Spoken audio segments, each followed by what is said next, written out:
Insightful podcasts by informative hosts.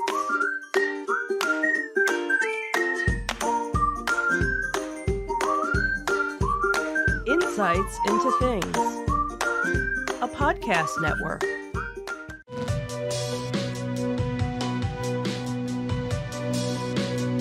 Welcome to Insights into Tomorrow, where we take a deeper look into how the issues of today will impact the world of tomorrow. From politics and world news to media and technology, we discuss how today's headlines are becoming tomorrow's reality.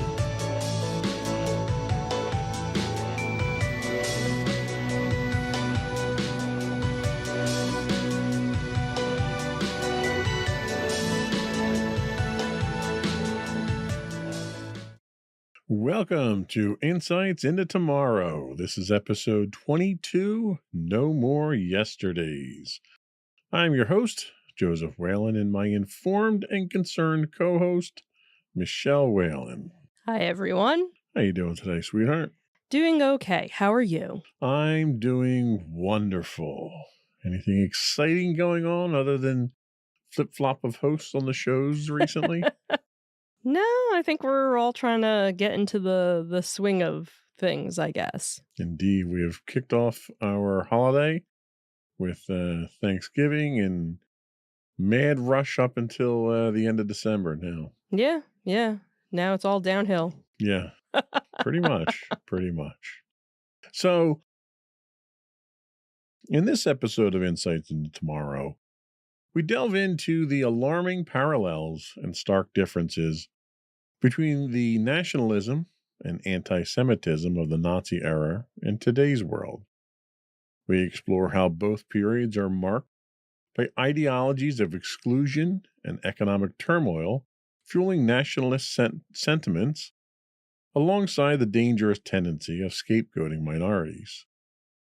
The Nazi regime's systematic state-sponsored anti-Semitism and its sophisticated propaganda machine present a stark contrast to today's more decentralized, internet-driven spread of anti-Semitic ideology.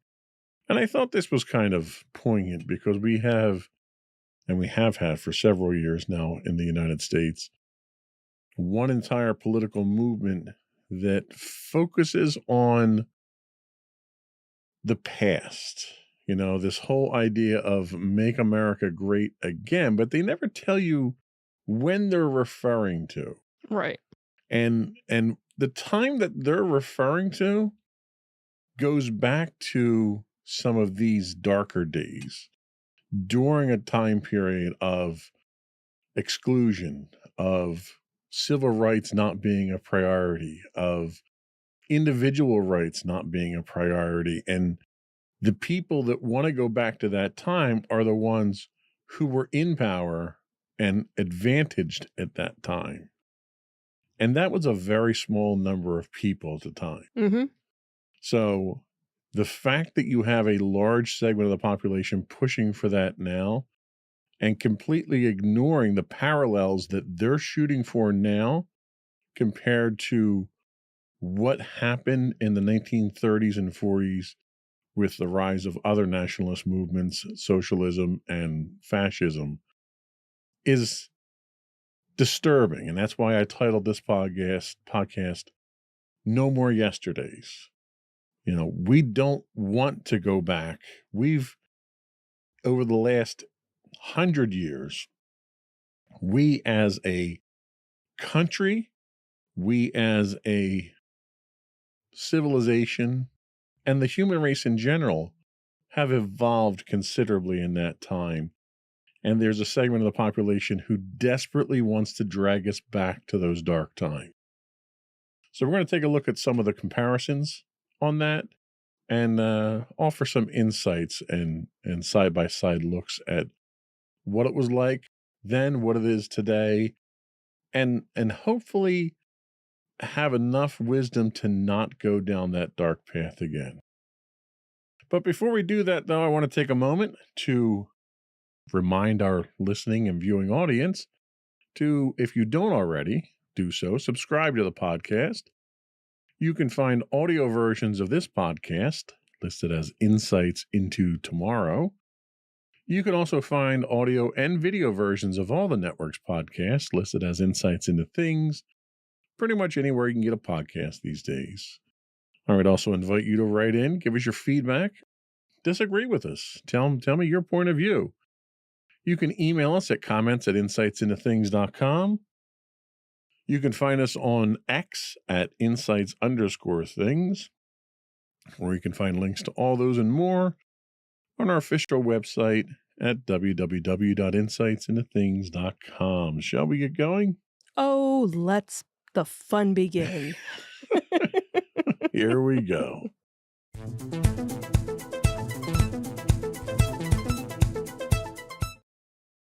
The comparison of nationalism and anti-Semitism during the rise of the Nazi Party in the first half of the 20th century with today's political climate reveals some notable similarities as well as significant differences.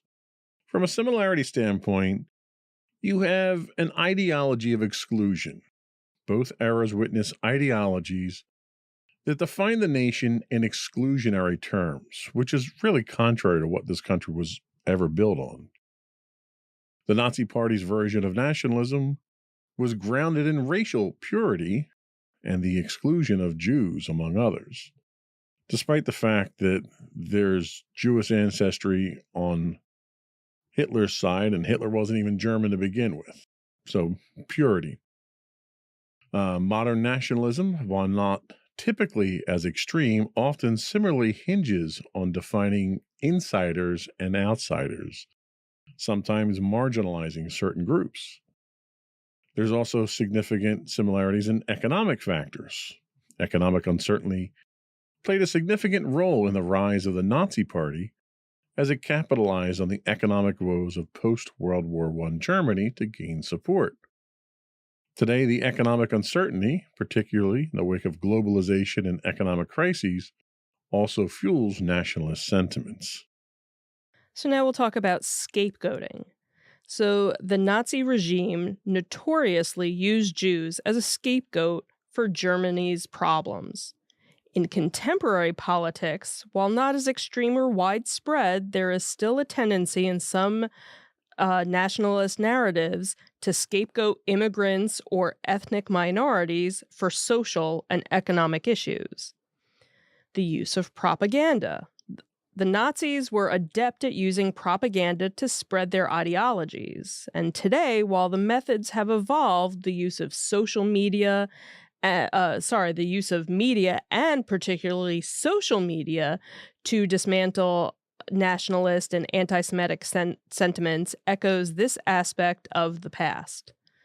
The rise of the term fake news to discredit credible sources that point out the lies and crimes of one political organization over another has threatened to undermine any source of truth. So while there's a number of similarities, there's also differences. So the first one we look at is the institutional framework.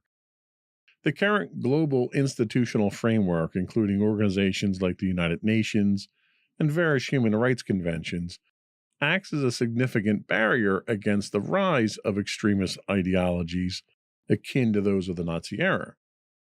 Even though the United Nations has proven time and again to be ineffective against even mildly concerted efforts by a few obstructionist members to undermine the basic principles of its existence. The other is public awareness and education. Again, you would think by now we would have a better understanding of these things having lived through it once.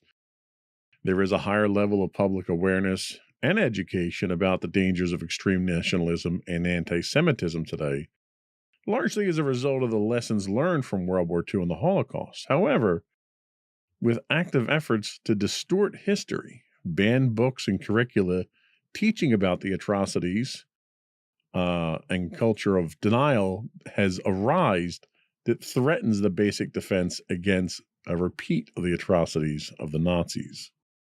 Then there's the extent and nature of anti-Semitism. The anti-Semitism of the Nazi era was state-sponsored, systematic, and led to the Holocaust. Modern anti-Semitism, while a serious concern, typically does not manifest with the same intensity or state-level endorsement. This less intensive approach in and of itself may actually be more dangerous, and it makes the concept of anti-Semitism more appealing to the less radicalized members of society, and thus threatens to make the practice even more widespread. Globalization and digital connectivity. So now we have the contemporary world, which, is more interconnected now than it was in the 1930s and the 1940s. This globalization and digital connectivity can both fuel nationalist sentiments, but also provide means for counter narratives and global solidarity against extremism. So recent history has shown how easily social media can be manipulated to propagate hate and violence more so than prevent it throughout.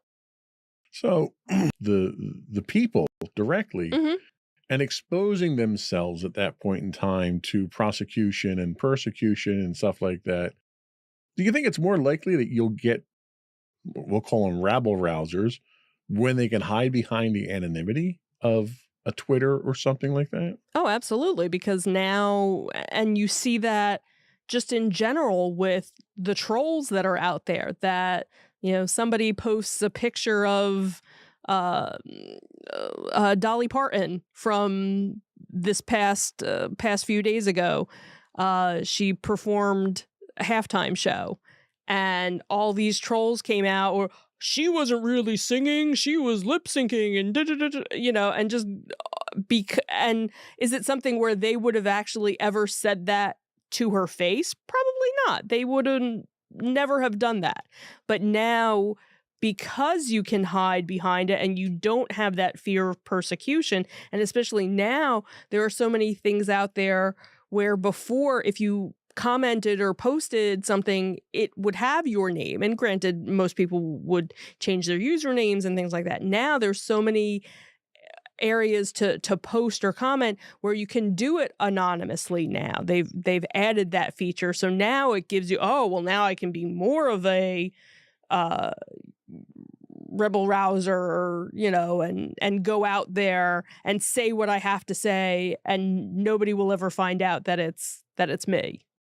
That's a very good point.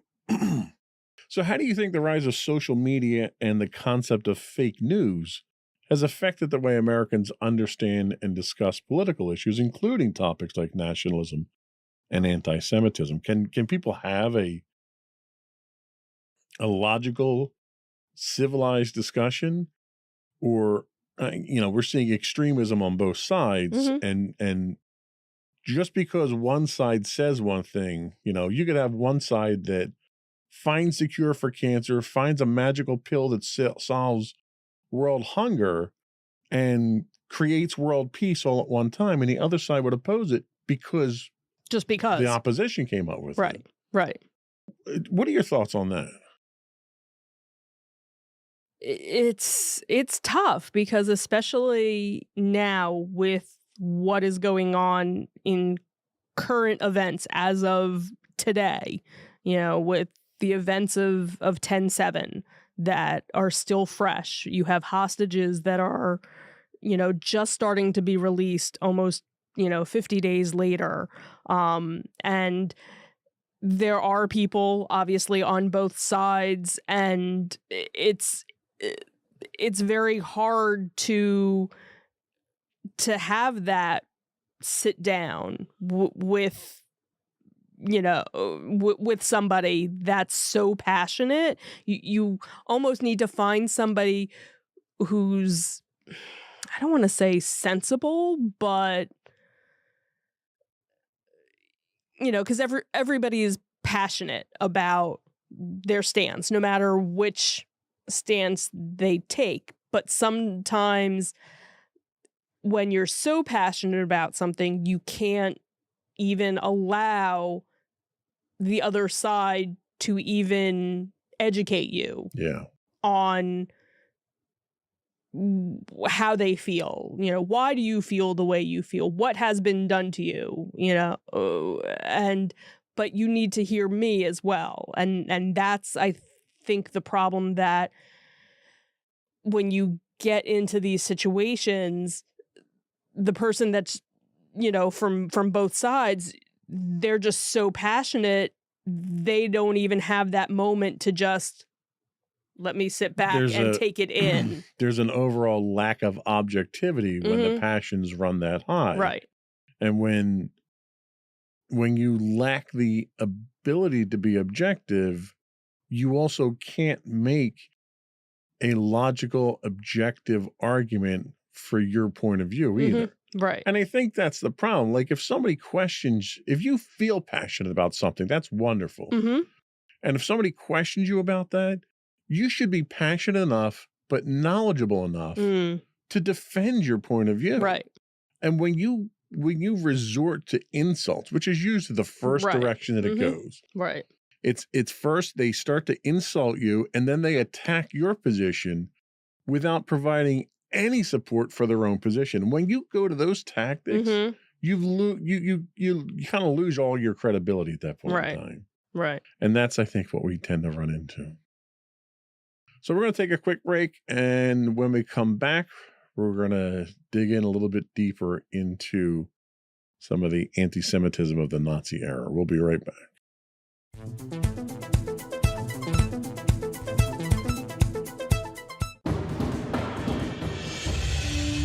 For over 7 years, the Second Sith Empire has been the premier community guild in the online game Star Wars: The Old Republic. With hundreds of friendly and helpful active members, a weekly schedule of nightly events, annual guild meet and greets, and an active community both on the web and on Discord. The Second Sith Empire is more than your typical gaming group. We're family. Join us on the Starforge server for nightly events such as operations, flashpoints, world boss hunts, Star Wars trivia, guild lottery, and much more. Visit us on the web today at www.thesecondsithempire.com.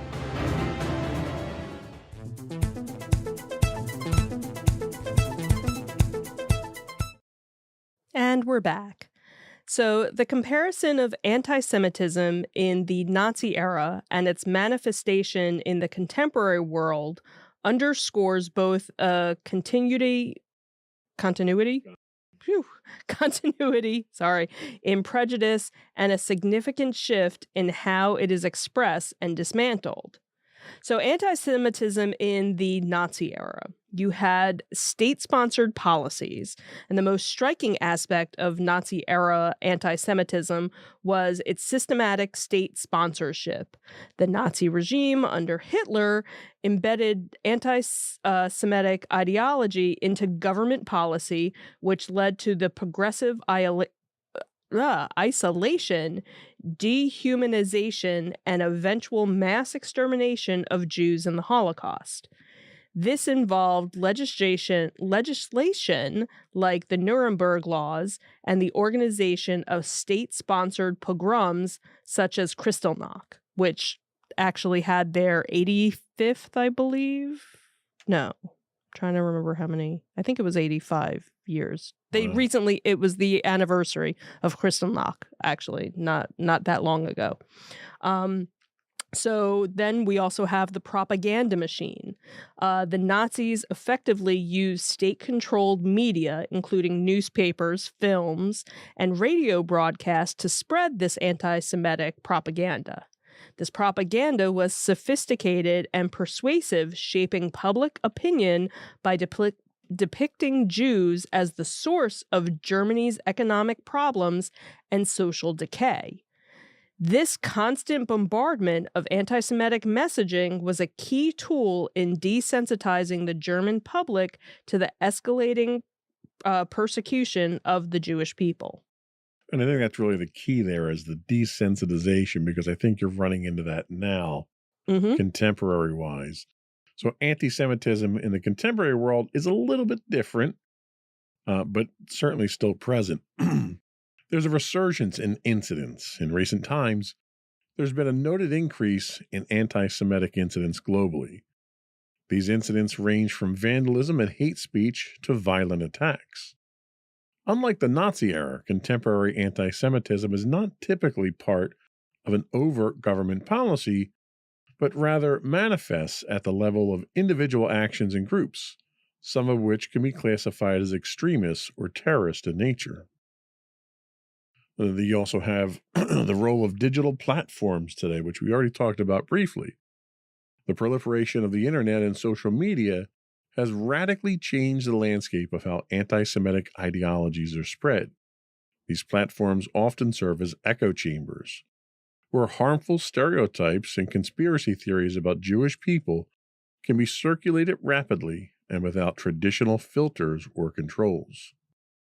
Unlike the centralized state controlled propaganda of the Nazi era, modern anti Semitic rhetoric is more decentralized, but can be just as pervasive and insidious in its reach.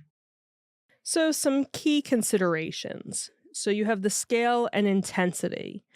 While contemporary anti Semitism is a serious concern, its scale and intensity differ from state orchestrated genocidal campaigns of the Nazis. The Holocaust remains a uniquely horrific manifestation of anti Semitism. The global response. So, today's world, informed by the lessons of the Holocaust, tends to have stronger institutional and societal responses against anti Semitism. Numerous countries have laws criminalizing hate speech and Holocaust denial, and there are global efforts to combat and educate against anti Semitism. Granted, there is also a push in some countries, including the United States, to manipulate the education system for political purpose, something anti Semitism instruction could easily fall victim to. Then we also have the challenges of the digital age. The decentralized nature of the internet poses unique challenges in monitoring and countering anti Semitic content. Online hate speech can be more elusive and requires nuanced approach to balance freedom of speech with the need to prevent hate speech and violence. While the form and expression of anti Semitism have evolved from the state driven, systematic approach of the Nazi era to the more fragmented and decentralized incidents of today, the underlying prejudices and stereotypes remain a concerning continuity. The modern challenge lies in adapting the changing landscape of communication and globalization in which these harmful ideologies persist and spread. So, clearly, there are differences between today's anti Semitism and the Nazi era. One of the concerns that I have is what you're seeing today is more toned down in that it's not the same level of state sponsored hatred that you were getting during the Nazis, which makes it more appealing to a larger group of people who would have been less inclined to support some of the policies of the Nazis, but it still strikes a note with the prejudices that they have, where they might not want to take Jews and put them in concentration camps, but we're not going to let Jews have jobs in this sector, or we're not going to let them live in this neighborhood, or we're going to, do the various violent things that we see now. And it makes it almost more palatable to a larger group of people because you're not catering to that extremist group. What are your thoughts on that? Well, unfortunately, again, right now with what's going on, there is the violence going on. There are people that are out there that it's not the Holocaust. It's not let's put you in a concentration camp. It's let's just kill the Jews. Like that's what is so scary is there are people who in almost every country right now, people that are being attacked only because they are Jewish. You have a woman in France who a group of people broke into her house and beat her up and almost left her for dead only because she was Jewish. So unfortunately, from what I'm seeing, it's almost worse in a way. That's my point. That's exactly my point, is because it's not that... It's not let's gather you up and put you someplace. It's we're just going to take care of you right now. Right, but it's done almost on an individual basis. Yes, there's nobody saying we're the Nazis. Right. You don't need to have that overt, obvious presence. Right. I just hate Jews, so I'm going and attacking you. Right. And that's my point, is that because it's being done... Yes. Okay. Less from a government policy standpoint and more from a grassroots standpoint. Right. It brings more of those hatred-filled people into the mix, right, to take action that they wouldn't normally have taken. Right. There are people who would normally use Uber for rides or to get food, who have gone in and changed their profile so that they don't have a Jewish sounding name, or if they're going and getting a ride, don't put in their actual home address. They're going 2 blocks away to pick up a ride because they don't know who's coming to pick them up. And this is very similar to the 1970s, when you had the various terrorist organizations that were anti-Jew that were going out there and kidnapping people and hijacking planes. And when people would travel, they would travel with dual passports, and they would present, a passport from another country, not from Israel, or they'd remove, jewelry that they had on that would signify their faith and stuff like that. Yep. Where they were forced to hide their faith just to not be targets. And we're back into that situation again. And this was just the 1970s that this had happened. Right. Just this past weekend, one of the New York City libraries was defaced with anti-Semitic rhetoric. That's New York City. This is, and if any city is a melting pot, you would think it wouldn't be happening there, where you expect small town whatever that maybe has only 2 Jewish people in the town, if any, that would be the place where you'd have this huge outpour of anti-Semitic. But New York City, that just boggles my mind and just makes me sad and angry and mad and everything else that's what's out there. So one of the things that we've certainly seen over the last 5 years, 6 years, has been this push in schools to change curricula that I don't want to say it alters history, but it certainly downplays certain aspects of history. Nice history. Right. Yeah. Given the historical context of the Holocaust, how important do you think it is to learn about and understand these events in today's education system? And do you think it's happening? Well, I know in our school system, it has been. They've done various things. I know she read The Diary of Anne Frank, and that was a very big push to learning it. And even younger than that, there were little hints of it. So I think it's, it should be age appropriate, but I think just with any other history lesson, it's something that needs to be taught.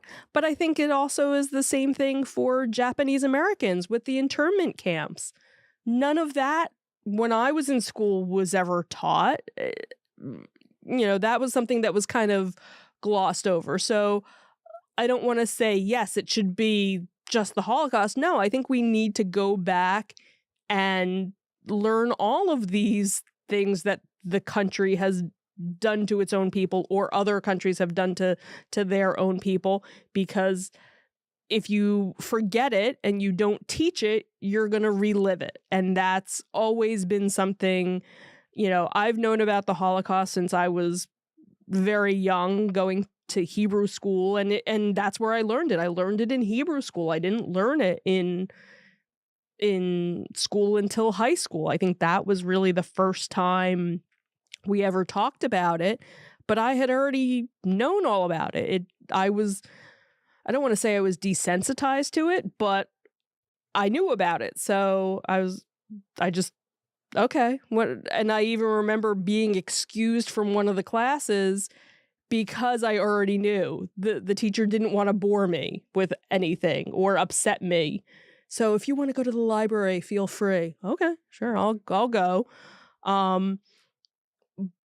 But that's just always been something. Like I said, we've always been taught as a Jewish people, we have to keep talking about it. We have to keep teaching about it, because the minute we stop, it's going to happen again. And that's where I think so many people right now, with everything that's going on, we feel like if we don't speak up and say something, that we're kind of going down that road again to being put, into a concentration camp. How scary is it that people are posting on Facebook, if something happens, will you hide me?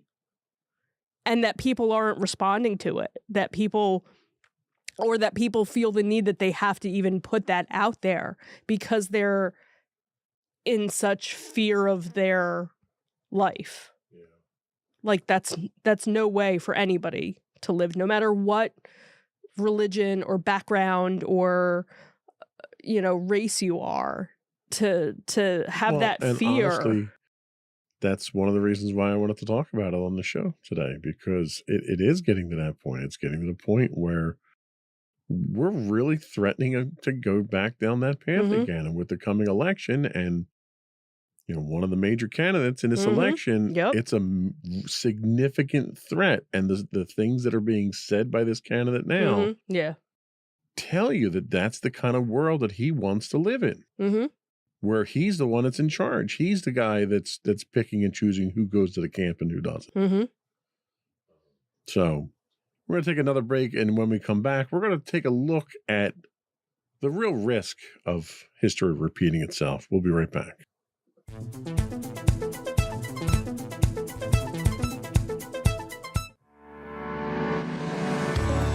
Insights into Entertainment, a podcast series taking a deeper look into entertainment and media. Our husband and wife team of pop culture fanatics are exploring all things from music and movies to television and fandom.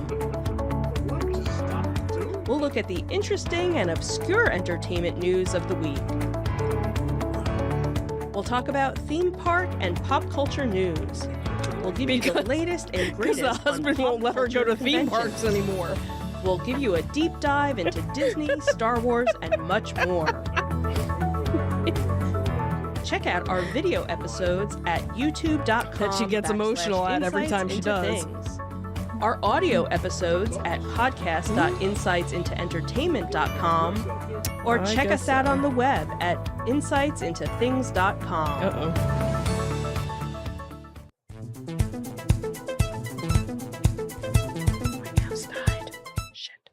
So what is the risk of history repeating itself?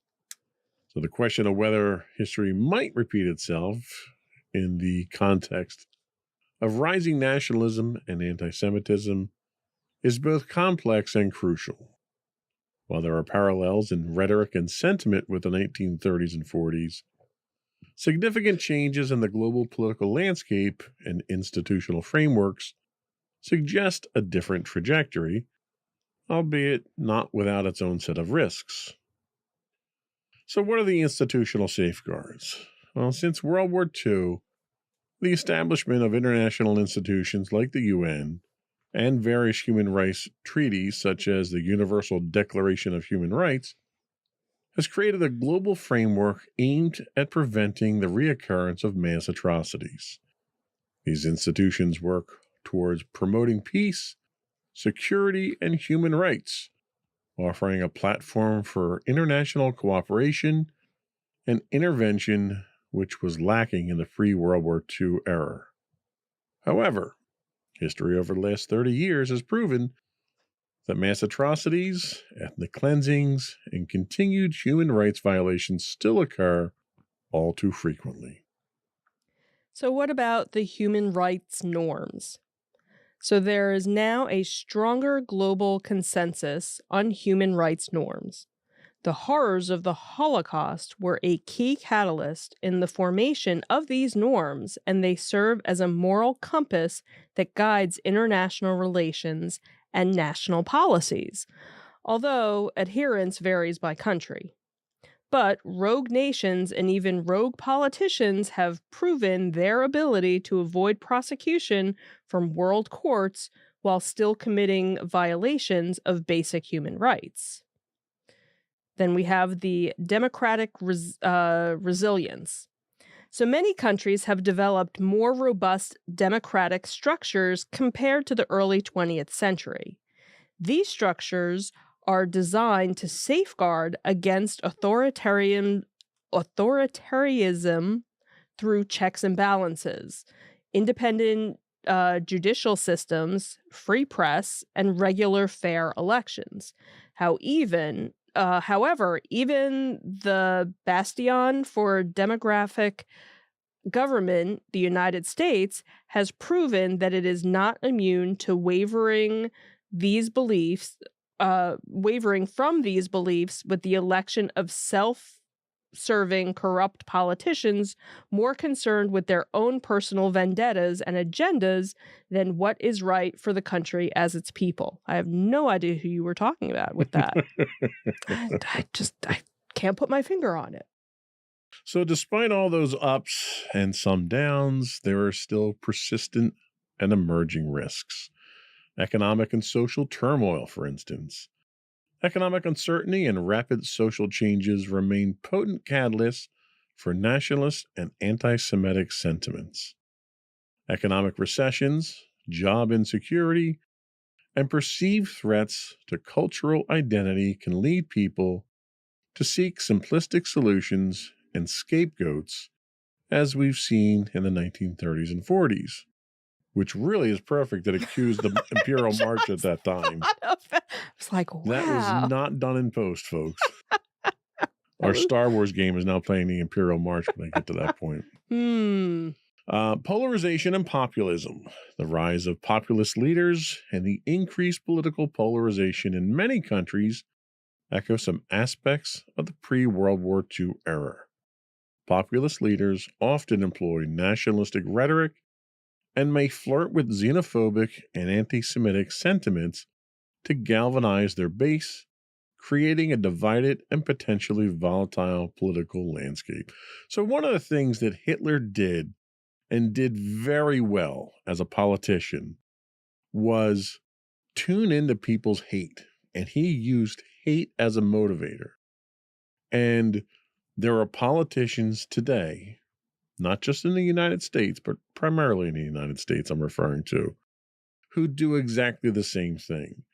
They can pinpoint exactly what people want to hate or what they're prone to hate, and then just open up a can of it for them and use that to lead them around. And then all of a sudden you have this rabid group of literally mindless followers that will do anything for you if you feed that hatred. Mm-hmm. They'll even try and overthrow the most successful democracy in the history of the human race, all because you're teaching them to hate. What are your thoughts on that? How dangerous do you think that is, that the human mind can be that susceptible to that kind of transparent manipulation? I think it's very scary, and that's is just looking at the past few years, how much more that it's become acceptable for that to happen, and that there aren't more people out there going, what are you, nuts? That's not where that's what just kind of blows my mind. And these educated people that are just letting it happen, that aren't coming out and saying, no, no, no, don't do that. That's wrong. Because you still have these people saying, no, come this way. This is the right way. We're the right people. Everything's been stolen from you. We're going to give it back to you. But yet they haven't done anything to make it better for those other people. And some of them have woken up, but a lot of them are still drinking the Kool-Aid, I think. And it almost, there are days when it kind of makes you wonder, maybe I should just drink the Kool-Aid. Maybe Yeah, that's then dangerous. no, and I get it. And that's where it's almost, it almost makes you wonder, am I the crazy one? Maybe I'm not in reality. Everybody else is in the reality. Like, how can people let this happen and everybody think it's okay and nobody's standing up to these people? It just makes you think, oh, well, then it must be me if nobody else is standing up for them, or nobody else thinks this is wrong. Well, it's funny you put it that way, because it reminds me of an old Three Stooges skit. And it's, a takeoff on Nazis and Hitler and stuff. And Moe declares himself a dictator. And one of the other Stooges says, well, what's a dictator? He says, well, a dictator, he promises the people everything, gives them nothing, then takes it all. And that's exactly what our politicians try to do on a regular basis to us. Yeah. And this was, a social commentary by comedians 80 years ago. Right. And we still haven't learned from it. Right. What is wrong with society that society allows this to keep happening? Right. And granted, yes, there is good in the world. There are people out there who are trying to make a difference. But it just seems like you always knew there were still Nazis around. They never went away. They were just kind of quiet. They were just kind of, in the background. You knew when you traveled certain places, okay, we're going to bypass this area, or we're not going to go here if we're of a certain color or a certain race, or if we look a certain way because of whatever. Where now it's out in the open. They're not ashamed at all to fly a flag. And that's the promoting thing. You make a very good point. They're not ashamed. There was a mark of shame to be a Nazi. And society wouldn't allow them to see light of day. Right. So anything that they did had to be backroom stuff, away from society. If you had a pin, you had it, Right. under your lapel. And, if you met somebody who you thought maybe, Right. Oh, okay. And then It was the Hail Hydra type stuff. Right. Right. But now somehow in the last 10 years, society has been dragged into the gutter to allow these people to see the light of day. You go and to to flourish. Disney World, and outside of the gates of Disney World, you would have protesters walking around with big giant banners with swastikas all over them. And it's because society normalized it. And not all of society. Certain segments of society. You had 4 years in this country that normalized it. Right. You had 4 years in this country when neo-Nazis were referred to as decent people. Right. That's what normalized it. Right. That's why we're here today. Yep. And it has to stop. Absolutely. We have to not let history repeat itself. We're going to take our last break. We'll come back and then we'll wrap up. We'll be right back.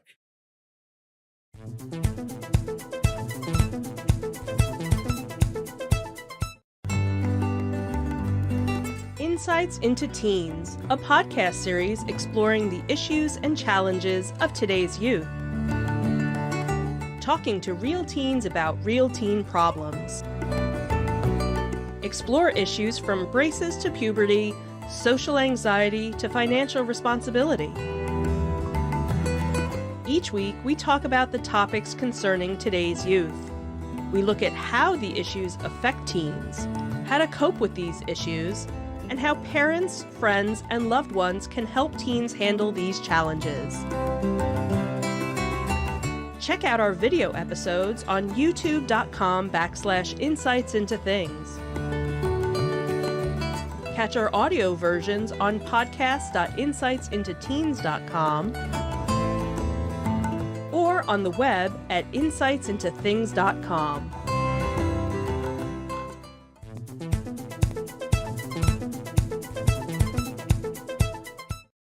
And we are back. So, in conclusion, we're going to talk about some different contexts. So, today's world differs significantly from that of the 1930s and 1940s in terms of international cooperation and the general global awareness of the dangers posed by extreme nationalist and racial ideologies. So this awareness acts as a bulwark, okay, sure, against the repeat of history on the same scale as the Holocaust.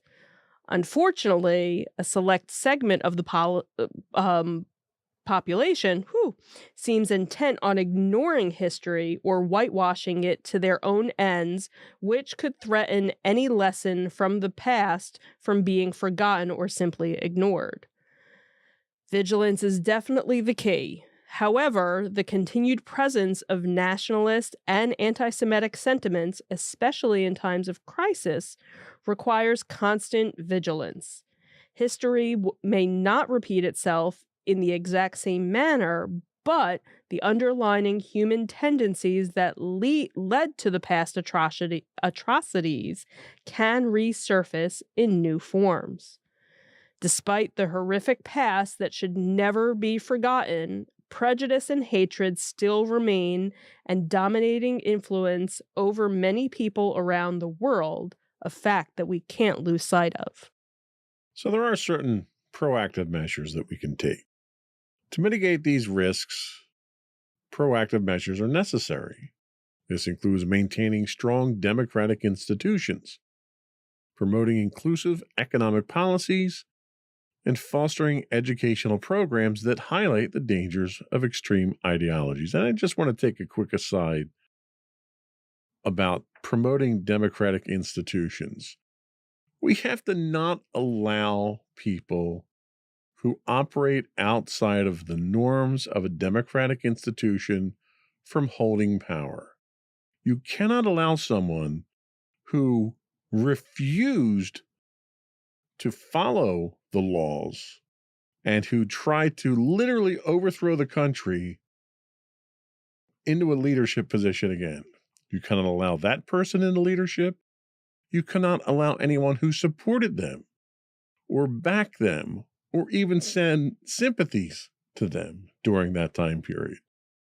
You have an individual who literally tried to overthrow the country, and he's running for the same office again, and somehow he's allowed to.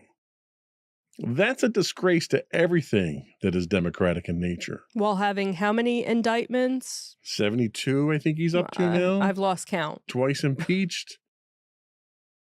We, as a people, need to do better and can do better than that. Mm-hmm.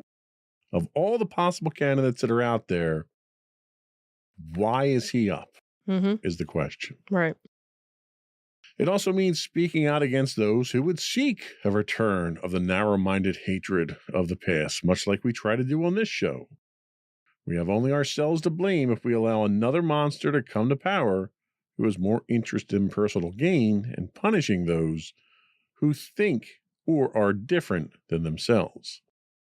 While the risk of history repeating itself in the exact mold of the 1930s and 40s is mitigated by various factors, the underlying dangers of nationalism and anti-Semitism, especially in tumultuous times like now, remain relevant concerns.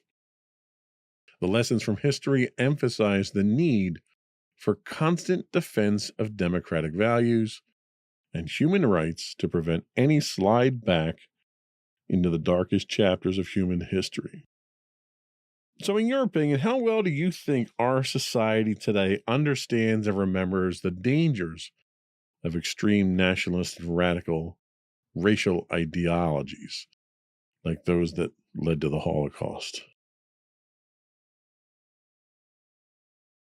I don't know because we're kind of going through a lot of that again with the recent events. I don't think there's enough people realize what they're doing is what started everything the first time around.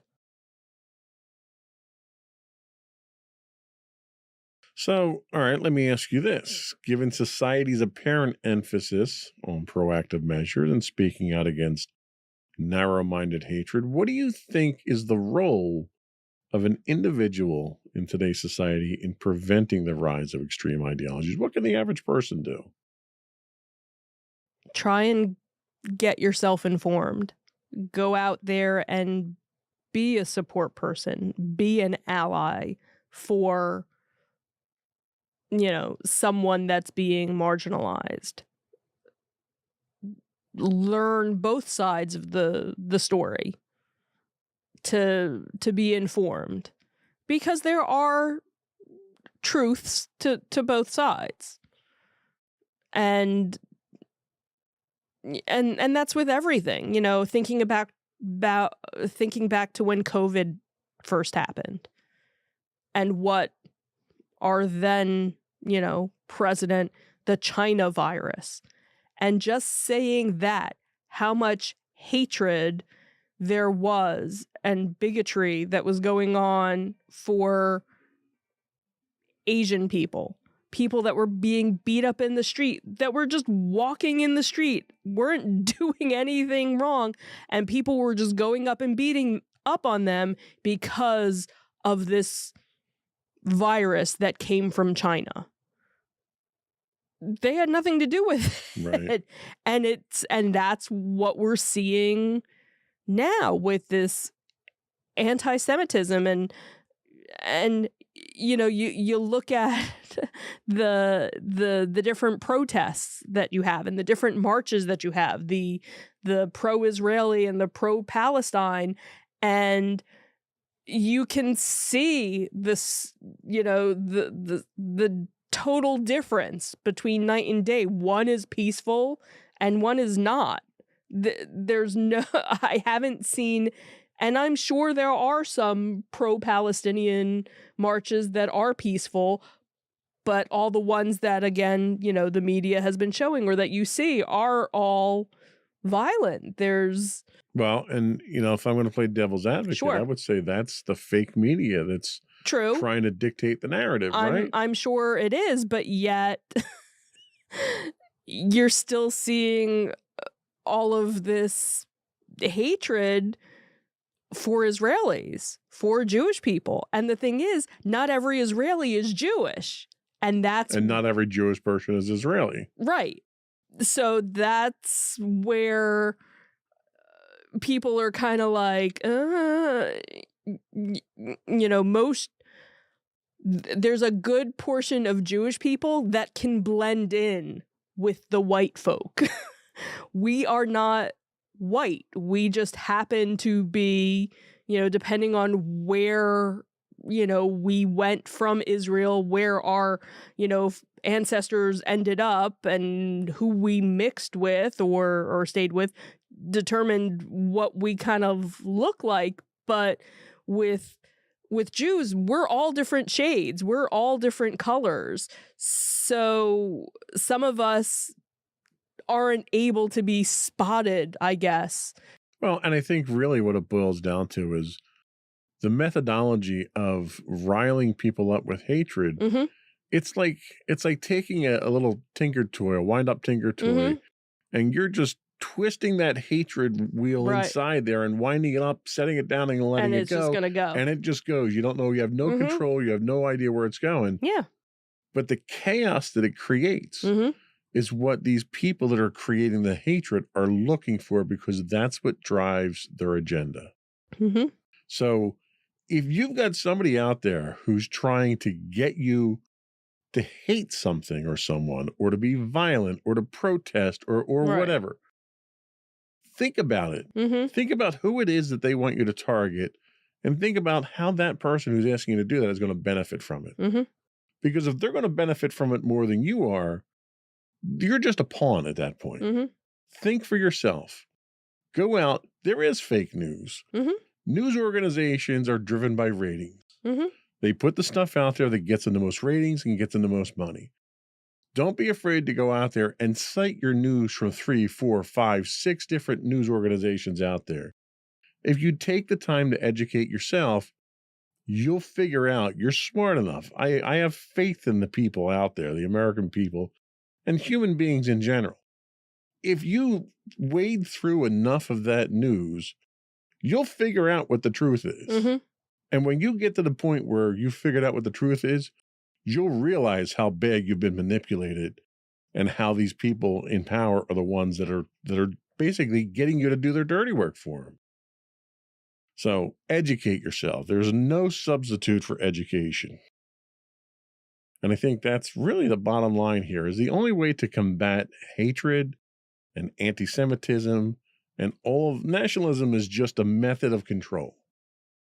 The only way to combat any of these manipulative practices is to educate yourselves. And that's where the internet comes into play. You have so many opportunities today to educate yourself. Be smart about it. Don't be intellectually lazy. Don't take your news from one source, whether it's Fox News or CNN or whoever. Don't take any single source of news on face value. Go out and do a little research. That's what we do when we put these shows together. I think that's it. Did we have anything else we want to talk about? I think I'm good. All right. Before we do go, though, I want to take one more opportunity to invite you to subscribe to the podcast. You can find audio versions of this podcast listed as Insights into Tomorrow. You can find video and audio versions of all the network's podcasts listed as Insights into Things. And we're anywhere you get a podcast: Apple, Spotify, Google, iHeartRadio, etc. I would also write in. This is a great opportunity to write in with your hate mail and tell us how much you disagree with this or how much you agree with this. You can email us at comments@insightsintothings.com. We're on X at insights_things. We also stream 5 days a week on Twitch at twitch.tv/insightsintothings. We can get links to all those and more on our website at www.insightsintothings.com. That's it. Another one in the books. Bye. Bye, everyone.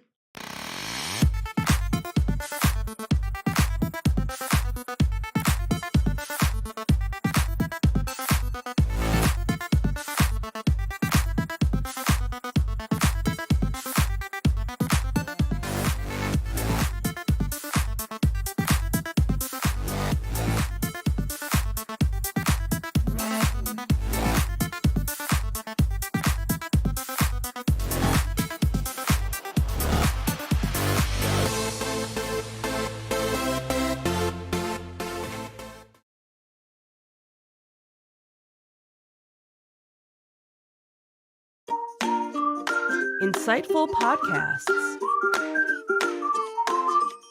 by informative hosts.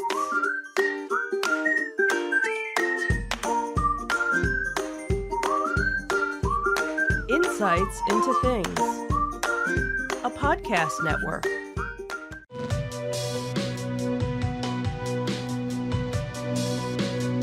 Welcome to Insights into Tomorrow, where we take a deeper look into how the issues of today will impact the world of tomorrow. From politics and world news to media and technology, we discuss how today's headlines are becoming tomorrow's reality.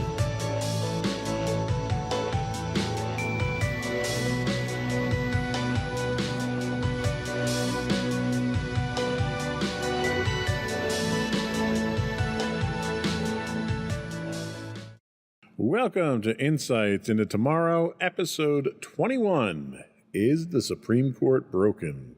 I'm your host, Joseph Whalen, and my co-host, Sam Whalen. Hey, everybody. How's it going? How you doing today, Sam? Doing okay, excited. We're getting back into the flow. This is like our third episode in a couple months? Something like that, yeah. Back on a roll.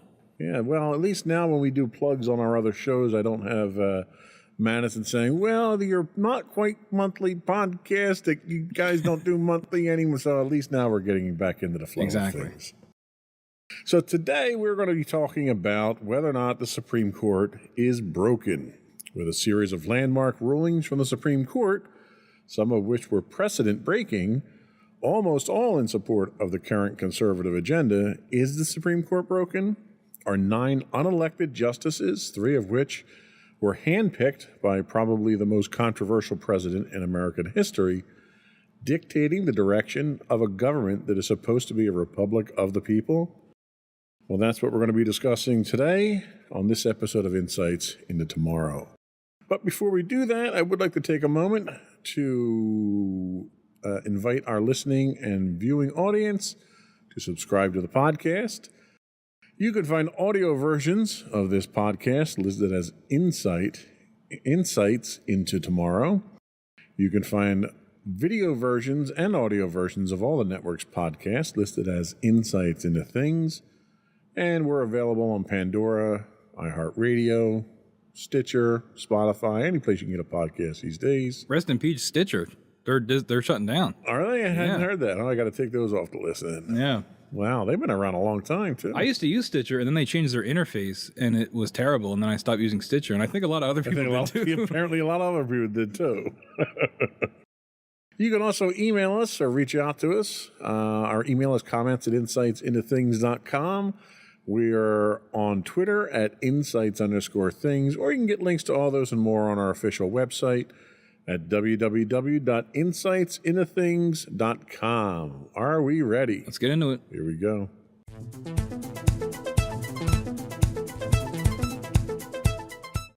So our first topic comes from New York Times, and they tell us that the recent Supreme Court term concluded with a series of 6-3 decisions divided along partisan lines, with the court's 6 Republican appointees in the majority. Those rulings on affirmative action, student loans, and gay rights were reminiscent of the transformative conservative decisions issued last June on abortion, guns, religion, and climate change. Is the Supreme Court in crisis? And if so, how could it be fixed? Complaints by the Supreme Court have cropped up throughout American history, but they've taken on renewed urgency since President Biden's inauguration. In the past, some of these criticisms have come from the left, such as when Franklin Roosevelt threatened to, quote, pack the courts to protect New Deal legislation. Others emerged from the right, like anger aimed at the, quote, activist bench that decided Roe v. Wade in 1973. But more recently, Democrats, stung by the Republican Senate majority's refusal to hold hearings on President Barack Obama's nominee Merrick Garland in 2016 and its replacement of Ruth Bader Ginsburg with Amy Coney Barrett just weeks before the 2020 presidential election, have reinvigorated calls for reform. So is there a problem? Is there a problem with the nation's highest court? The appointment process has become more politicized than ever, like most things in this country, leading to dogmatic justices and a court whose legitimacy among the public could be in danger. In the past, it had not been the case that the public could look at these 9 people and see them projecting the ideological preferences of the political party that brought them to the bench. After Brown versus Board of Education, a case could be made that something changed in the American psyche.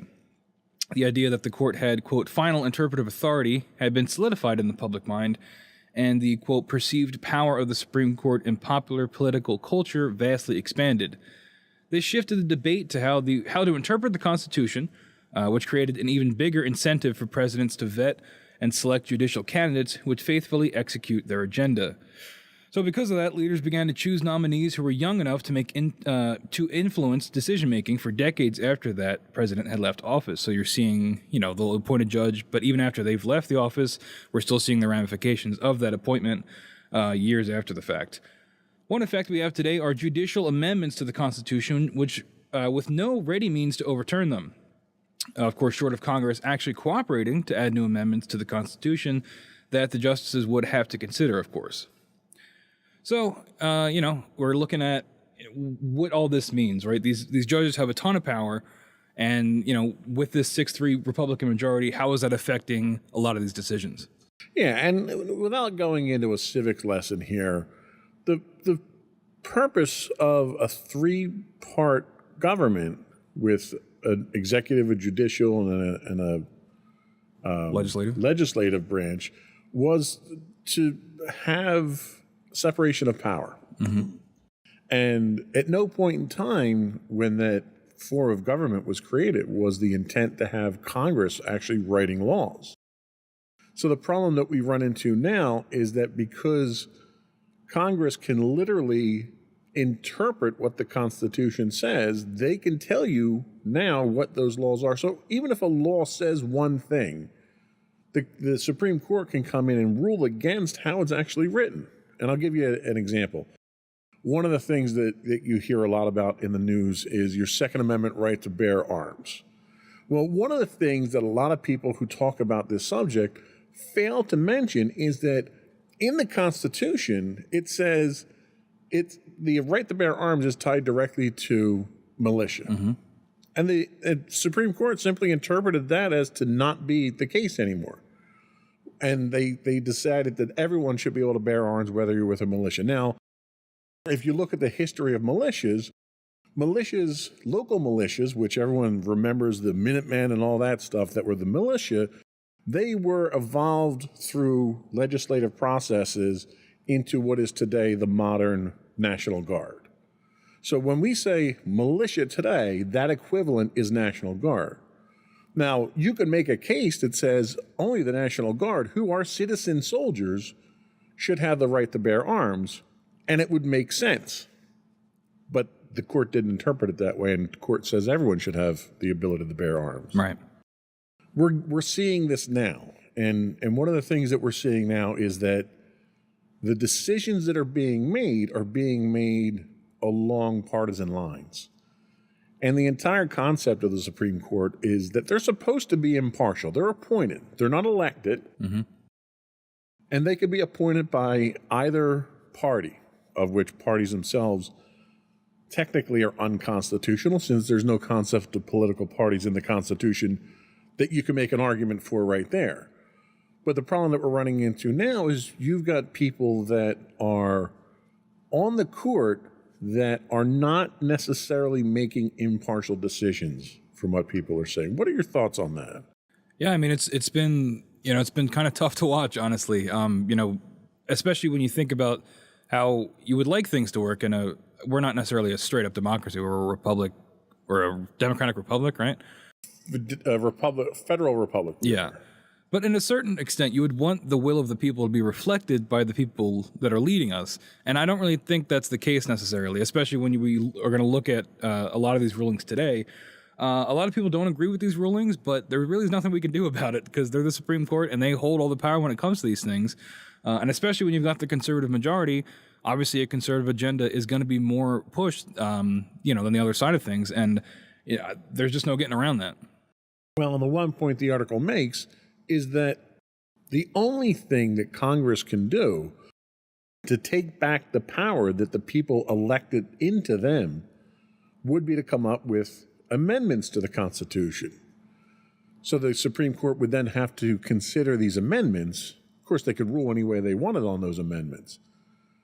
But the problem you run into now is that the political environment is so contested, there's no way you're going to get both Republicans and Democrats to agree enough to get any kind of amendment passed. And to be honest with you, with the politicians we have today, I think the last thing this country needs is people starting to write amendments to the Constitution. Yeah, it's a slippery slope. So how do we get that power back into the hands of the people? Oh, you're asking me? I have no idea. I legitimately have no idea because, like we talked about, these folks aren't elected; they're appointed. So I guess it would be voting for the political candidates that you think would appoint the judges you want. But even then, there's no guarantee that's going to happen.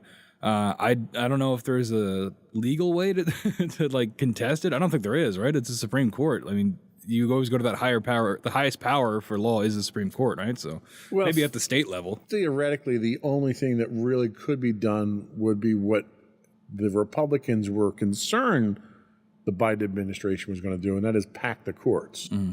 So there's nothing constitutionally that says the court is limited to 9 justices. We've had more in the past. So the president could call for the expansion of the Supreme Court, add, say, 3 additional people to the Supreme Court, appoint 3 Democrats, so you'd have 6 and 6. 6 and 6 at that point in time, and try to bring some balance back to it. That's feasible, and that's something that's well within his power, but the punishment of the attacks that he would get for packing the court like that from the Republicans, he'll be impeached within a week once he even mentions that. But wouldn't you want it to be balanced? Is that not, like, wouldn't you want enough? I would, as a citizen, I would. But I guess if you want... As a Republican, Right. you don't when you have the power. Yeah.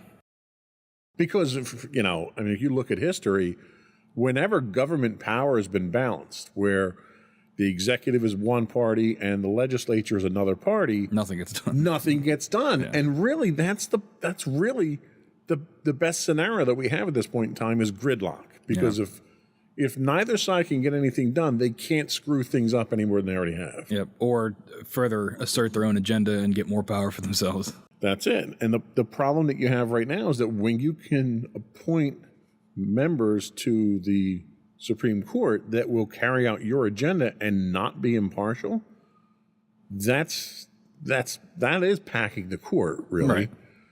And they did exactly that under Trump, where they rushed through the last appointment after Ginsburg died. Yep.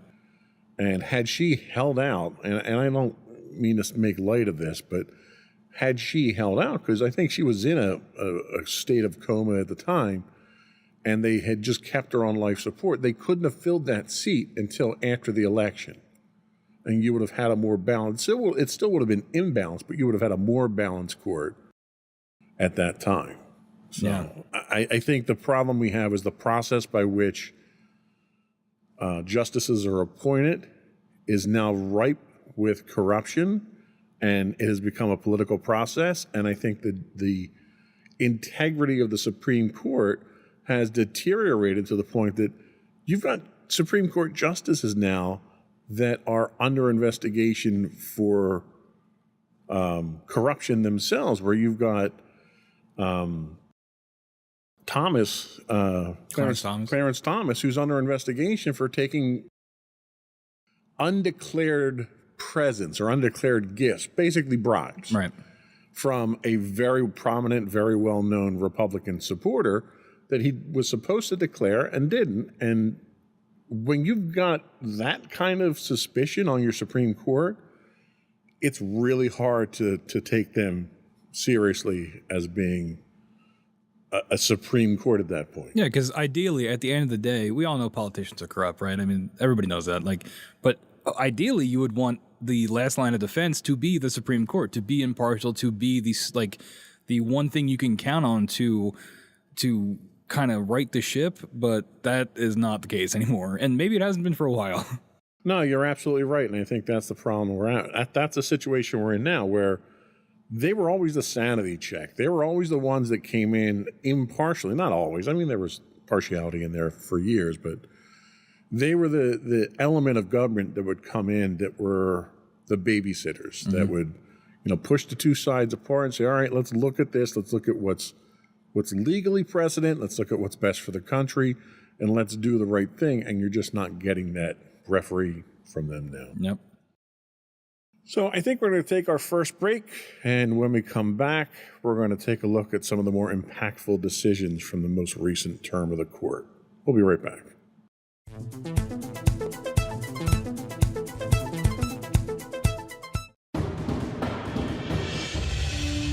For over 7 years, the Second Sith Empire has been the premier community guild in the online game Star Wars: The Old Republic.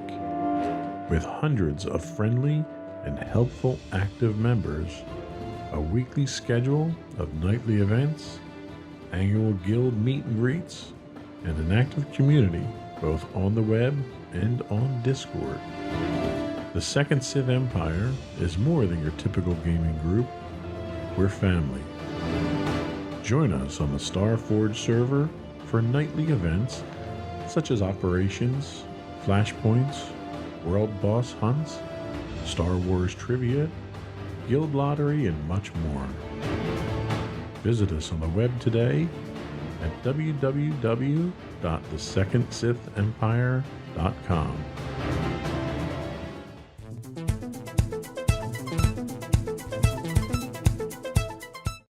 Welcome back, everyone, to Insights into Tomorrow. Today we are discussing the Supreme Court and some of their recent decisions. So the first thing we're going to cover is the ruling on affirmative action. The Supreme Court effectively gutted affirmative action, ending race-conscious admissions. In a historic decision, the U.S. Supreme Court recently, like we just said, ended race-conscious admission programs in colleges and universities across the country. In a decision divided along ideological lines, the 6 conservative justices, supermajority, that's a cool word, maybe not in practice, but it's a cool word, invalidated admission programs at Harvard and the University of North Carolina. The decision reverses decades of precedent upheld over the years by narrow Supreme Court majorities that included Republican-appointed justices. It also ends the ability of colleges and universities, public and private, to do what most say they still need to do, and that's consider race as one of the many factors in deciding which of the qualified applicants is to be admitted. So that's the first thing we're covering. This is a pretty big deal, especially for those that are affected by it. And it was really that public and private thing that I really latched onto, that it's everywhere. You think of the big schools, like it mentions Harvard and North Carolina, but this is going to affect a lot more than just them. Yeah, and there's, with all things, there's 2 sides to every story here. And really what we're looking at here is you've got one side that basically says that you can't, by bringing race in and giving preferential treatment to one race over another is discrimination. So you can't do that. When the point of doing that was because discrimination existed already. Right. And you were getting preferential treatment to one race over another. So they legislatively forced you to, if not change that practice, then to at least adhere to certain percentages, certain quotas that you had to have. And the problem that you run into here is that you're saying, okay, let's do it away with discrimination administratively. Well, then, in a perfect world, that works. You can do that. But we don't live in a perfect world, because when you do away with administrative discrimination, you still have endemic societal yeah. discrimination that's going to take over in that place. And that's kind of the thing, that when people argue that, they argue the first point that you said of, oh, well, it's discriminatory to have affirmative action. But then people forget that, like, racism exists. And, like, Right. That's why it had to be, like, forced in the first place, is because if we make it laissez-faire, it doesn't work. It's not equal, and it needs to be mandated to make it. Well, I guess it's not equal, but you know what I mean. To give those people the opportunity that they otherwise probably would not be afforded, and now will not be afforded. Well, and I think that was what the original point of this legislation was. It was to force you to make it even. But in trying to get to that point, you simply instituted a different form of discrimination. So you're treating the symptom, not the problem. Mm-hmm. The problem really is the discrimination. And until human beings can evolve to the point that they don't discriminate, you're not gonna have that happy balance. And that's kind of what the majority have argued.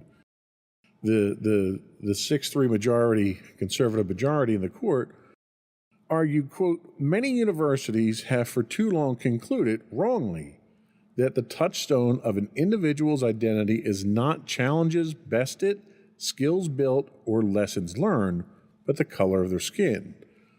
Our constitutional history does not tolerate that choice. Now, I take exception to that one to begin with there, Because our Constitution declares that all men are created equal. And when it was written, they knew all men weren't created equal because also in the Constitution, 3/5, every African American who was in the country was counted as 3/5 of a person. So the hypocrisy in the Constitution itself tells me that we don't have a constitutional history that says this is intolerant. Yeah. As he has done before, Justice Thomas, the second black justice appointed to the court, reiterated his long-held view that affirmative action imposes a stigma on minorities. Now, this I think he has a point with. I don't think the way he puts it here has a point. He says, quote, "While I'm painfully aware of the social and economic ravages which have befallen my race and all who suffer discrimination, I hold our enduring hope that this country will live up to its principles that all men are created equal, all equal citizens, and all must be treated equally before the law." Now, I think he's smart enough to know that that's not how the world is right now. No, that's a...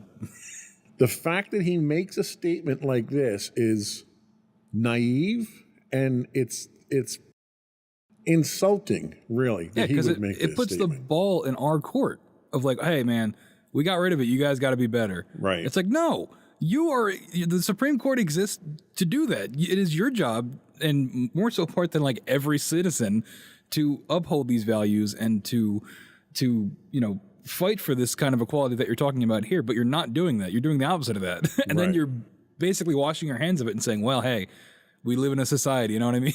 Like, Right. Now, to Thomas's point, I can understand the rationale that by holding African Americans to a lower standard, that you're imposing a stigma on them.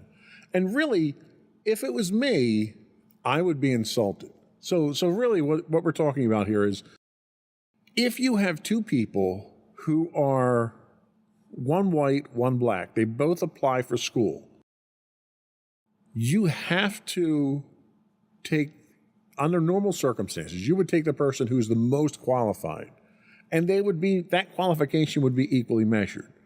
But instead, what we're talking about here is somebody who may need a 3.5 grade point average if they were Caucasian to get in, an African American may only need a 3.25.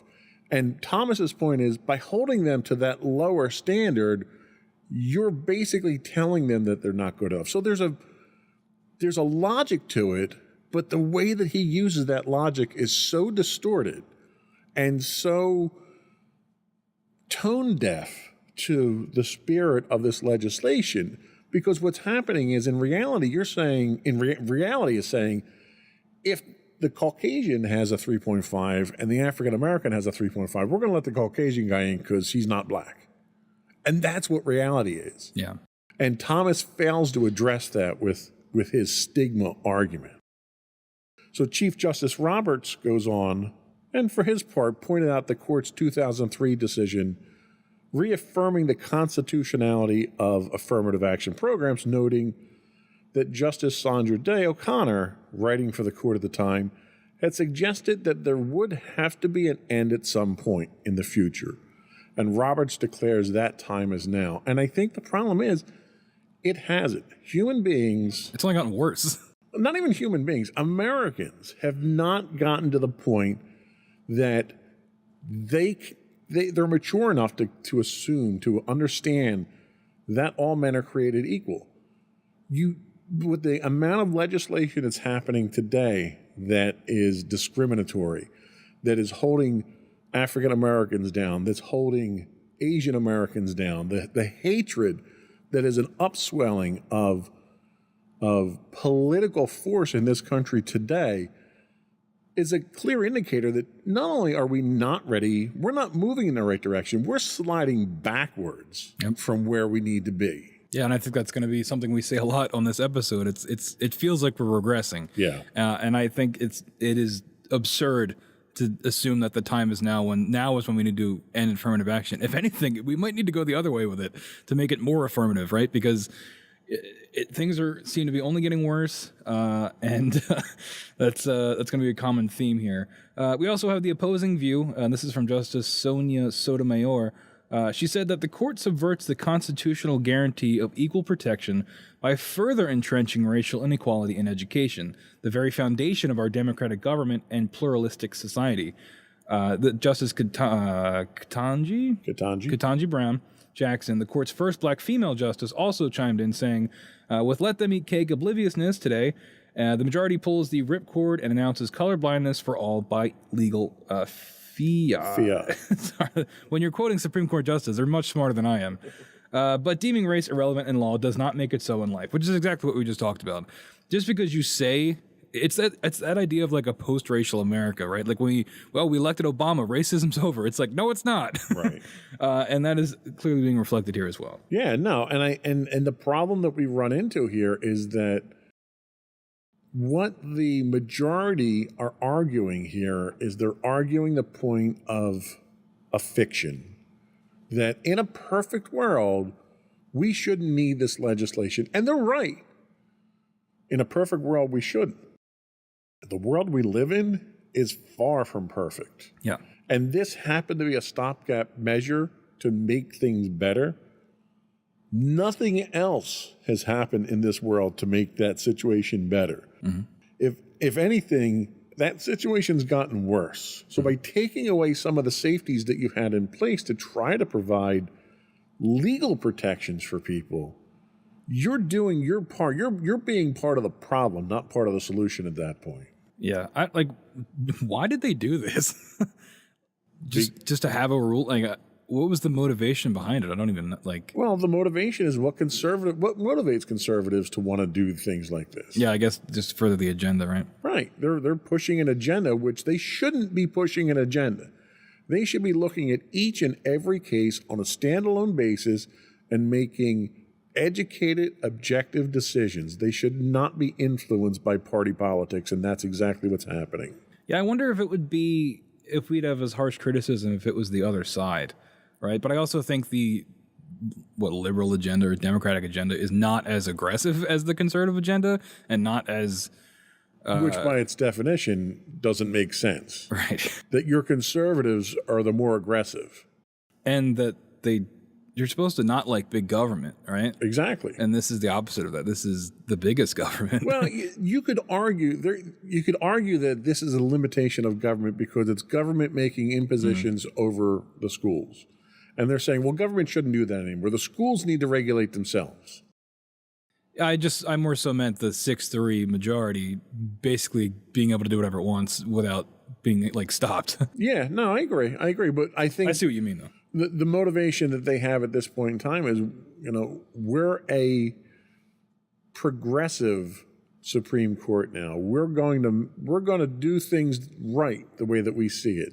We're going to make the changes that should have been made years ago, and they're going to undo what's being undone.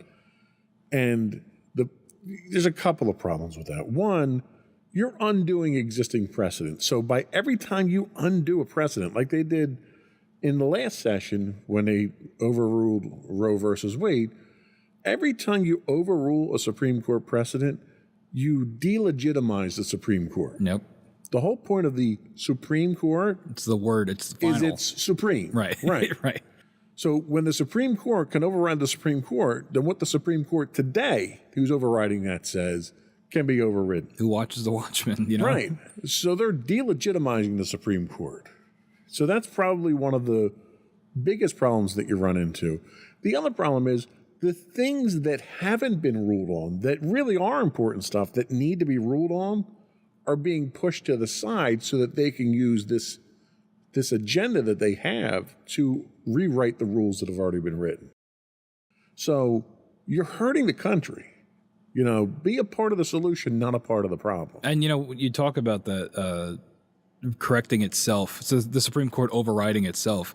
It's like, it really does. I didn't even think about that until just now. It really does have a very harmful effect because that basically could eliminate precedent in general. Because absolutely, if they rule on now and then in 10 years there's different judges and they just are like, no, that's not. we're just gonna get rid of that. It's like, well, then what was even the point of doing it in the first place? It's like it's all temporary until you have a majority the other way that comes in and just does everything the other way. It does really delegitimize the whole process. And that's what we've seen with political parties as well. One political party will come in and they'll be in power for 4 years, 6 years, 8 years, whatever, they control a legislative and executive, and they'll push their agenda. And the other side will fight them tooth and nail. Then they'll switch powers and the balance changes. And then the other guys are fighting and nothing gets done. Nothing substantial gets done. We don't get universal health care. We don't get tax reform. We don't get any of the things that the country needs because they spend all the time fighting. Now, we expect that from our politicians.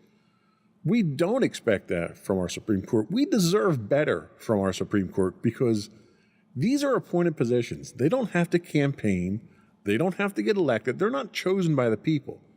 They're handpicked, they're cherry-picked by the president, and it's for life.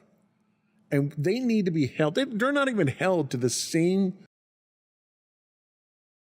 standards, the same moral and ethical standards that lower courts are held to. There's no ethical board that oversees the Supreme Court.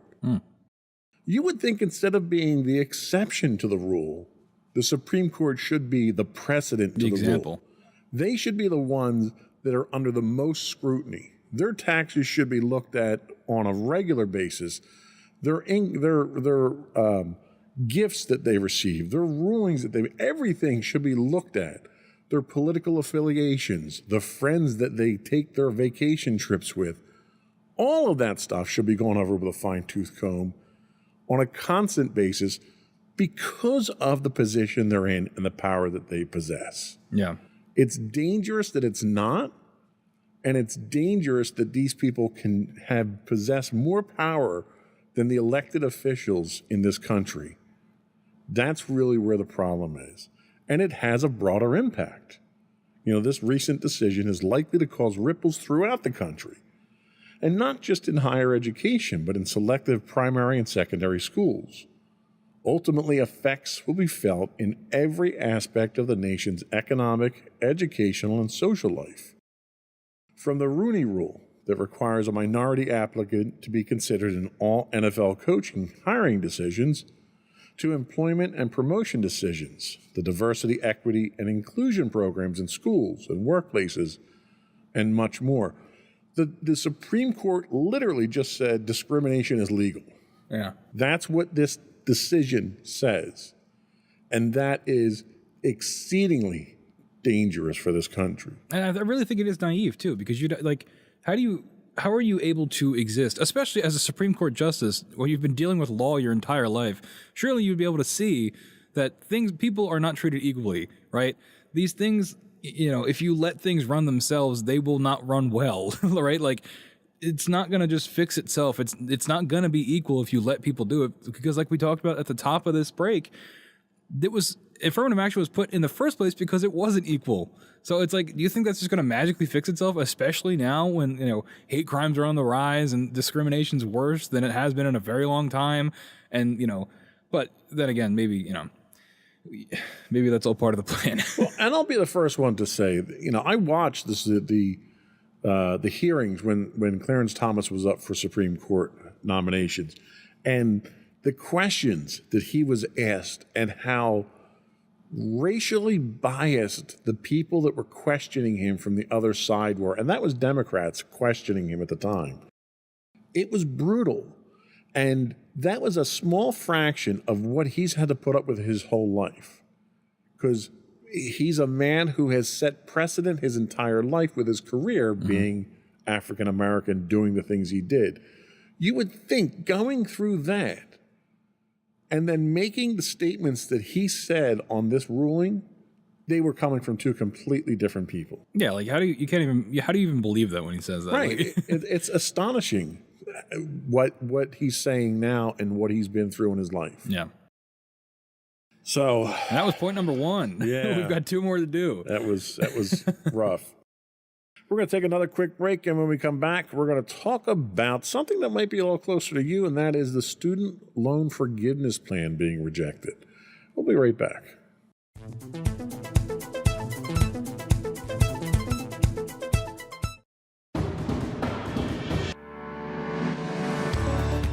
Insights into Entertainment, a podcast series taking a deeper look into entertainment and media.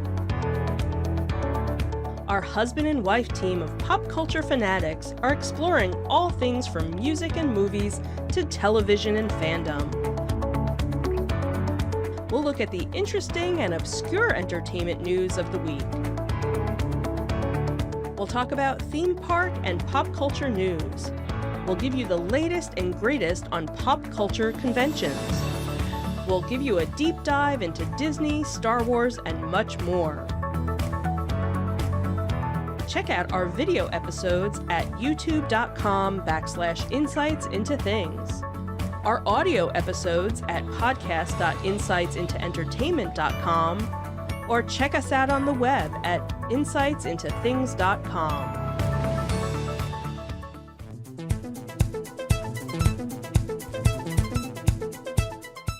Welcome back, everyone, to Insights into Tomorrow. We are continuing our discussion on the Supreme Court's recent rulings. So in this segment, we're going to talk about the rejection of the student loan forgiveness plan.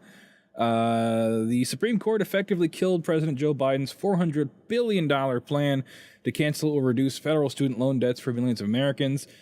The 6-3 decision, we've heard that number a lot, with conservative justices in the majority, said the Biden administration overstepped its authority with the plan, and it left borrowers on the hook for repayments that are expected to resume in the fall. The court held that the administration needed Congress's endorsement before undertaking so costly a program. The majority rejected arguments that a bipartisan 2003 law dealing with national emergencies, known as the HEROES Act, gave Biden the power he claimed. The president said he would work toward a new path for student debt relief using the Higher Education Act, which he called, quote, the best path that remains to provide as many borrowers as possible with debt relief. He also moved to create a, quote, on-ramp that would help ease the risk of default for students who fail to make payments when the current pause ends. Biden blamed Republican officials. Again, it's always the other guy's fault. Biden blamed Republican officials for causing the dispute that led to Friday's ruling, saying, quote, they had no problem with billions in pandemic relief loans to businesses, and those loans were forgiven. But when it came to providing relief for millions of hardworking Americans, they did everything in their power to stop it. That's actually a pretty good quote from Biden. Yeah. I feel like we don't get a lot of those. I'm sure it was written and somebody else wrote it. Loan repayments will resume in October. Can't wait for that. Although interest will begin accruing in September. The interest is where they get you, by the way. The Education Department has announced payments have been on hold since the start of the coronavirus pandemic more than 3 years ago. Oh my God, where does the time go? The forgiveness program would have canceled $10,000 in student loan debt for those making less than $125,000 or households with less than $250,000 in income. 26 million people had applied for relief, including me, and 43 million would have been eligible, maybe me, the administration said. The cost was estimated at $400 billion over 30 years. Yeah, this is a heartbreaker. Let's really hoping this will go through. Obviously, I'm biased. I have student loan debt. And this $10,000 would have been a decent chunk of my loans that would have really helped me out. Now, I understand. I hear the argument, right? People are saying, well, you have to work to pay off your loans. But if you go watch, and I don't remember what episode it was, the episode where we talked about student debt, we talk about how the cost of college has gone up astronomically. So it's not as simple as just saying, oh, you have to work harder, right? And this usually comes from the older generation of telling people my age, well, you just have to work hard. You need to stop buying your avocado toast so you can afford to buy a house one day, when it's really not that simple. Especially when interest, like I mentioned, the interest is where they're going to get you, because as the interest compounds on itself, I've heard so many stories of people that have been paying their loans for like 30 years and they still owe more than when they started because of the interest. Yeah, and I think, again, this is another one of those situations where the proposed solution is treating the symptoms, not the problem. I totally agree that $10,000 off your loan would be really nice. But the problem isn't how much you borrowed. The problem is how student loans are structured. And in the episode that we had talked about student loan, the fact that it's predatory, number one, where these banks are coming after students knowing what the cost of college is and the potential for getting paid back over time, the banks are willing to wait for it, especially when they know they're going to take your debt and they're going to sell it to other companies and make money that way. And then these companies that sell it then get investors to invest in it.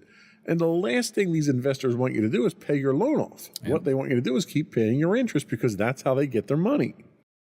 The problem isn't necessarily students that borrow money to go to college. Part of the problem definitely is the cost of college, which has gone up unjustifiably. The other problem is these aren't traditional loans. These are credit cards, basically. If you went out and you bought a house, say you bought a house, we'll just use round numbers. You bought a house for $100,000 and you get 10% interest, which is like credit card interest on a house, by the way. But we're just doing it to illustrate. Economics are hard. So at the end of 30 years, you would have paid $10,000 in interest on that house. So your house would have cost you $110,000. That's it. The amount of interest that you're going to pay on that house is calculated the day that you get your loan. And it's a fixed amount. They amortize it over the course of the loan. And for the first 15 years, the majority of what you pay is going towards interest on that house, so the bank gets their money back. The bank is guaranteed to get their money back. After 15 years, the majority of the money is principal on the loan until you pay the loan off. By the time you get to the last 5 years on the loan, you're paying almost nothing in interest because the interest has already been paid back. But it's a fixed amount. If they structured student loans the same way, rather than charging you compound interest like a credit card, this problem would go away tomorrow. You would take out a $100,000 loan from the bank for your student loans. You'd pay your 10%, and the most you'd ever pay is $10,000 on that loan under that situation. And the problem of never-ending payments doesn't come into play. The problem of paying $100,000 more than the $100,000 that you were charged for your education goes out the window. That's what they should be concentrating on. They shouldn't be concentrating on trying to give you $10,000 towards your loan. That's not going to solve the problem. Because the problem is you owe that money to somebody, so the government's going to give you forgiveness. Well, the government has to pay that somewhere. So where's the government? The government's not a for-profit organization, right? They don't sell, lemonade. They don't have a lemonade stand somewhere where they're making money. The money comes from the taxpayers. Right. So their entire income is us. So if you're not paying your loan, someone's paying it, and it's the rest of the American taxpayer. And that's why it's very difficult to convince somebody who doesn't have student debt to pay for somebody who has student debt. What they should be doing is they should be changing the way the student loans are structured. They should be capping the interest payments on there. They should be capping how opportunistic these loans are. And how easy they are to get. Yes. If you did that, you could solve this problem. Until then, you're shining a turd here trying to make something pretty out of it. Now, I will put on my tinfoil hat here.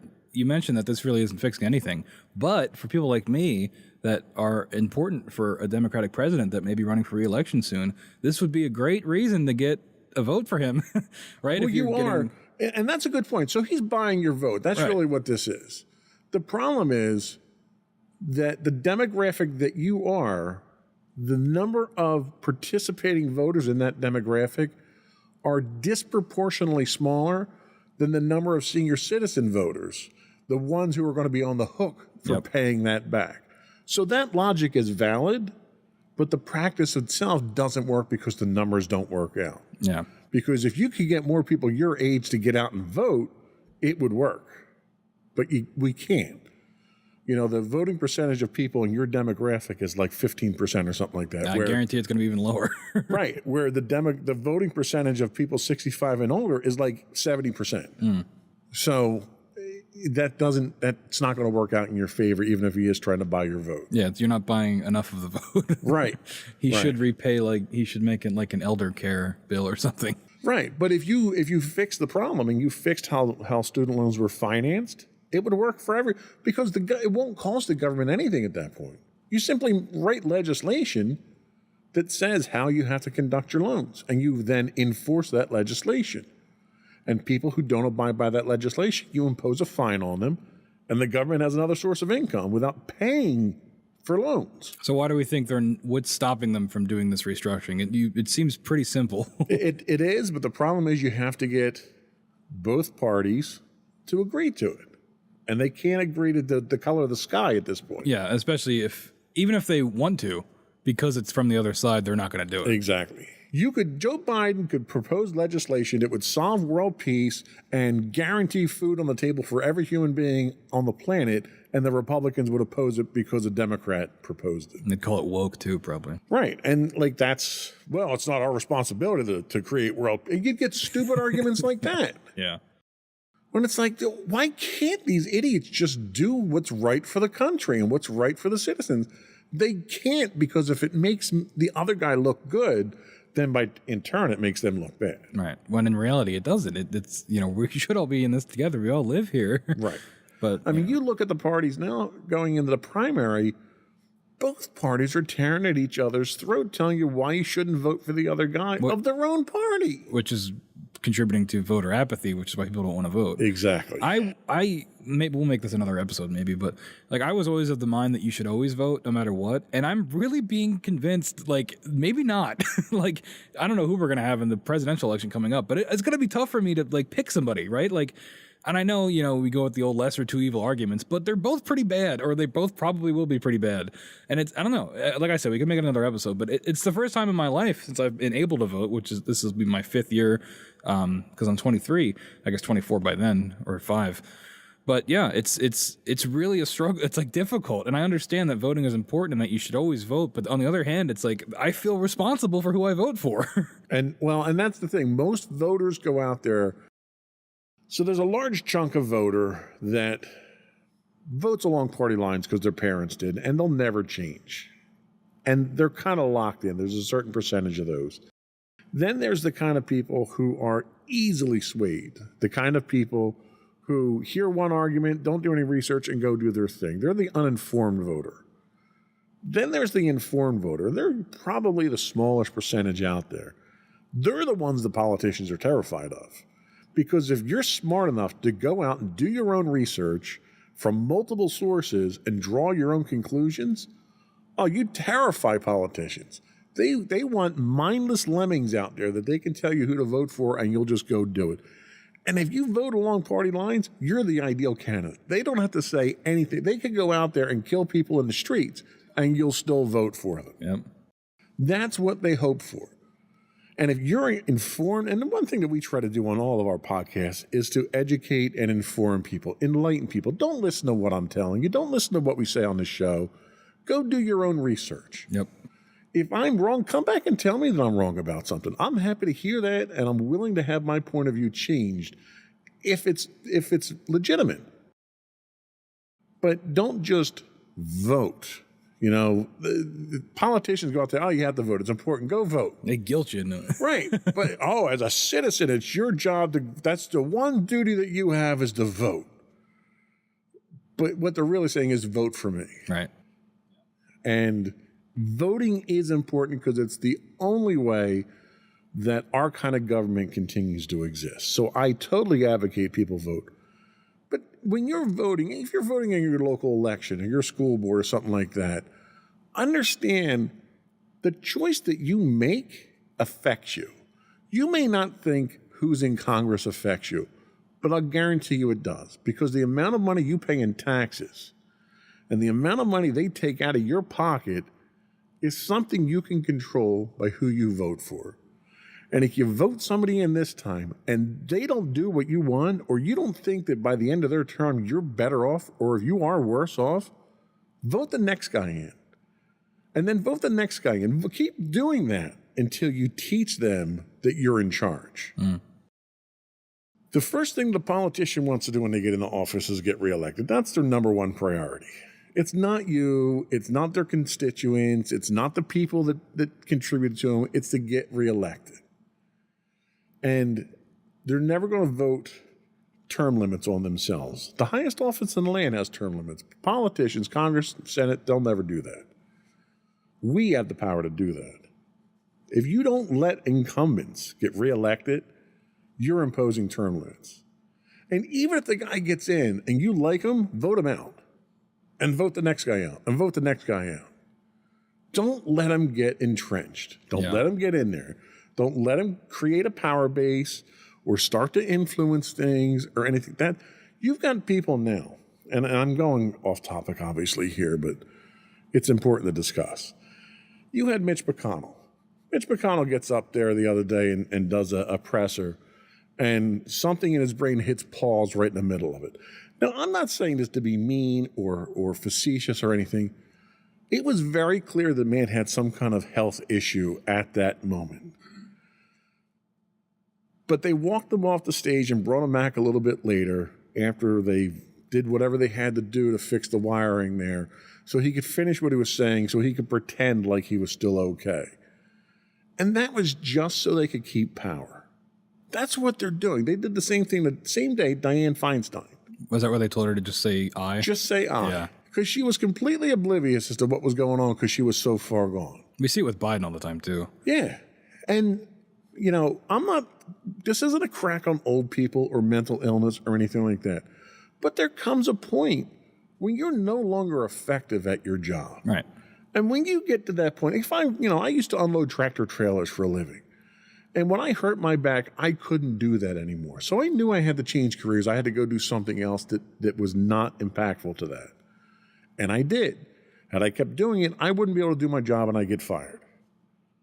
You can't allow people to stay in power who can't do the job. And unloading tractor trailers is much lower stakes than running the country. That's true. That is true. And that's the part that scares me is like you have these people that may not, and it's okay, when people get to a certain age, you might not be all there. Absolutely. But that you shouldn't also still have the same amount of power as you did when you were fully lucid. Right. They talk about Reagan when he was in office, where he started having onsets of Alzheimer's. And do you really want someone who's suffering from a disease like that to have his finger on the nuclear button? Yep. Like, you have to do what is right. You have to have some moral sense of right and wrong to put your foot down in these times, or at least have the gumption and the class to step away and say, look, I can't do this anymore. I'm not up to it anymore. I can't do it the way that it needs to be done. Let a younger person come in and do this type stuff. We as the voter have the power to do that. The more you know. Anyway, that's it for my soapbox for there. We're going to run over time here, but that's okay. We're going to come back with our last segment here and talk about religion, free speech, and gay rights. That should be a quick one. We'll be right back.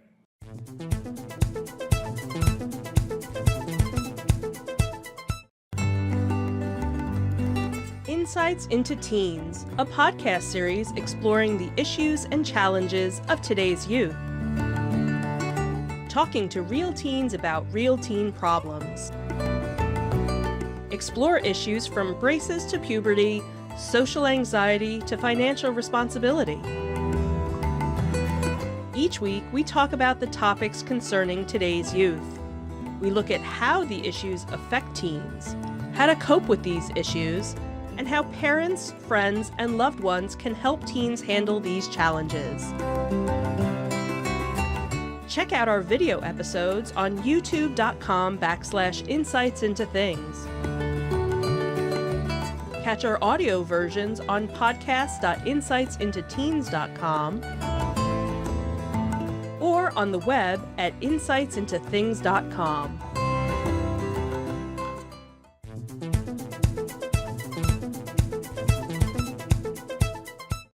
Welcome back, everyone, to Insights into Tomorrow. We are still covering the Supreme Court's recent decisions after a brief aside. Sidebar into politics. Yeah, but we're back, and this is our last point for today. Religion, free speech, and gay rights. That's a lot, but we're going to do our best.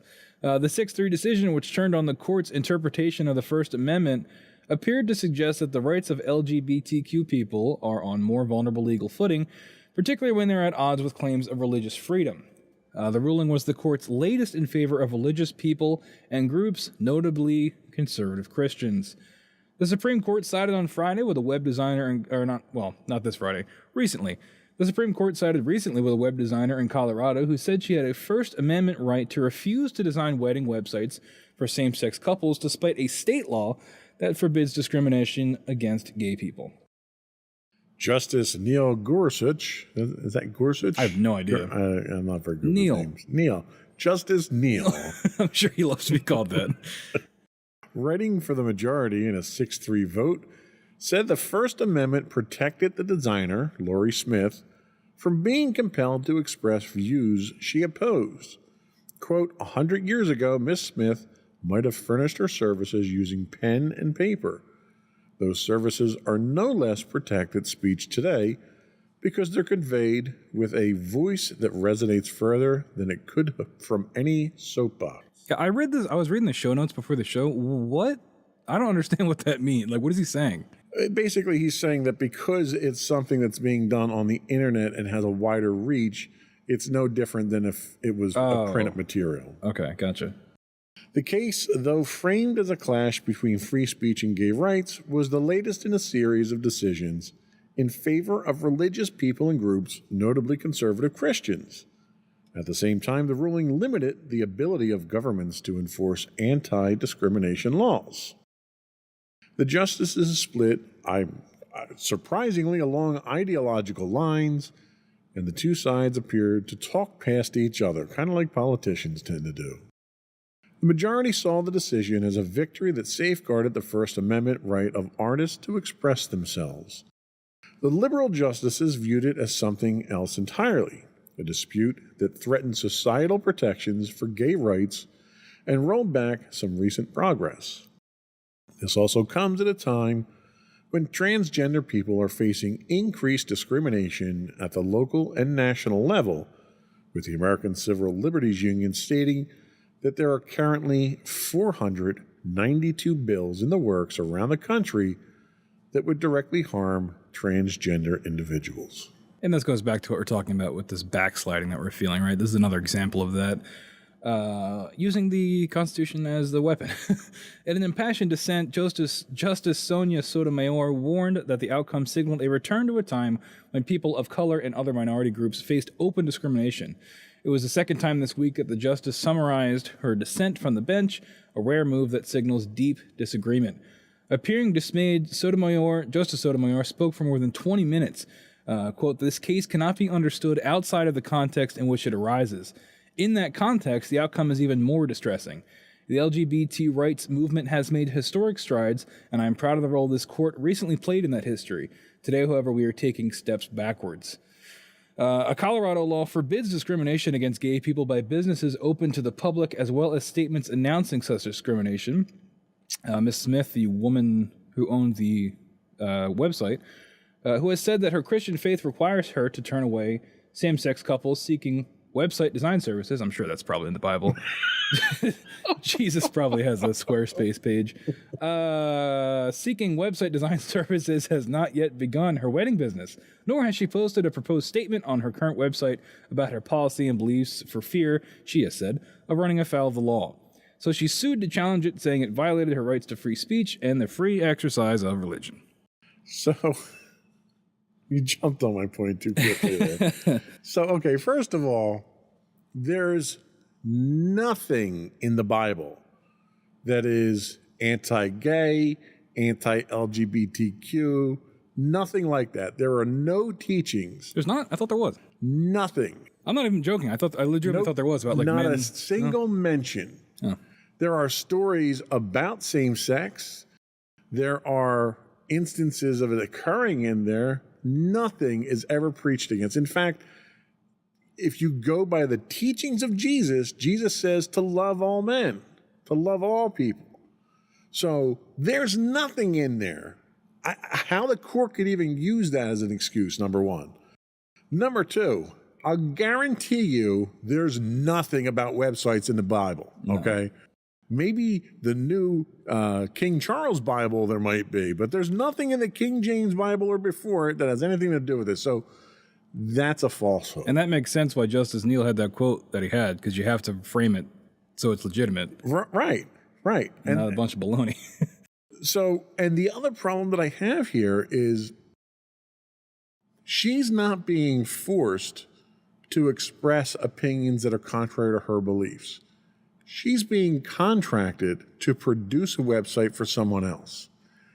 If she didn't like fur coats and she made a website for someone selling fur coats, nobody would confuse her as being the person selling fur coats. Mm-hmm.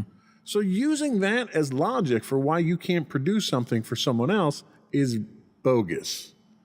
So there isn't a single argument in this case that has a leg to stand on. It worked.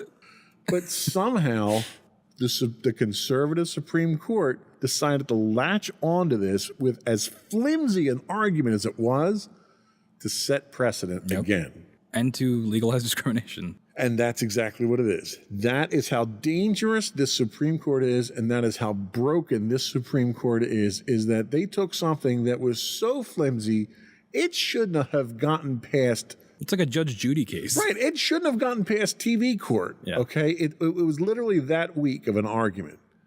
And somehow the Supreme Court decided that was important enough to listen to.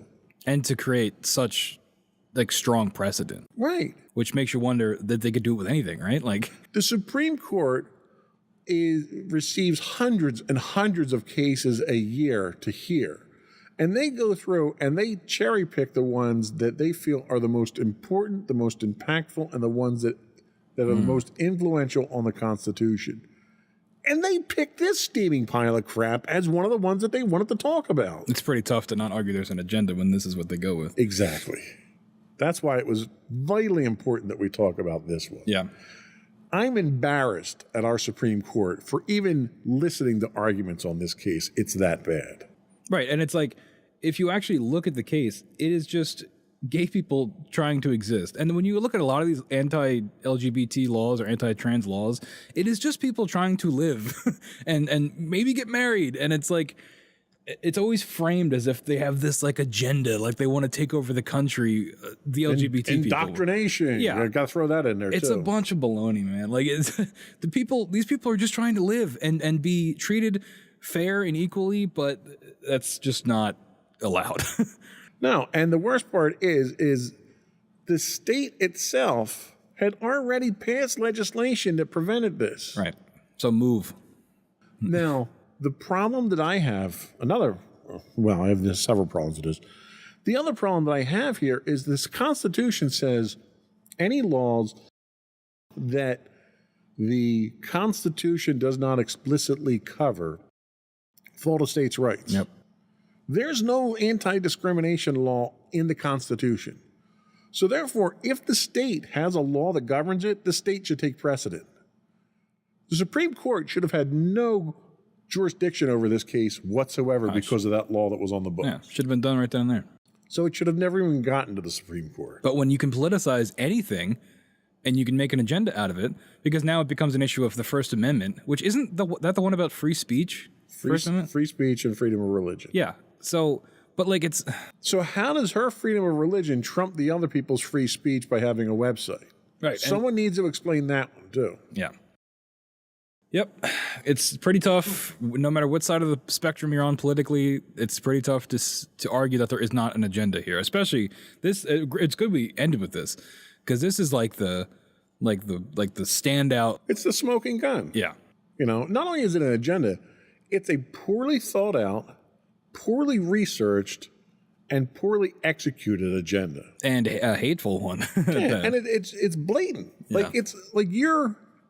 The expectation that Americans are stupid is written into this agenda because you're not supposed to see this stuff. You're not supposed to pay attention to it. Supreme Court rule. They're supreme, so it should be okay, right?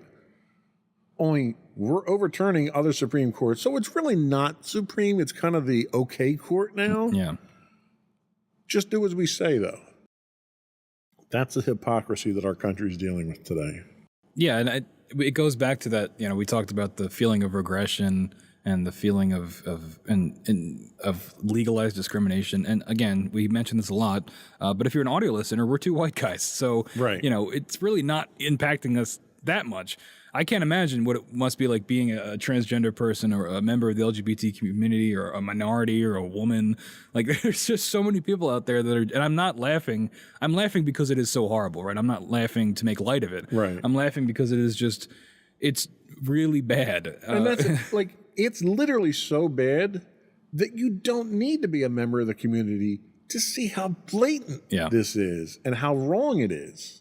That's how bad it is at this point. And it's not even hidden. And then they have the Republican side of this. They tend to like put the blame on the other side of like, oh, well, they're the ones that are trying to take all the power. They're the ones that are actually trying to brainwash you. When in reality, that's just not true. Right. It could be in some way, but not nearly as much as the right is doing. Right. I just don't know how you can see that and just act like, you know, if you believe in these far right conservative Christian ideas that, like, you know, that you're the minority in this. Like, So I'm going to get insulting here for a second because I just can't make my point without being insulting. So the people that are doing this, the far right politicians and radicals that are doing this, are so blatant and so callous and not well thought out that their argument requires stupidity to believe, are doing that because the vast majority of people that support right-wing politics are stupid. They're people who don't want to think for themselves, don't want to do their own research, blindly want to follow somebody who they think is the next coming of Jesus, and generally are religious fanatics. but they think that they are smart because they have backing like this where they're being legitimized. They think they're smart because the people that know they're stupid keep telling them they're smart. Yep. Okay. And that they have all the answers. You have to, I hear this a lot with what I do for a living. Okay. They say, oh, you can't trust the Democrats. You can't trust the liberals. They're trying to brainwash you, but you can trust me. I have all the answers. And I'm like, you are no different than if they actually are brainwashing you on the left, because you're doing the exact same thing. You're delegitimizing everything else, but you're saying you have to listen to me. I have all the answers. You can trust me. Right. They can't provide proof or evidence or a logical argument, so their way of arguing their point is to attack the legitimacy of the other guys. And it's working. It's fake news. Don't listen to it. It's political sabotage. It's a witch hunt. It's never me. Right. You've got a president, a former president of the United States, with like 50 indictments against him right now. And he said he's going to run from jail. And it's not him. It's everybody else. And it works.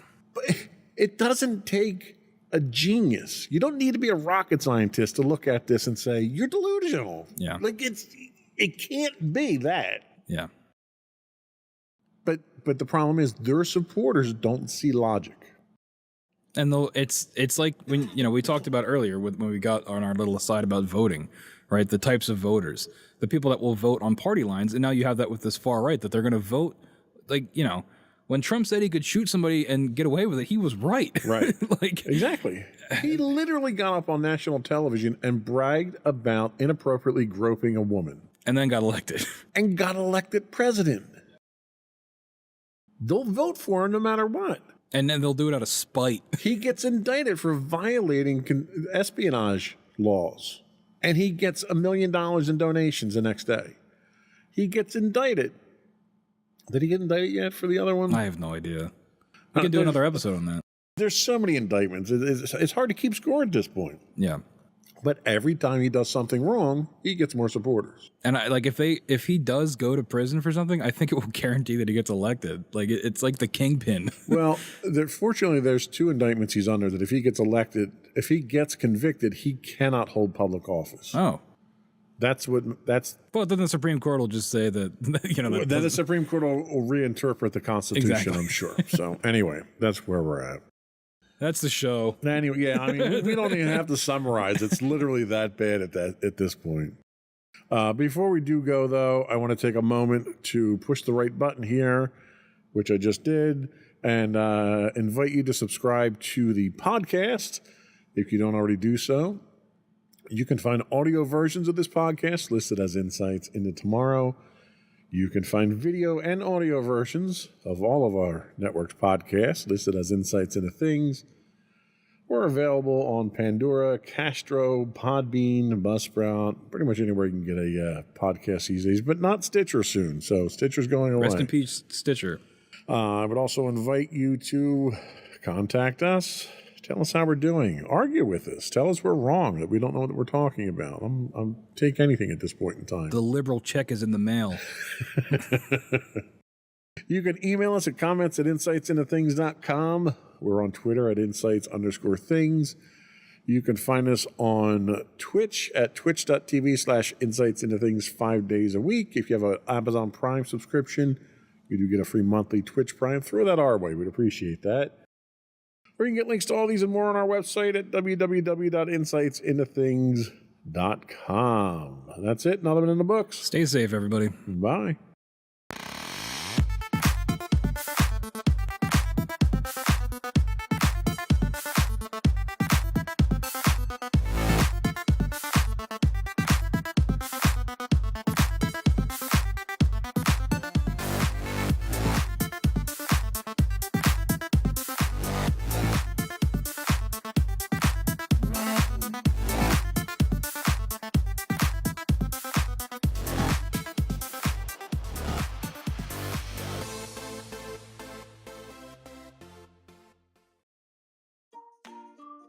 Insightful podcasts by informative hosts.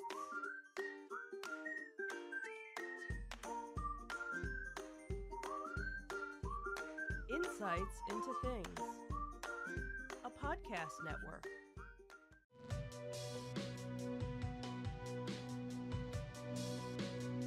Welcome to Insights into Tomorrow, where we take a deeper look into how the issues of today will impact the world of tomorrow. From politics and world news to media and technology, we discuss how today's headlines are becoming tomorrow's reality.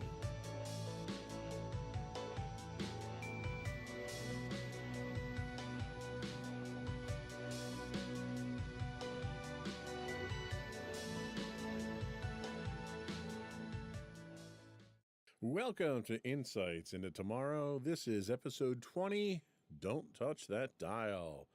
I'm your host, Joseph Whalen, and my co-host today, Sam Whalen. How you doing today, Sam? Good. How you doing? Fantastic. So this topic kind of came up when I was doing some research on various things that we could talk about. This one kind of hit home, mainly because of what you do. What is it that you do that's tied to this topic? So I currently am a producer at an AM radio station. I run the board for a bunch of different shows 3 days a week. I also would like to break into the FM market at some point. That's sort of my goal. Went to college for it, did radio in college, did radio in high school. Radio is my passion, and it's what I want to do for a living. This topic was important and something I think about too often. Awesome. Well, thank you for the resume there. We'll make sure we get no that problem. out to Yeah, everyone. check out my website. So the article that I came across happened to deal with current automakers like BMW, Tesla, Audi, Porsche, and Volvo, all taking steps to remove AM radios from their electric vehicles. And it made me think, and it's making a lot of people think, what's the fate of this aging but reliable form of communication? And that's what we're going to discuss today.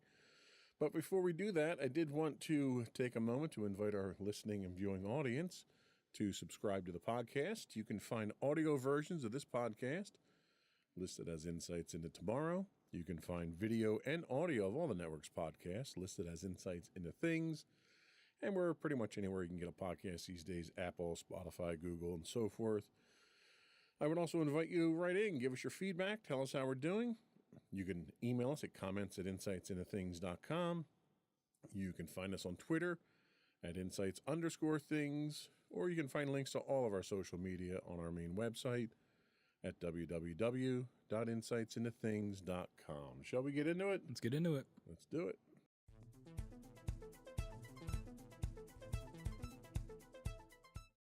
So there's one particular article that I read was on a site, northjersey.com.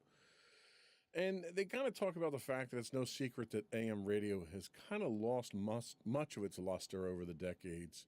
And it was introduced in the early 1900s, and it's lost out to superior technologies.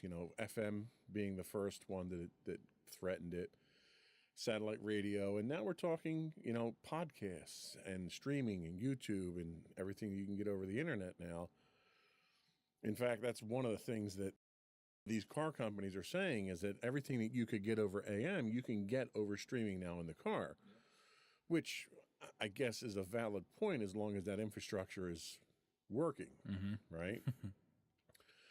AM has been traditionally relegated mostly to talk shows at this point in time. And again, that's because of the limitations in the technology. Can you talk a little bit about your experience with AM and what the limitations of that technology are and why people might be wanting to move away from it? Sure. Yeah. I mean, if you listen to any AM broadcast, you're going to hear it immediately, the difference between AM and FM. The sound quality is just much lower, and that has to do a lot with how it transmits its signal. It limits itself, essentially. But because it's so simple, it's effective in more rural areas and areas where you might not have the high-speed internet you would need for streaming services.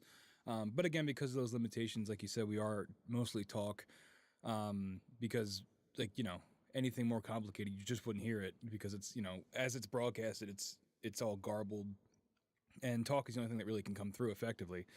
But yeah, it's kind of a miracle that AM is still around. I think, even as someone that works at an AM station, it is definitely, it feels like a relic. And when you bring it up to anybody, you immediately they're like, it's dated and it feels dated. But there is still a market for it in areas where it's not as populated, where it's easy to get an AM signal. We do have people that call in still. We do have listeners, even with those limitations. So, well, and that's the technology itself doesn't lend itself to high fidelity broadcast, stereo, or all the new fangled high grade music and stuff that we do now. But what it is, it's reliable and it transmits very far. It doesn't, because of the frequencies that it operates on, it's not as susceptible to interference with, objects, Wi-Fi, for instance. You run Wi-Fi in your house, and if you have drywall in your house, that can interfere with your Wi-Fi signals because of the higher frequencies. And weather too. Yes, that's one thing. But I will say that from a weather standpoint, it's interesting listening to AM radio in a thunderstorm, because every time there's a bolt of lightning, you can hear it over the radio. Yep. But it's exactly that reliability that resulted in it becoming really America's backbone for our national public warning system, which is one of the paramount reasons that people are trying to preserve it now, not just, for talk radio and such, but a large chunk of our emergency broadcast system is done over AM radio. In fact, our government is still trying to preserve this. U.S. Congressman Josh Geitheimer thinks we can't lose AM radio. He says AM radio is resilient to cyber attacks, nuclear threat, and natural disasters. He goes on to say that when cell phones go out, the internet gets cut off, or television doesn't work because there's no power in your house, you can still use an AM radio. It'll still be there. Yep. And that's true. I mean, people have hand crank AM radios for emergency weather services and natural disasters and things like that. How significant do you think it would be if AM went away and we lost those forms of communication? Would it be a public health hazard? I think it definitely could be, because, when all else fails, you would still be able to turn to that. Everybody, even if they've never tuned to AM on their car or radio before, you can, and you would still be able to get that information. If that goes away, there really is no no last resort that you'd be able to go to get that information. You could, we get government warnings on our phones, but if there's some kind of electrical malfunction, your phone is dead, and there's no cell service, no internet service, you're not going to get those alerts. TV broadcasts, you see emergency alert system tests on TV all the time. But again, if power goes out or if the TV networks go out, you're going to lose that service. AM radio, it's pretty hard to shut it down unless you destroy the transmitting towers, because no matter what, it's going to go out. And like you said, you can get a hand cranked radio to always get that signal. So I think it would be, it's like it seems like a really low chance that we'd have to use it for something. But if we did and we didn't have it, the consequences would be pretty rough. Well, and, I'll take us back to when 9/11 happened. I was working up in central New Jersey, so most of the radio and TV stations that we had pulled from New York. And when the first tower went down, it took one of the major transmitting stations for all the television networks down. Oh, really? I didn't know that. Yeah, and because it was mounted on top of the tower, because it was the largest structure in the city, and we lost all of the antenna service that we had at the time. We didn't have cable; we had antenna service, and obviously it's a time that everyone's kind of scared, not knowing what's going on. So you're looking to get news. Well, all the internet sites were hammered at the time. You couldn't get anything. In fact, the only internet news we could get, we had to go to European sites to get that, and they had, spotty reporting at best. We had someone who had an old 9-volt radio in their desk that they would listen to on their break. And they pulled that out, they pulled up an AM news station, and that was how we kept in touch during 9/11. So it's not that unreasonable to think that it's that important. And it's, the whole reason this topic came up was because of the auto industry kind of pushing the issue itself. But that's not really the driving force behind this, but it's the reasoning behind the auto industry's move away from AM is sketchy, I would say at best. What are the reasonings that they have for moving away from AM? So I'm looking at the show notes. Just want to make sure we covered the right parts. We already covered the issues, but yeah, the real issue is deeper than car makers trying to modernize their products. This is from Forbes magazine. 40% of all radio listening is done in cars, which is great for us and the radio side of things because you're guaranteed an audience. A lot of, like when you do ratings and stuff, you can't guarantee an audience, but radio, you can kind of cheese the numbers because everyone's got a radio in their car. Even if they're not really listening, it's on. So that counts when it comes to ratings. Sure, yeah. If the auto industry turns away from AM, losing that large percentage of listeners could doom the platform and make it impossible to stay commercially viable, which is also very true because in radio, it all comes down to your ratings so that you can sell advertising to then go back into the station to fund more things. It's a cycle. And ratings are everything. If you don't have those ratings and you don't have that market, you've pretty much got no reason to be operational because it is all commercial based, even if it is being used for government services. Bipartisan groups of elected leaders have sponsored the AM for Every Vehicle Act, which I imagine is, a bill to force AM in every car, no matter what. Exactly. Yeah. And I think that would be a good thing, because even if you never use it, like you said, when it comes to 9/11, having it in a time like that would be extremely useful and helpful. And if there was no option for that, I don't know what you would do. I think it would make panic even worse than it probably already would be. Yeah, I agree 100%. I think it's almost like a safety blanket at this point in time. People know that if they need to get that information, they can, even though they might not avail themselves of it on a regular basis. There's thousands and thousands of weather radios out there that people have just when there's a storm, and those weather radios get their information over an AM band. Mm-hmm.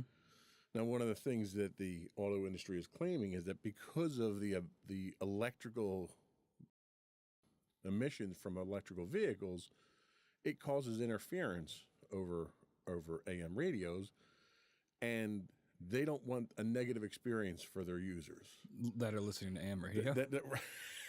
Like that Venn diagram is pretty small.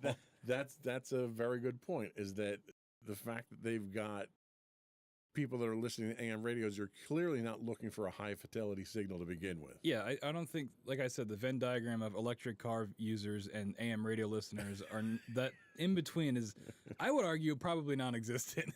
and I would tend to agree with that as well.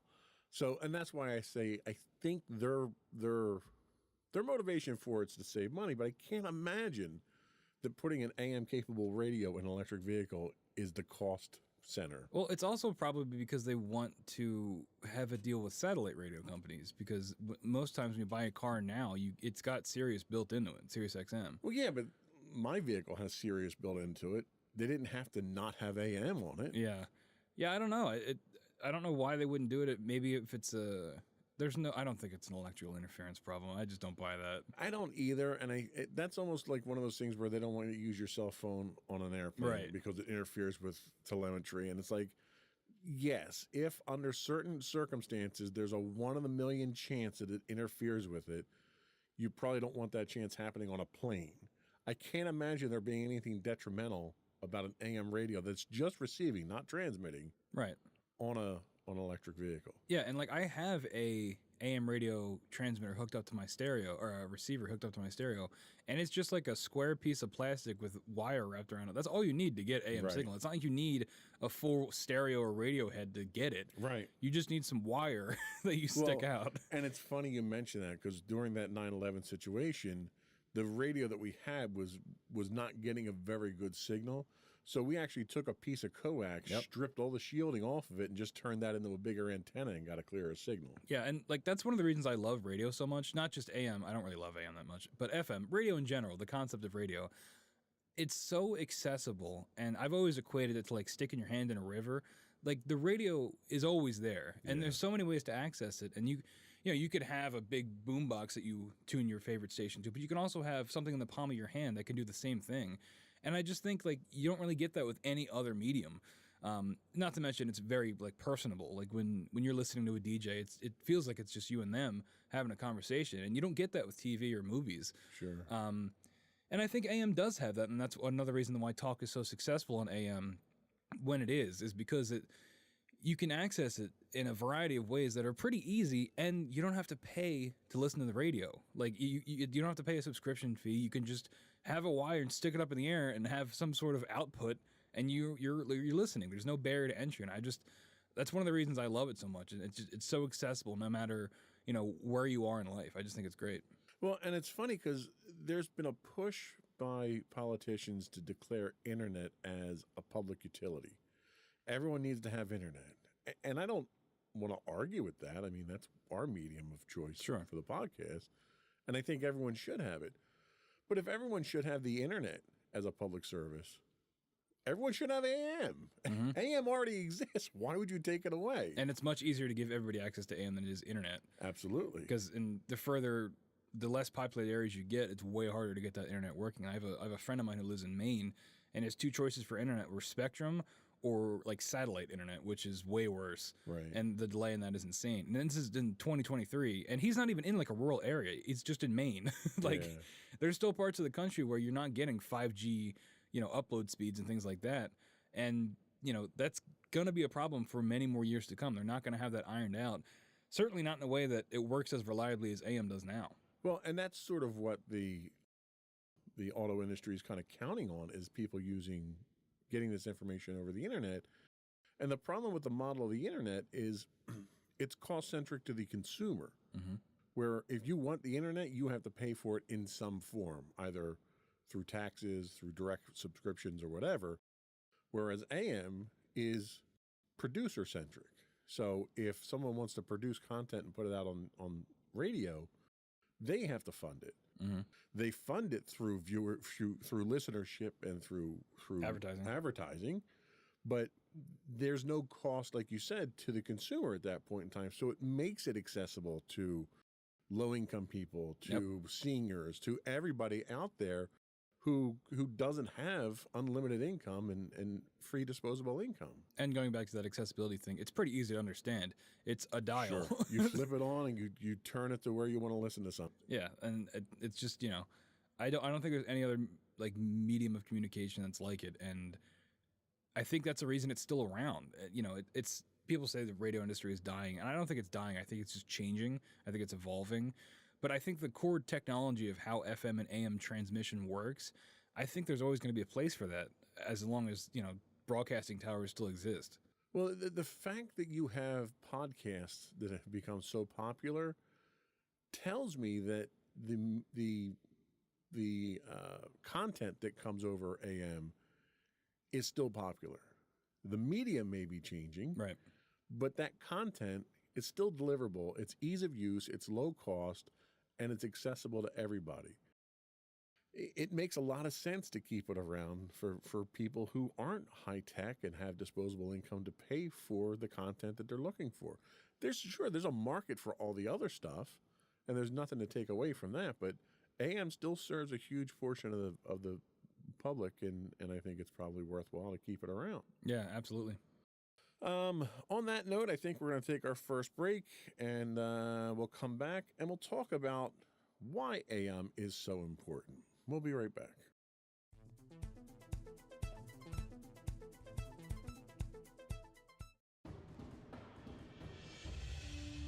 For over 7 years, the Second Sith Empire has been the premier community guild in the online game Star Wars: The Old Republic. With hundreds of friendly and helpful active members, a weekly schedule of nightly events, annual guild meet and greets, and an active community both on the web and on Discord. The Second Sith Empire is more than your typical gaming group. We're family. Join us on the Starforge server for nightly events such as operations, flashpoints, world boss hunts, Star Wars trivia, guild lottery, and much more. Visit us on the web today at www.thesecondsithempire.com.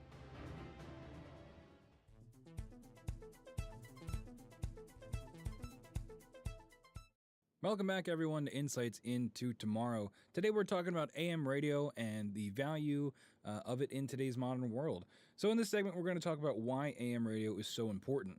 Like I said at the top of the show, I am a producer at an AM radio station, so you can take that however you want.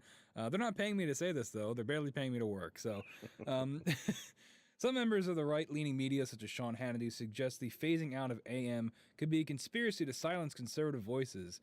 And boy, does that sound like a narrative we've heard before. Many right-leaning talk shows that are the key to the Republican base live on AM. That's very, very true.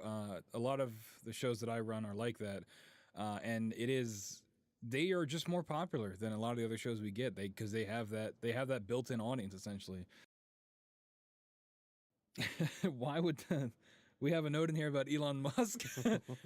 Isn't Elon Musk emerging as a leader of the right? Why would Tesla be participating in this conspiracy? That's a good point. Elon clearly is on the right side when it comes to the political spectrum.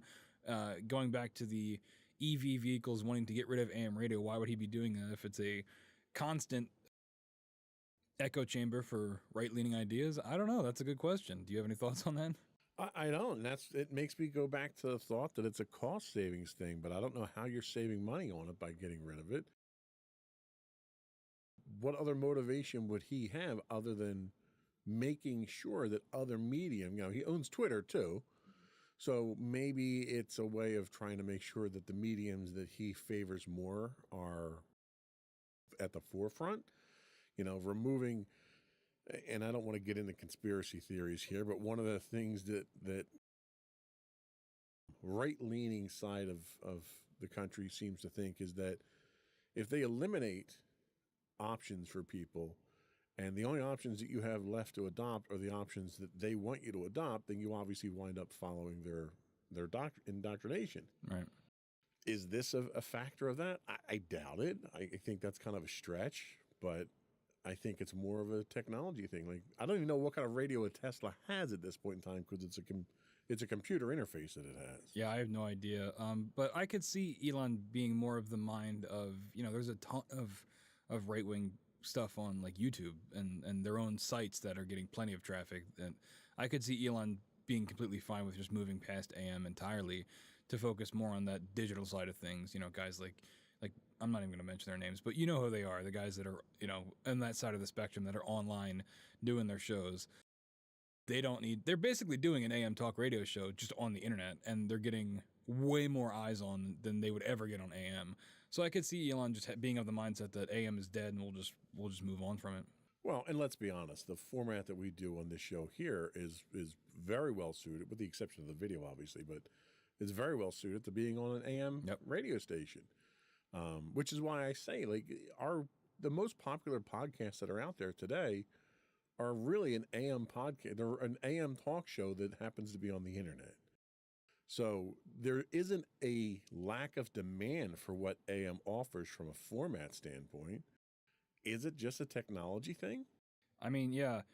Once again, we go back to this issue of technology. Jordan Walton, executive director of the New Jersey Broadcasters Association, tells us, due to the nature of the sound, AM lends itself to the spoken word, which is why the talk shows gravitate toward it, which is true. When I'm producing shows, we are very aware that we are spoken word when it comes to things like compression rate and what we're uploading our shows at. It really doesn't matter that much because when it's processed through the transmitter, it's going to sound like it sounds on AM no matter what we do to it. Hundreds of foreign language stations on the platform serve marginalized communities, which is also very true. I run a lot of shows dealing with Eastern European communities in the area, Ukrainian people, Polish people, and that was an aspect of the radio industry that I had no idea about before I started this job, and it's really opened my eyes to it, how important it is to these communities to have that access. I mean, holding full-on religious services that through the AM dial that they might not be able to get to otherwise.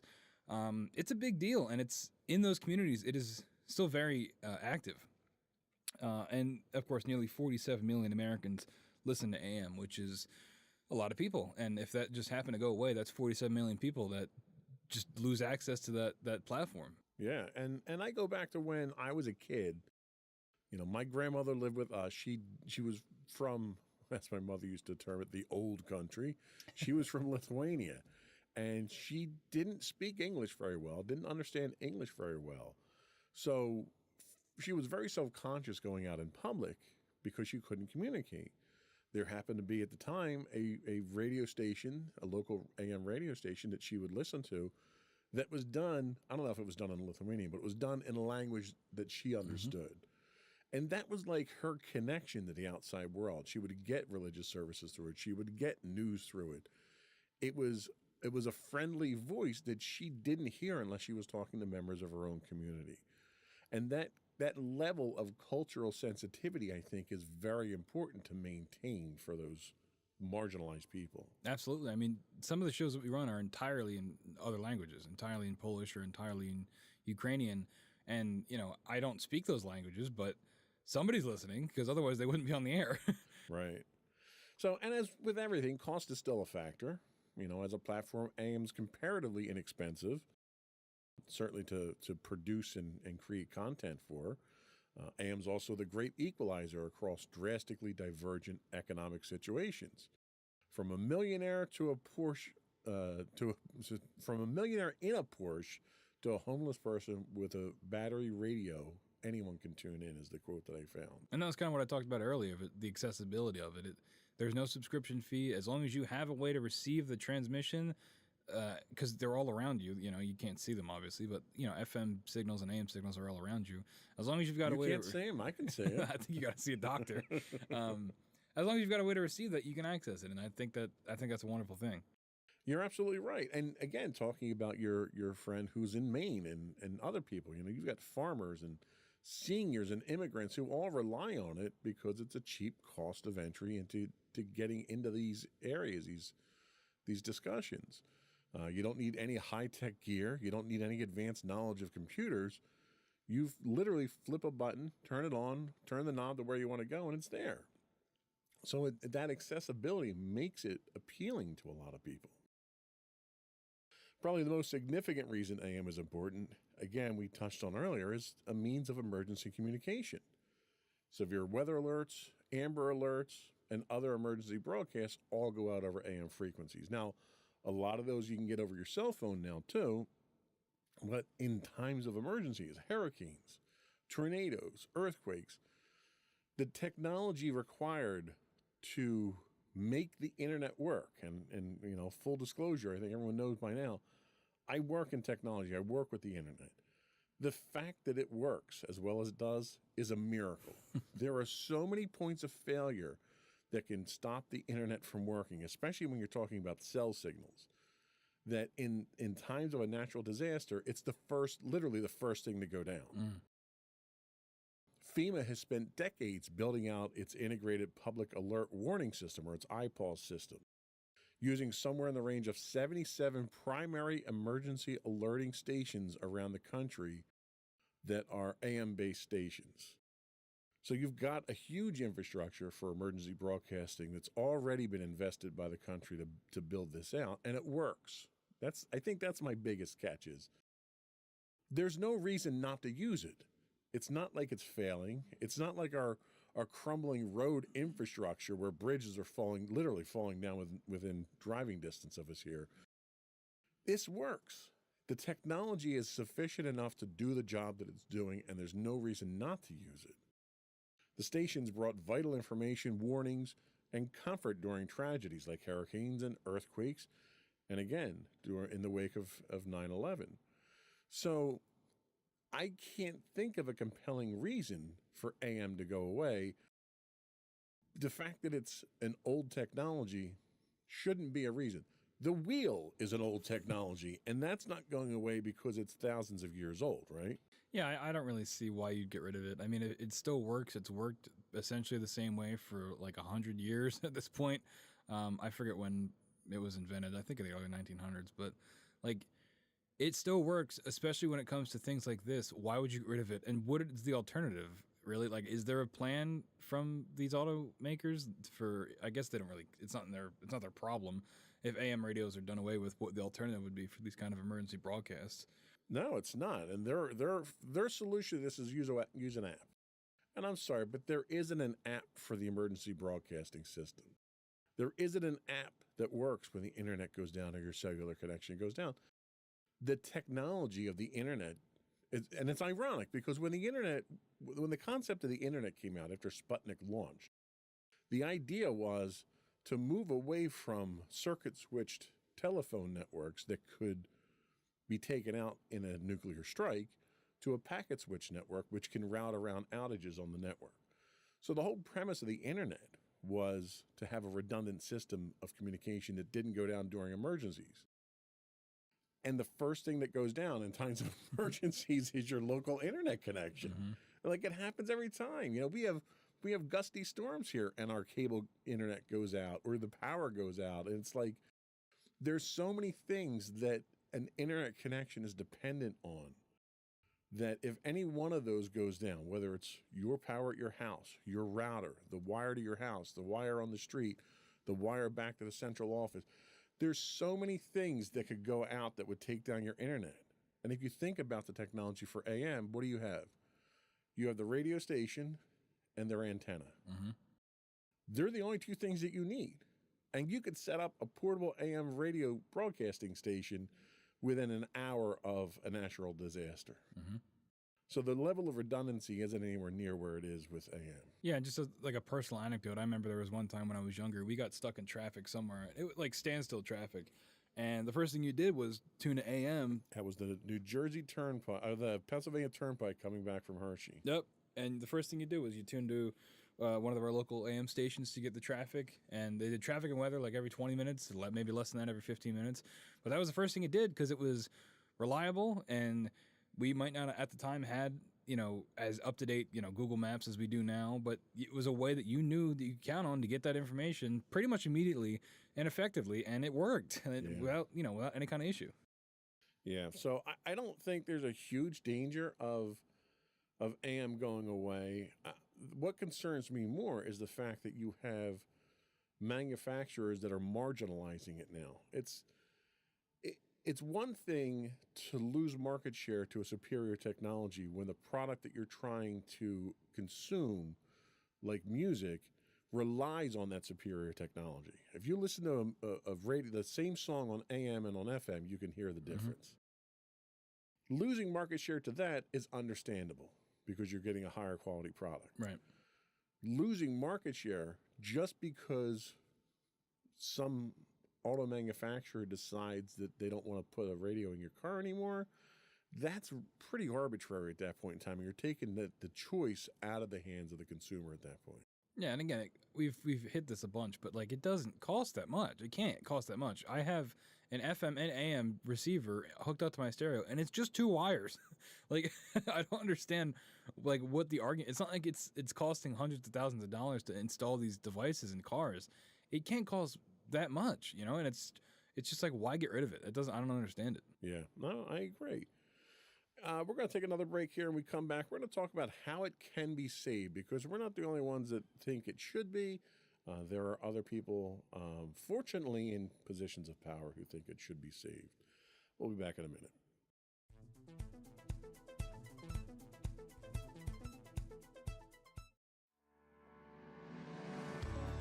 Insights into Entertainment, a podcast series taking a deeper look into entertainment and media. Our husband and wife team of pop culture fanatics are exploring all things from music and movies to television and fandom. We'll look at the interesting and obscure entertainment news of the week. We'll talk about theme park and pop culture news. We'll give you the latest and greatest on pop culture conventions. We'll give you a deep dive into Disney, Star Wars, and much more. Check out our video episodes at youtube.com/insightsintothings. Our audio episodes at podcast.insightsintoentertainment.com, or check us out on the web at insightsintothings.com.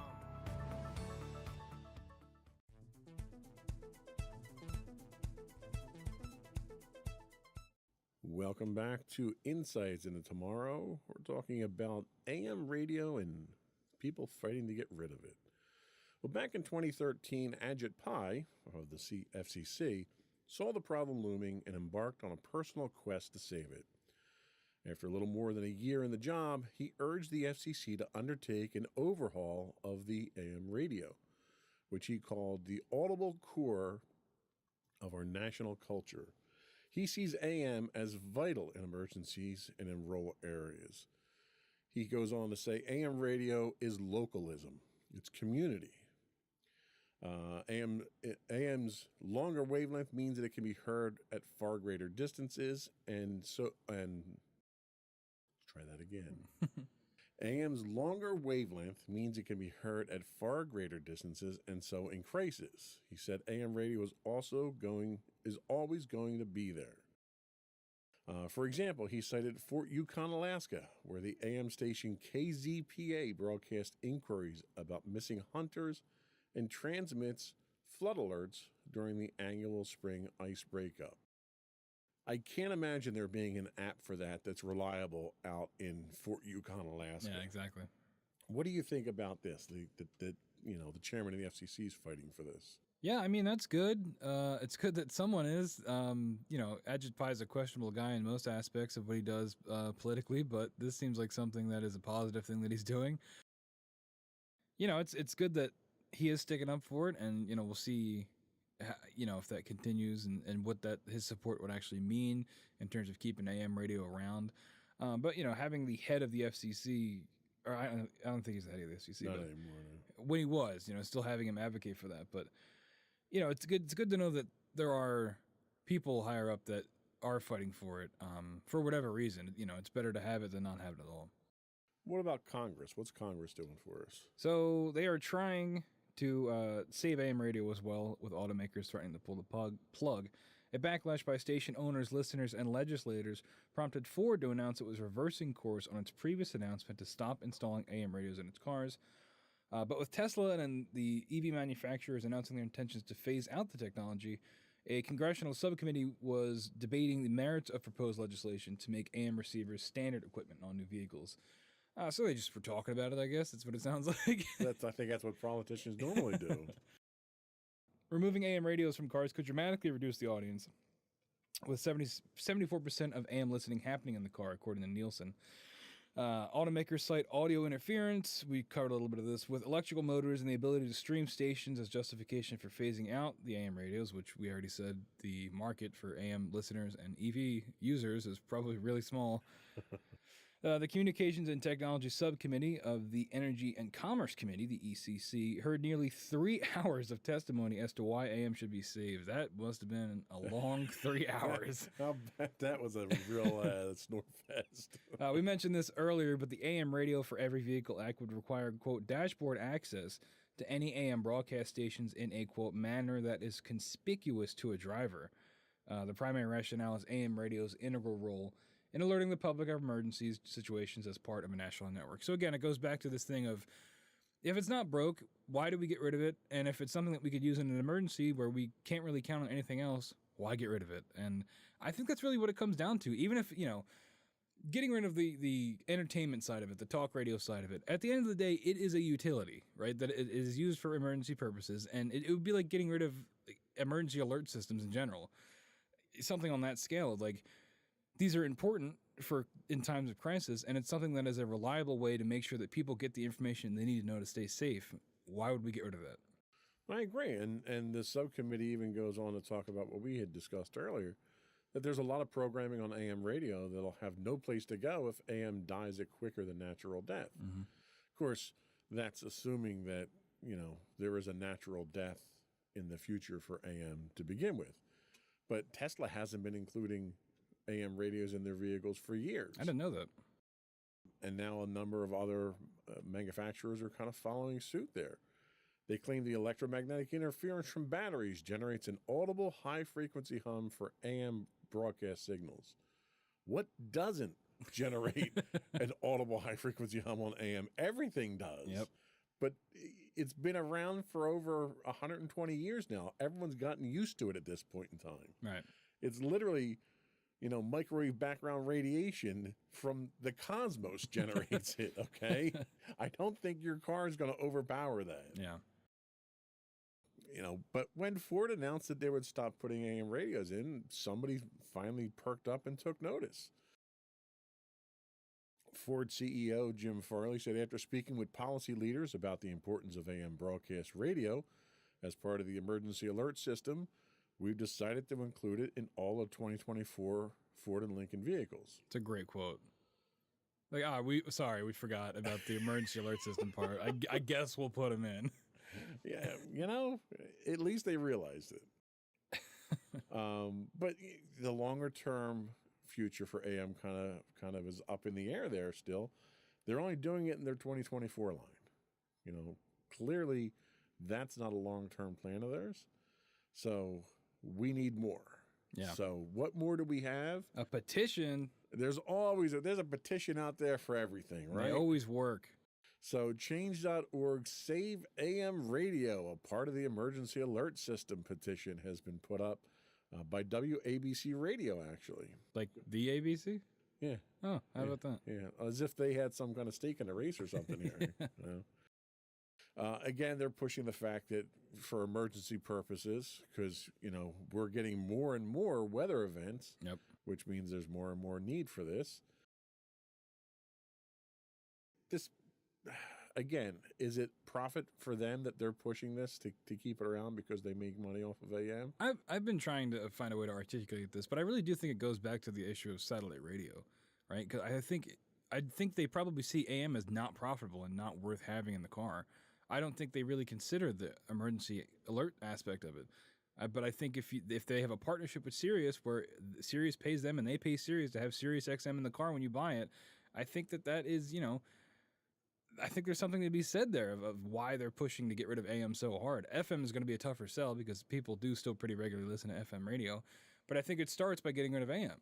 Yeah, I can't disagree with that, but I don't know if satellite radio is a replacement for AM. Well, not in a realistic sense, but I think in terms of profitability sense for them, for the manufacturers. From that standpoint, yeah, but from an emergency alert system itself, I don't think it's reliable enough for that. No. Not to mention you have to pay a subscription for it. So and that's the thing. Like what someone like XM could do would be to provide a channel that anyone can access for emergency regions. Yep. The problem that you have with that is your emergency broadcast system is regionalized. Mm-hmm. So if you're going to have a single channel for emergency broadcast, Fort Yukon, Alaska is going to be sending me updates of hunters that are missing and breaking up with their ice cap, and it's not going to be relevant to me. Yeah, not to mention, I don't know how you would access that without having Sirius installed in your car. And that's the thing. Standard radios can't receive it, whereas literally any standard AM radio can receive an AM broadcast. Right. You can get add-ons, that will do. You can get an AM or a XM tuner that then broadcasts an FM signal that you can pick up, which is what a lot of people did for satellite radio when it first came out. But again, it's ease of use. That's not available to everybody. So I don't think it's probably the best way to go about it either. Yep. I don't know. I guess time will tell where we are with it, but we're going to take another break here and come back. We're going to talk about why AM is fading and some detailed information on that. We'll be right back.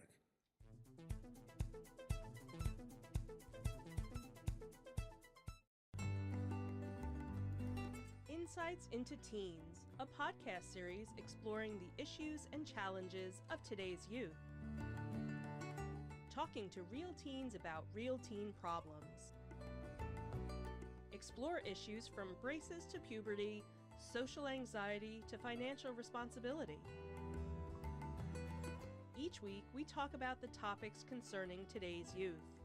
We look at how the issues affect teens, how to cope with these issues, and how parents, friends, and loved ones can help teens handle these challenges. Check out our video episodes on youtube.com/insightsintothings.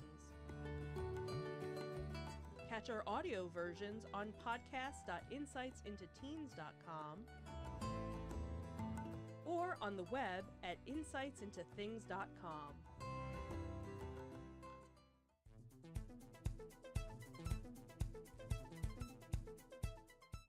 So is AM radio dying? Well, AM listenership has been in decline for years now.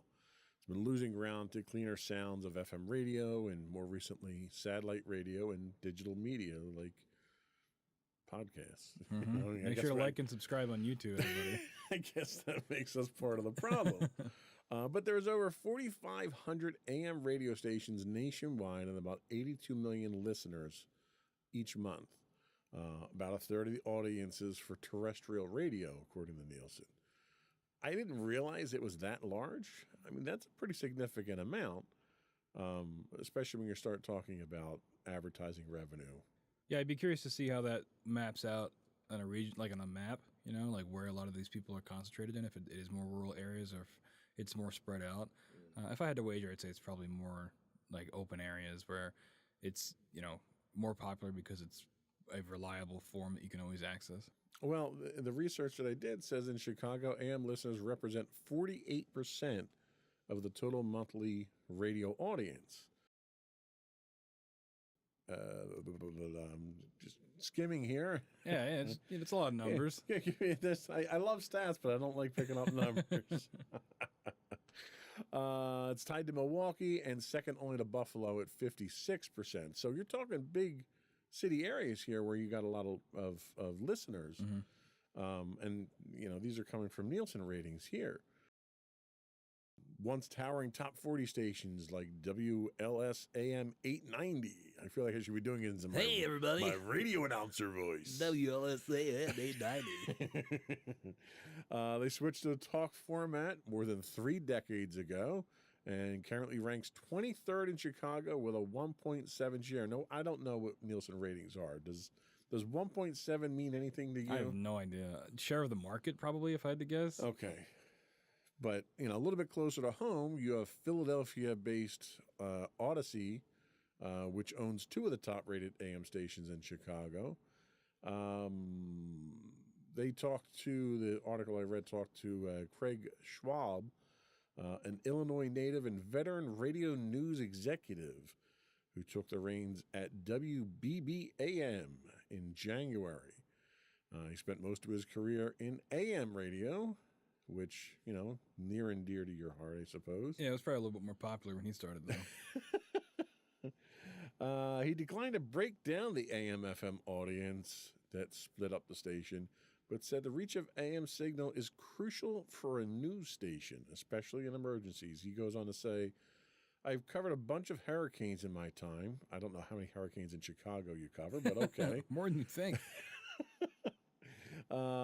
In different radio markets. Sorry, okay. He says in different radio markets. It's the Windy City. So. He says, I'll tell you that when electricity goes down and cell towers are out and all kinds of things aren't possible, television's not accessible, cell phone signals and batteries die, AM radio is there. And it is. It's like a safety blanket. Mm-hmm. A really uncomfortable, scratchy safety blanket. Like the one you leave in your car if you get stuck on the side of the road. Keeps you alive, though, right? Yeah, You're not gonna sleep with it normally, but it gets the job done. And I think that's really what it's like. That's kind of the gist of it. So, given your experience with being a AM producer, I want to throw a couple of questions at you in the last few minutes of the show here and do a little question and answer session. So the first question I had for you is, should AM be kept alive? And if so, why? They taught me in journalism school not to ask yes or no questions. But yeah, I definitely think it should be, not just because I'd be out of a job, but because, when it comes down to it, like I said before, throwing out all the talk, all the entertainment stuff out the window when it comes to AM, I think it fundamentally is most important for its emergency broadcast capability. And if you were to get rid of that, I don't know how you would replace that. Like we talked about, internet is not reliable, television is not as reliable as AM. And if it's not there, how are those messages going to get out at the end of the day? I think it would be a public security risk, honestly. And I think that's a fair point. And it kind of leads me into the next question here is, should government intervene in keeping AM radio alive for that very reason? Now, I'm not an advocate on government intervention. I think every time the government gets involved in something, it's more likely to get screwed up and cost me more money than it is to fix anything. But because of that public safety aspect of it, is this a government problem? Should the government be doing something to make sure this doesn't go away? I think that's a slippery slope, honestly. When you've got government, if they're going to intervene with car manufacturers, I think that could go.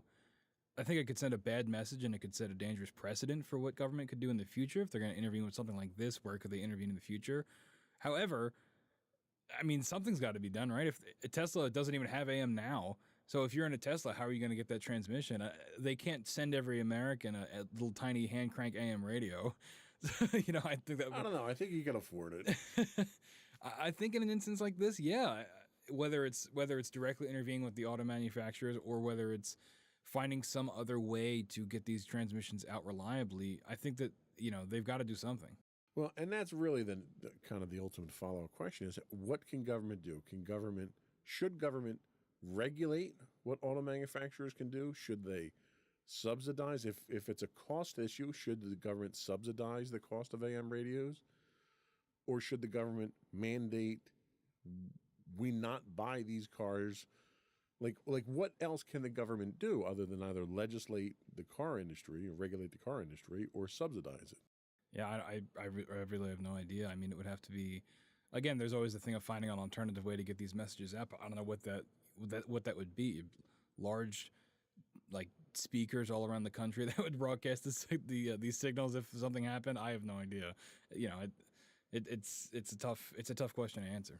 So I think that is another alternative is the government can find another medium for it for emergency broadcasts. So the next question I have is kind of a personal question to you is, do you listen to AM radio in your car, and why or why not?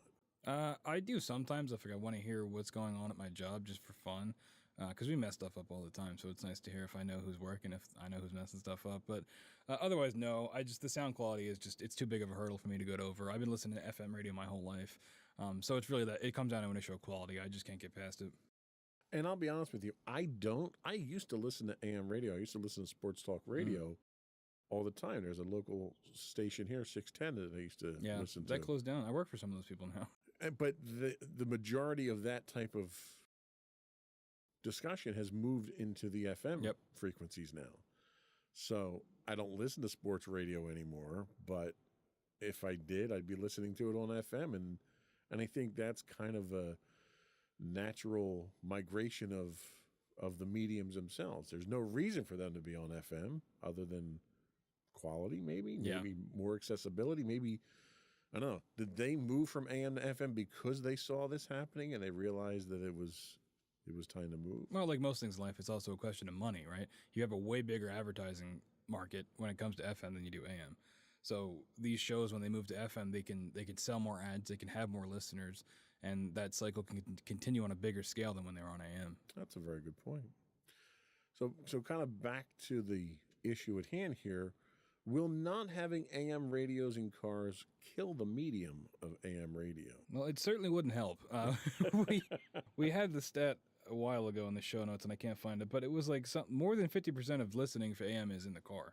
So if that's taken away, where else are people going to listen? I think just from those numbers alone, if you're losing more than half your listening audience, yeah, that's going to be tough to come back from. And, asking people to either stream it online, which we do offer, which alleviates the quality problem, by the way. But then you run into the issue of having internet instead of just having a radio. I think it would. Yeah, I really do. I think losing that large of a chunk of your listener base would be tough to come back from.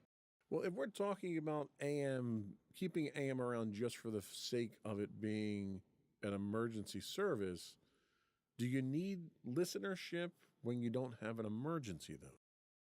I mean, you got to keep the lights on, right? I mean, these things, unless you're being funded directly by the government, you got to keep the lights on. That's that somehow. subsidy I was talking about, Yeah. where the government's going to basically pay for the service. I think that'd be the only way around it. Okay.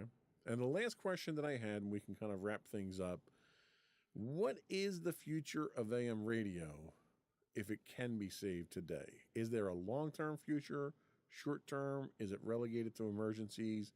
Is there still a consumer-grade version of AM 20 years from now? 20 years from now, I don't know. I think by then it might move more to podcasting. I think if it's going to stick around, it's going to, in 20 years, it would probably be more for just emergency purposes. Especially during COVID, a lot of stuff got cut around here.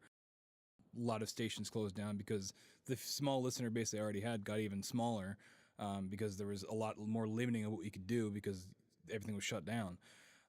So yeah, I think in 20 years, it'd probably be more something akin to purely for emergency purposes. Well, and I have to say, from a strictly podcasting standpoint, one of the biggest advantages of podcasting is literally, if you don't care too much about quality and production quality, literally anybody can podcast. And I know AM has a low barrier of cost of entry to get into, but it's not free. And podcasting's not free either. But you could generate a podcast on your phone if you wanted to. Yeah. So it's a lot easier for people to produce content from that and then publish it somewhere on free sites. Again, you're talking about a different audience and a different barrier to entry for your consumers for it. But as a podcaster, well, I can't say it's cheap to podcast because the level that we podcast on is very expensive. But for someone who just wants to create an audio podcast and doesn't want to go crazy with mixers and mics and all that stuff, you can do it for next to nothing. Yep. You can produce content on the internet for next to nothing.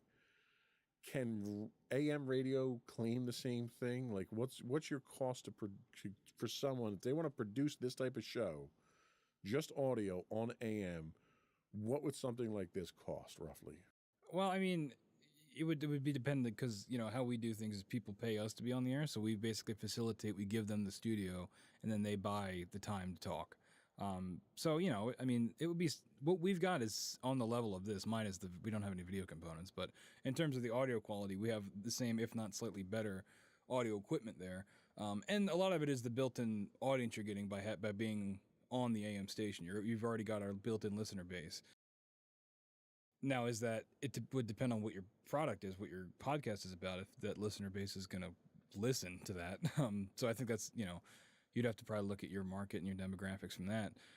But that's really what it is getting that built-in audience, getting that guaranteed transmission from the same time every week or whenever you would want it. And I think that's the biggest selling point. And, we go back to the reliability of AM and the accessibility of it. If you're broadcasting on AM, people may have an easier way of accessing your content that might not be familiar with how to access things on the internet or how to access things, on YouTube or things like that.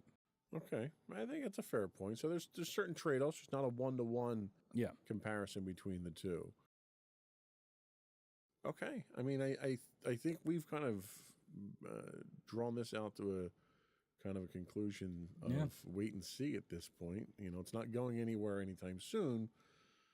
But the future isn't bright for it? No, I would not. No, I would say it's not bright. No. So appreciate the AM radio that you have now, I guess. Cherish it, yes. And, mail them money. I don't know. Just envelopes full of cash. buckets and buckets. Yep. All right, I think that's all we have for today. Before we did go, I want to take an opportunity once again to invite folks to subscribe to the audio and video versions of the podcast. You can find audio versions of this podcast listed as Insights into Tomorrow. Both audio and video can be found listed as Insights into Things. We are on anywhere you can get a podcast, Pandora, Amazon, TuneIn. One thing I would ask, though, that we haven't been pushing for is if you can, give us a rating, give us a thumbs up, give us a review if you want. Let people know what kind of program we produce here, what kind of quality we have. I'd even take constructive feedback, constructive criticism if there's things that we can do better. We're always looking to improve things. You can write us that directly to us. You can email us at comments@insightsintothings.com. You can hit us on Twitter at Twitter blah. Yeah, okay. Don't comment on that one, though. You can hit us on Twitter at insights_things. You can find us on Twitch, streaming 5 days a week at twitch.tv/insightsintothings. Just a side note, if you do have an Amazon Prime subscription, you do get a free monthly Twitch Prime subscription. You can throw that our way. That would help us out a lot. You can find us on Facebook at facebook.com/insightsintothingspodcast or on Instagram at insightsintothings. Or you can find all these links and more on our website at www.insightsintothings.com. And that's it. Another one in the books. Stay safe out there, everybody. Bye.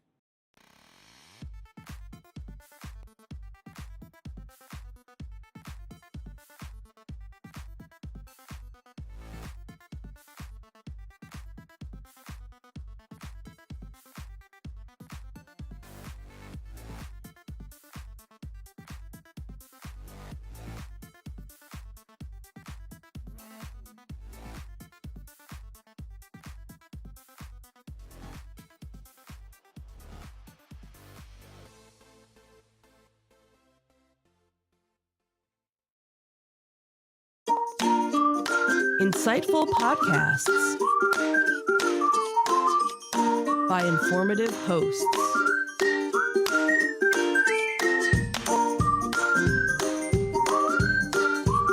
Insights into Things, a podcast network.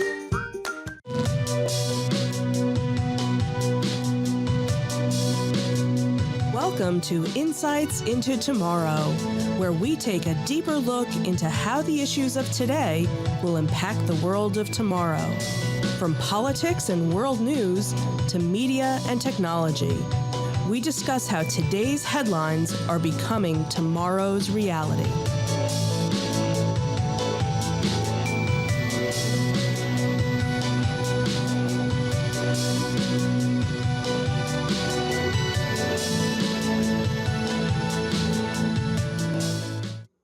Hello, everyone. Welcome into Insights into Tomorrow, episode 19, The State of Microsoft Games. My name is Sam Whalen. I'll be your host today, and alongside me is my co-host, Mr. Joseph Whalen. How you doing today, Joe? I'm doing great, Sam. How are you doing? Figured we keep it, not so formal for the show. Right. I'm doing pretty good. Today's episode is going to be an update to episode 16. If you guys check that out, we talked about Microsoft in that episode, and it's been about a year since that big deal with Microsoft, Activision, Blizzard. That's all still been going on for a year. So we're going to give you a little bit of an update on that, as well as the state of Microsoft and where we think their games are going in the future. So just off the top, have you heard anything big about this acquisition or potential acquisition since that episode 16? Well, I know they've ran into some issues with U.S. regulatory and UK, right? But I think they got green lights in Europe, which I think is kind of ironic that the UK is fighting it, but the EU actually kind of gave them the green light on it. Yes, when our global nations have to interact with our gaming companies, things can get pretty complicated. But just a quick recap before we take a break. On January the 18th, 2022, Microsoft announced they were acquiring Activision Blizzard in an all-cash transaction. I forgot about that part. Valued at $68.7 billion, or $95 a share at the time. Like we said, however, in the year since that, there have been lots of changes, lots of roadblocks, and things have definitely not gone as planned for Microsoft. So today we're going to look at some of those recent developments for the games and the state of the deal and the rough release of one game in particular and what the future looks like for Xbox and their games. So before we take our break, just want to remind you, you can subscribe to our show on Apple Podcasts, Spotify, Google Podcasts, Stitcher, iHeartRadio, TuneIn, Amazon, Pandora. Anywhere you get your podcast, we will be there for you. Contact information, you can email us at comments@insightsintothings.com. Twitter, we are insights_things. Facebook, you can search us there as well. Instagram, Insights Into Things. And all these links can be found on our websites, insightsintothings.com. Anything else to add? I think that's it. All right, let's get right into it. We'll be right back.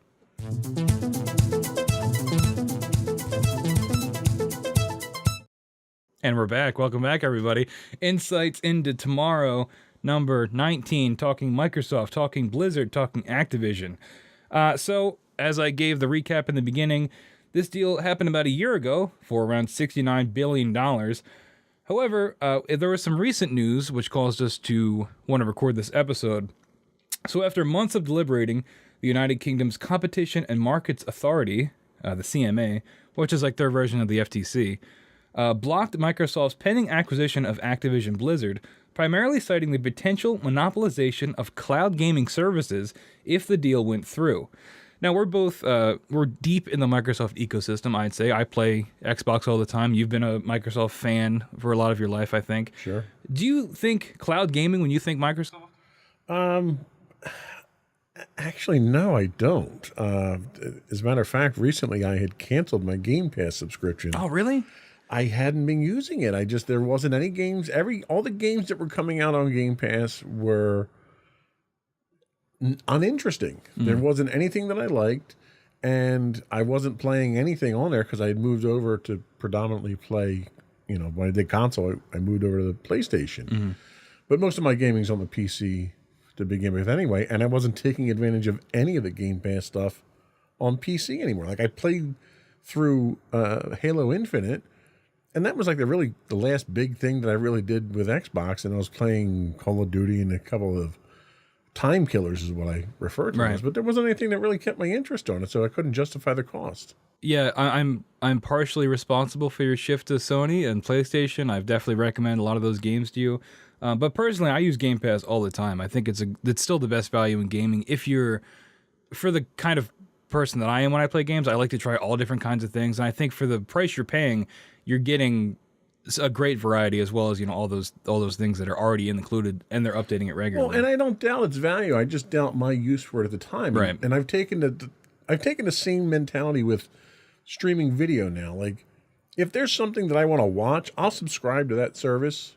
I'll watch whatever it is, and then when it's between seasons, I'll get rid of it if there isn't anything else that really interests me.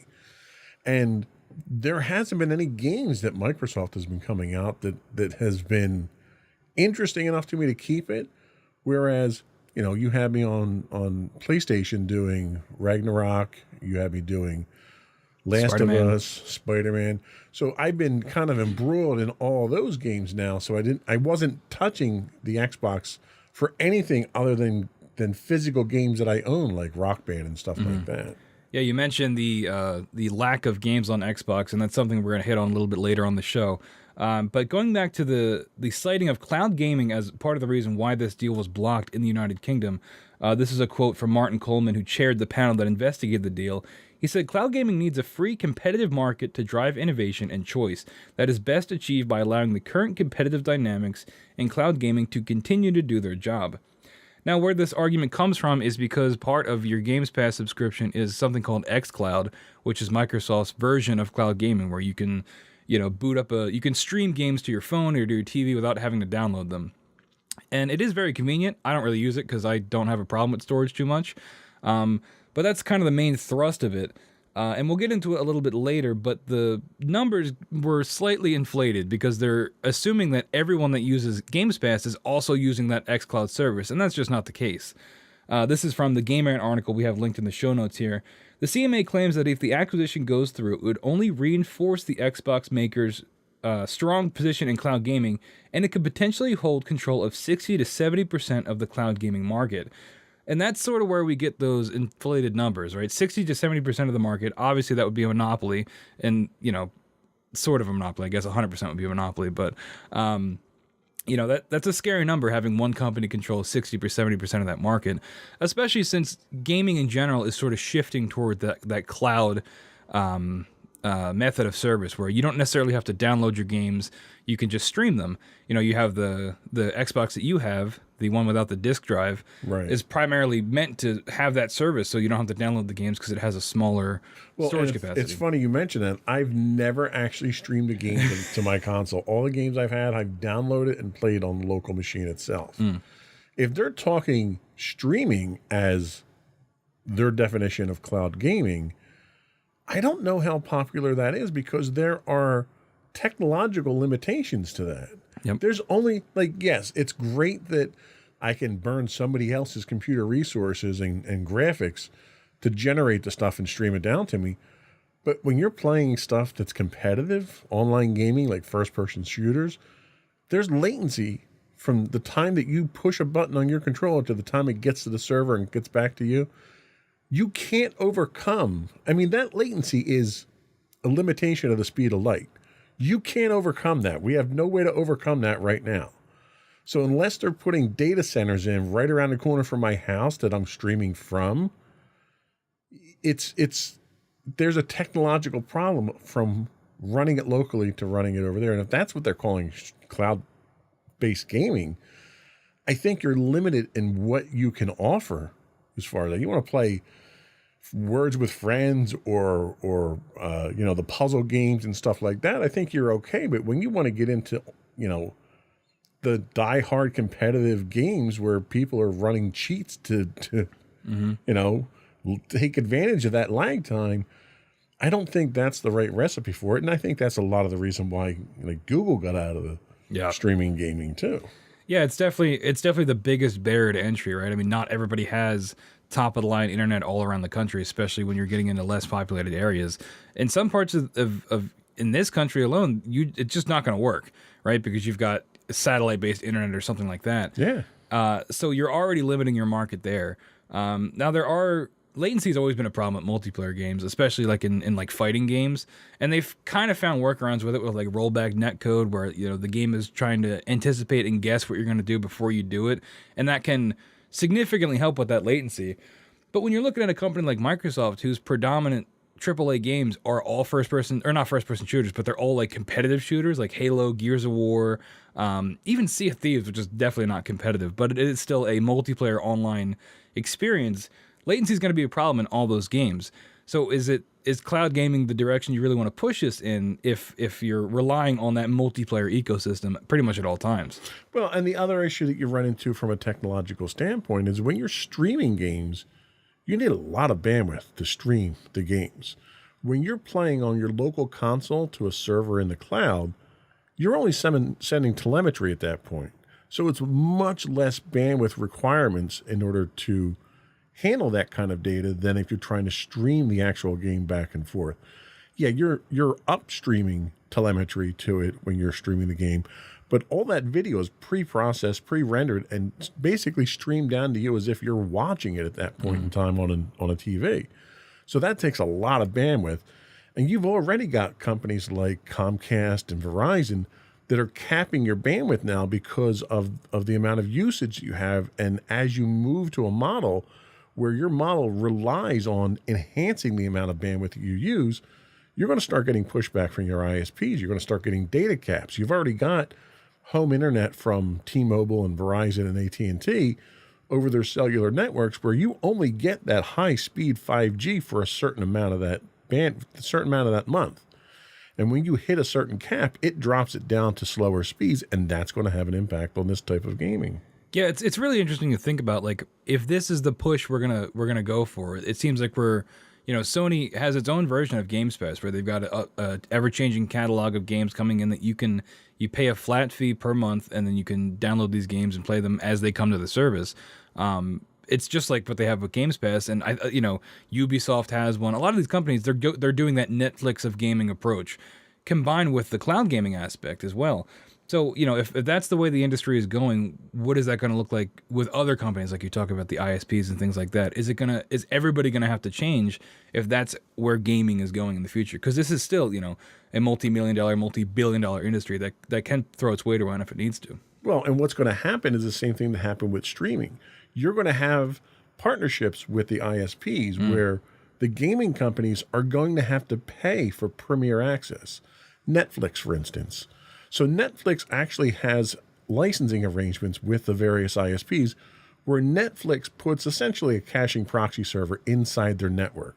So when you request a movie for Netflix, you'll go up to Comcast. Comcast will hit the server that they're hosting, and if the movie's there, it'll stream from there. If it's not, it'll go out to Netflix then and get it, but then it caches it inside that network. So everyone else who requests that movie now gets it from the local. You're going to run into them doing the same type of thing where you're going to have exclusive partnerships with ISPs, which is going to cost the gaming companies money, and the gaming companies aren't going to absorb it. They're obviously going to pass it down to the customers. So you're going to see an increase in your monthly cost for that when the ISPs start getting fed up with it. Yeah, we're already seeing increases in prices of Games Pass and things like that. Netflix too is notorious for raising their prices. All streaming services, it's just part of the, it's part of the, I guess, the business practice. It's how these things go. And especially, you talked about how you'll cancel your service if you're not using it. Most people don't do that. I'm one of them. The companies count on you not canceling and just letting it lapse every month so they can keep getting that money. Well, and they deliberately make it difficult to cancel. You can't say, oh, if I don't renew this, I don't want it to auto renew. You can't stop auto renews on these. And when you go to cancel them, you got to jump through, 4 or 5 flaming hoops to go through to cancel these because they're counting on people not to go through that hassle. Yeah, exactly. Getting back to the Microsoft Activision deal, though, this blockage in the UK is a huge blow for Microsoft, and the acquisition continues to face roadblocks from various international regulators. The FTC also is suing to block the deal in the US, citing concerns over Microsoft's habit of acquiring game studios as part of the Microsoft gaming brand. So that the FTC is not necessarily going with the cloud gaming angle. They're more worried about Microsoft buying up all these studios and sort of putting them under the Microsoft umbrella and having too much influence on them. But historically, Microsoft hasn't really done that. They will buy a studio and acquire it, but only so they can have their games on Games Pass. They don't necessarily have direct influence on the creative side of things, which you could see as better or worse, as we'll talk about in our second segment. But yeah, Microsoft has generally had a hands-off approach to a lot of these studios, aside from asking for that Games Pass Day 1 exclusive. So do you have any thoughts about that? Well, and I think that's probably the most dangerous aspect of this entire thing for Microsoft, because it signals a level of scrutiny that they've not been under before. Because the acquisition of development studios for gaming isn't just restricted to gaming for Microsoft. They've done this across the board for all the properties they're offering. Their antivirus software was acquired. Their voice messaging service was acquired. Their team service was acquired. And it was all acquired and rebranded. So if they're going to get government regulation looking into their acquisition of various development companies for gaming, what would stop it at gaming? When they start acquiring things that become competitive in different aspects, because Lord knows Microsoft has already had issues with monopoly, complaints and stuff like that. But this is a practice they do across the board, not just gaming. So if they're getting scrutiny for gaming now, that's going to open up the board for everything against them moving forward. Yeah, I think ultimately what a lot of this comes back to is it pro-consumer or anti-consumer? And I think when you even enter the monopoly word into the conversation, I think immediately it's going to turn a lot of people off. We don't want, myself included, we don't want one company owning everything, because then it stifles creativity, it stifles innovation, and especially when it comes to gaming, when one company is buying up all these studios, it can, and if those studios are poorly managed by the overhead company, it can negatively impact the kind of games we're getting, not to mention all the people that work for those studios. We haven't had a similar issue with Sony, Sony acquiring Insomniac, Guerrilla Games. They've been doing the same thing, but their games are very successful because Sony is much more hands-on with how they're running these studios. They have a very clear vision of what they want a Sony-branded game to be, and Microsoft hasn't really done that. And unfortunately, Sony is kind of winning this this arms race of studio acquisitions because of their more hands-on approach. Well, and Microsoft traditionally has had that issue across the board on all their properties, where the only property that they're really being successful at managing is their Azure system, their cloud server providers. Everything else, they don't seem to know what they want to do. Like, it still puzzles a lot of people that Microsoft is even involved in gaming. You know, Microsoft dipped their toe in the hardware, the computer hardware business back with the Surface Pro series line launch. And all that did was really anger all their OEMs because it's cutting into their business. So Microsoft seems to have this, I want to do everything, but I don't necessarily want to do everything good. And the lack of quality seems to show quite frequently in some of their offerings. Yeah. So despite the UK and US kind of combating the deal, the EU, European Union, has approved the deal despite those countries' hesitations. And again, like I mentioned before, EU officials claim that the estimation of Xbox cloud gaming dominance is being overstated, with all Xbox Games Pass users being counted as cloud gaming users, despite that not being the primary purpose of the service. So if the deal goes through, would Xbox truly hold a monopoly? You know, if they are able to acquire Activision, Blizzard, and King, I don't know. I'd have to rewatch episode 16. It was a long time ago. But King is the mobile brand and side of that thing. And mobile games make a ton of money. So if, King makes Candy Crush and all those kind of games, if Microsoft were to hold that, would they have a monopoly in the market? And what does this mean for other gaming companies like Sony and Nintendo? Well, and that's the thing. I don't think it would be a monopoly from the get-go. And I think in a market as volatile as the gaming market is and as fickle as the gaming market is, the market will regulate itself for the most part. If it becomes monopolistic, then you can step in and regulate it and break it up. You're not going to stop consolidation in the gaming market. You're just not, because you've got 3 platforms, really, 2 platforms. I don't really count Nintendo as a competitive platform at this point. I don't know. They got that new Zelda game making a lot of money. And that's probably the last good game they're going to come out with on the Switch. With the Switch, yeah. 7-year-old outdated hardware. Yeah. But that's their shtick, really. But you don't have platforms out there that you can release this stuff on. So as a result, you're going to have consolidation. Remember way back when Sega decided that they were getting out of the console business and they had all their exclusives, and they basically, all the sharks that were circling around, Microsoft and Sony and everyone, swooped in to get these exclusives. Well, how many of those exclusives are exclusives that are exclusive moneymakers now? Sonic the Hedgehog. Aside from a really, questionable choice on movies, since when has Sonic the Hedgehog been something that's been significant? Sonic Frontiers. That was like last year. Yeah. I don't think it's exclusive, though. Is it? I don't know. I have to look. I don't think it is. But when that happened, everyone thought that you were going to have monopolies come out of that. And you're not. People are going to buy the game that's quality. And if you don't put out a quality game, it doesn't matter how many game studios you own. If it's not quality, they're not going to use it. And Microsoft has run into this numerous times. You know how many people have moved off of Microsoft Office because of how terrible it's become? Yeah. And they don't want to pay for the subscription for a service that they've never paid. Just questionable business practices is what turns people off. And Microsoft has kind of demonstrated, they've been the poster boy of how not to be monopolistic at this point in time based on quality. Yeah, I mean, it really comes down to that issue of quality, which is exactly what we're going to cover in our next segment. After the break, we'll take a look at the launch of Redfall and other Xbox games exclusives and how they impact Xbox's place in the gaming landscape, and of course, that ever-important question of quality. Right after the break, we'll be right back.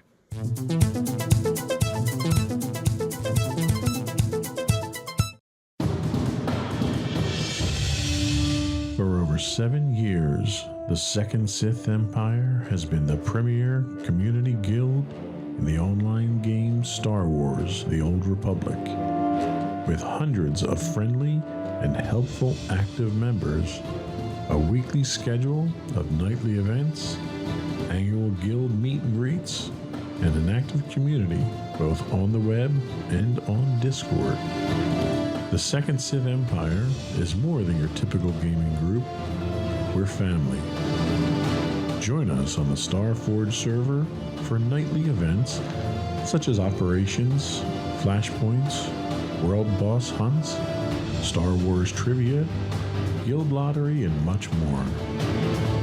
Visit us on the web today at www.thesecondsithempire.com.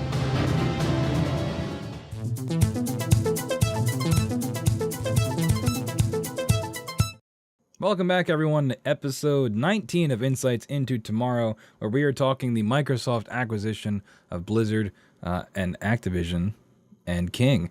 Acquisition and Activision are really hard to say in the same sentence. That is a tongue twister. My name is Sam Whalen, and of course we've got Joseph Whalen on the other side, on the ones and twos. But we just talked about the deal itself. Now we're going to get more into the issue of quality and what that means for Xbox going forward. So the big news story in the past couple weeks, if you follow any kind of gaming news, is the release of Redfall.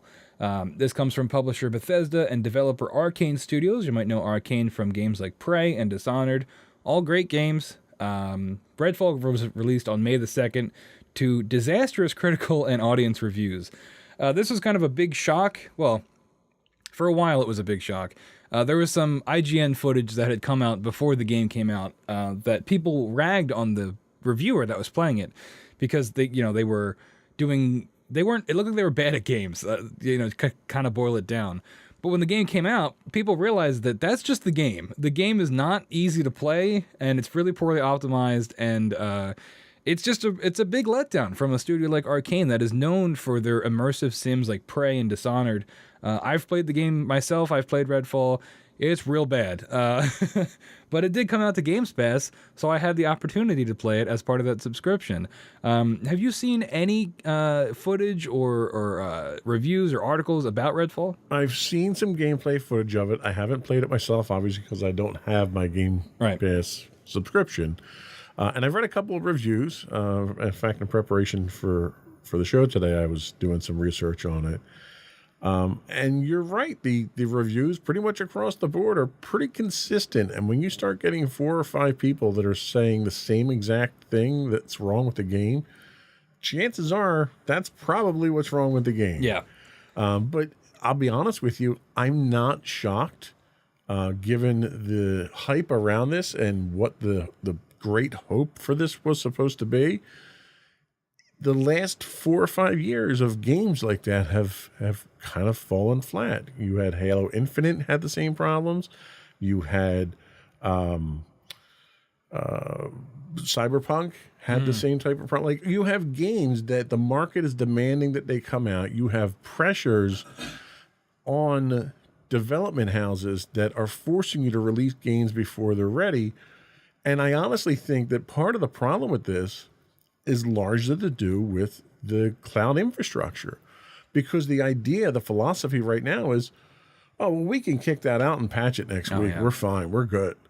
Where before, when you put it out on a disk and you didn't have all the cloud infrastructure in place, it had to work. You didn't have the opportunity to put 5 patches out. We just saw it happen with the new Star Wars game that Jedi came Survivor. out. The first patch that came out was literally 3 times the size of the original game.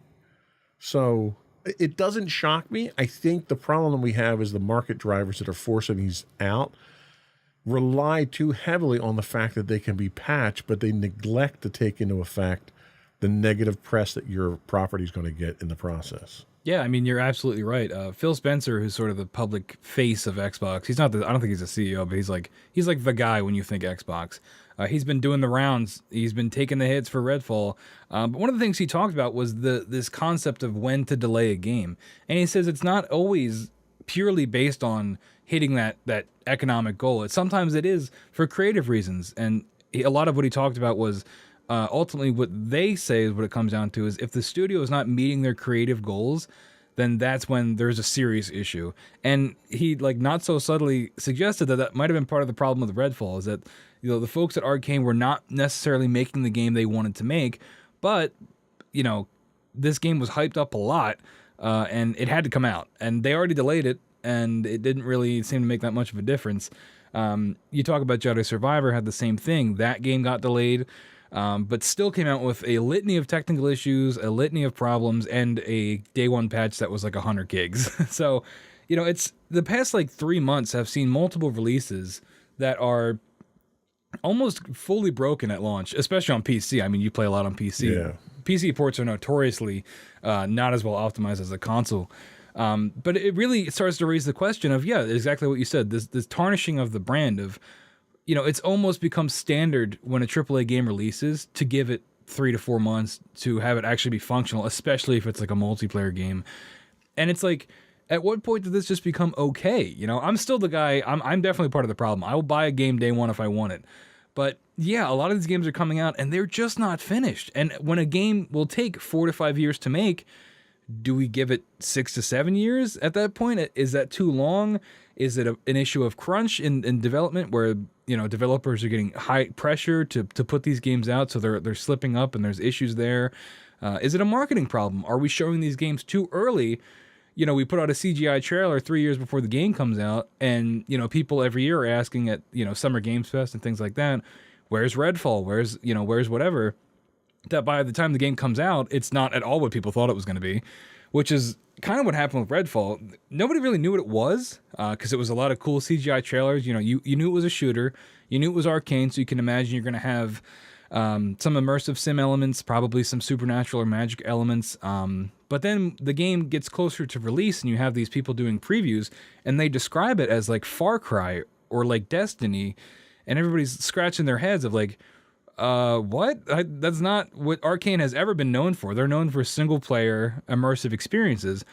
And Redfall comes out and it's like a Far Cry Borderlands type game, and it doesn't even really nail that because those kind of games don't really perform as well as they used to. And like in the 2010s, that was sort of the formula, massive open world, play how you want. But Redfall doesn't really do that well either, unfortunately. And, I don't want to sit here and just bash the game because I do like Arcane. I'm a big Prey fan. I love Dishonored. Redfall just wasn't hitting the mark. It's got a current score on Metacritic, the Xbox version, a 56 on Metacritic, 3.5 user score, with critics citing extremely poor performance, uninteresting mechanics, and it overall just felt rushed. And like I said, play the game myself, that is very true. From the moment you boot it up, like there aren't cutscenes. It's just still images with audio over it, and I'm like, what are we? I don't know, it blows my mind. There's a lot of little issues. There's a lot of texture pop in. You can go watch the Digital Foundry video on YouTube. They did a great breakdown of it, of like the nitty gritty technical issues. And it's like, how does a game like this come out in 2023? It blows my mind. Well, and a lot of people want to rush to judge Microsoft on this for having a game come out that doesn't meet their standards. And like you had said in the previous segment, Microsoft has been largely hands-off on this project and most of their development studios. So I think the problem that you run into is Microsoft is involved from a finance standpoint and from a make sure it gets out the door on time standpoint. But from the creative side of things, I think Microsoft is largely hands-off on a lot of this stuff. And I think that's probably the problem, is that if you're coming out with an exclusive on Microsoft's platform, Microsoft needs to be there. It needs to be part of that process to make sure that it meets their standards. And it makes me wonder, maybe it does meet their standards. Maybe Microsoft's standards are just that low. Yeah. Because what this is a reflection of so many other things that Microsoft has released that is subpar and is one of those kick it out the door, we'll patch it later type things. Wow. So it very well might meet their standards is the problem. Yeah, and it's tough because when you own a studio and you have the ability to make sure that all the problems that modern day releases have don't happen, but you still do, right? Like we talk about Cyberpunk and how disastrous that was. That wasn't owned by anybody. That was CD Projekt Red. That was their game, published on all platforms or released on all platforms, and it had all those issues. You look at a Sony game, you look at Ragnarok, you look at Horizon Forbidden West, you look at Spider-Man 2 whenever that comes out, or Spider-Man 1 even. There is a pedigree to a Sony game. When you boot it up, you know that it's probably going to be awesome, at the very least, or not have a lot of these problems that a lot of modern day games are facing. There aren't that many technical glitches. It runs well. It tells a good story. And you know, Sony's focusing on single player games, while Microsoft is more on the multiplayer side of things. But there still has to be that pedigree when you are a big studio like, or not a studio, sorry, a big publisher like Microsoft or a big company like Sony. You've got to have a quality control level that sets the standard for your brand. I mean, it's just, you know, I don't know how else to describe it. Well, and I'll be honest with you, I have been out of the Sony ecosystem for quite some time until you kind of dragged me back into it kicking and screaming when I was finally able to get hands on a PS5. And the gaming experience, first of all, the user interface on the PS5s is completely different than the Xbox. I found the PS5 to be much more refined, much more, well, it was difficult. There was a learning curve for me. Whereas the interface on the Xbox is juvenile almost. It's cluttered. It's awful. It is. It's hard to navigate.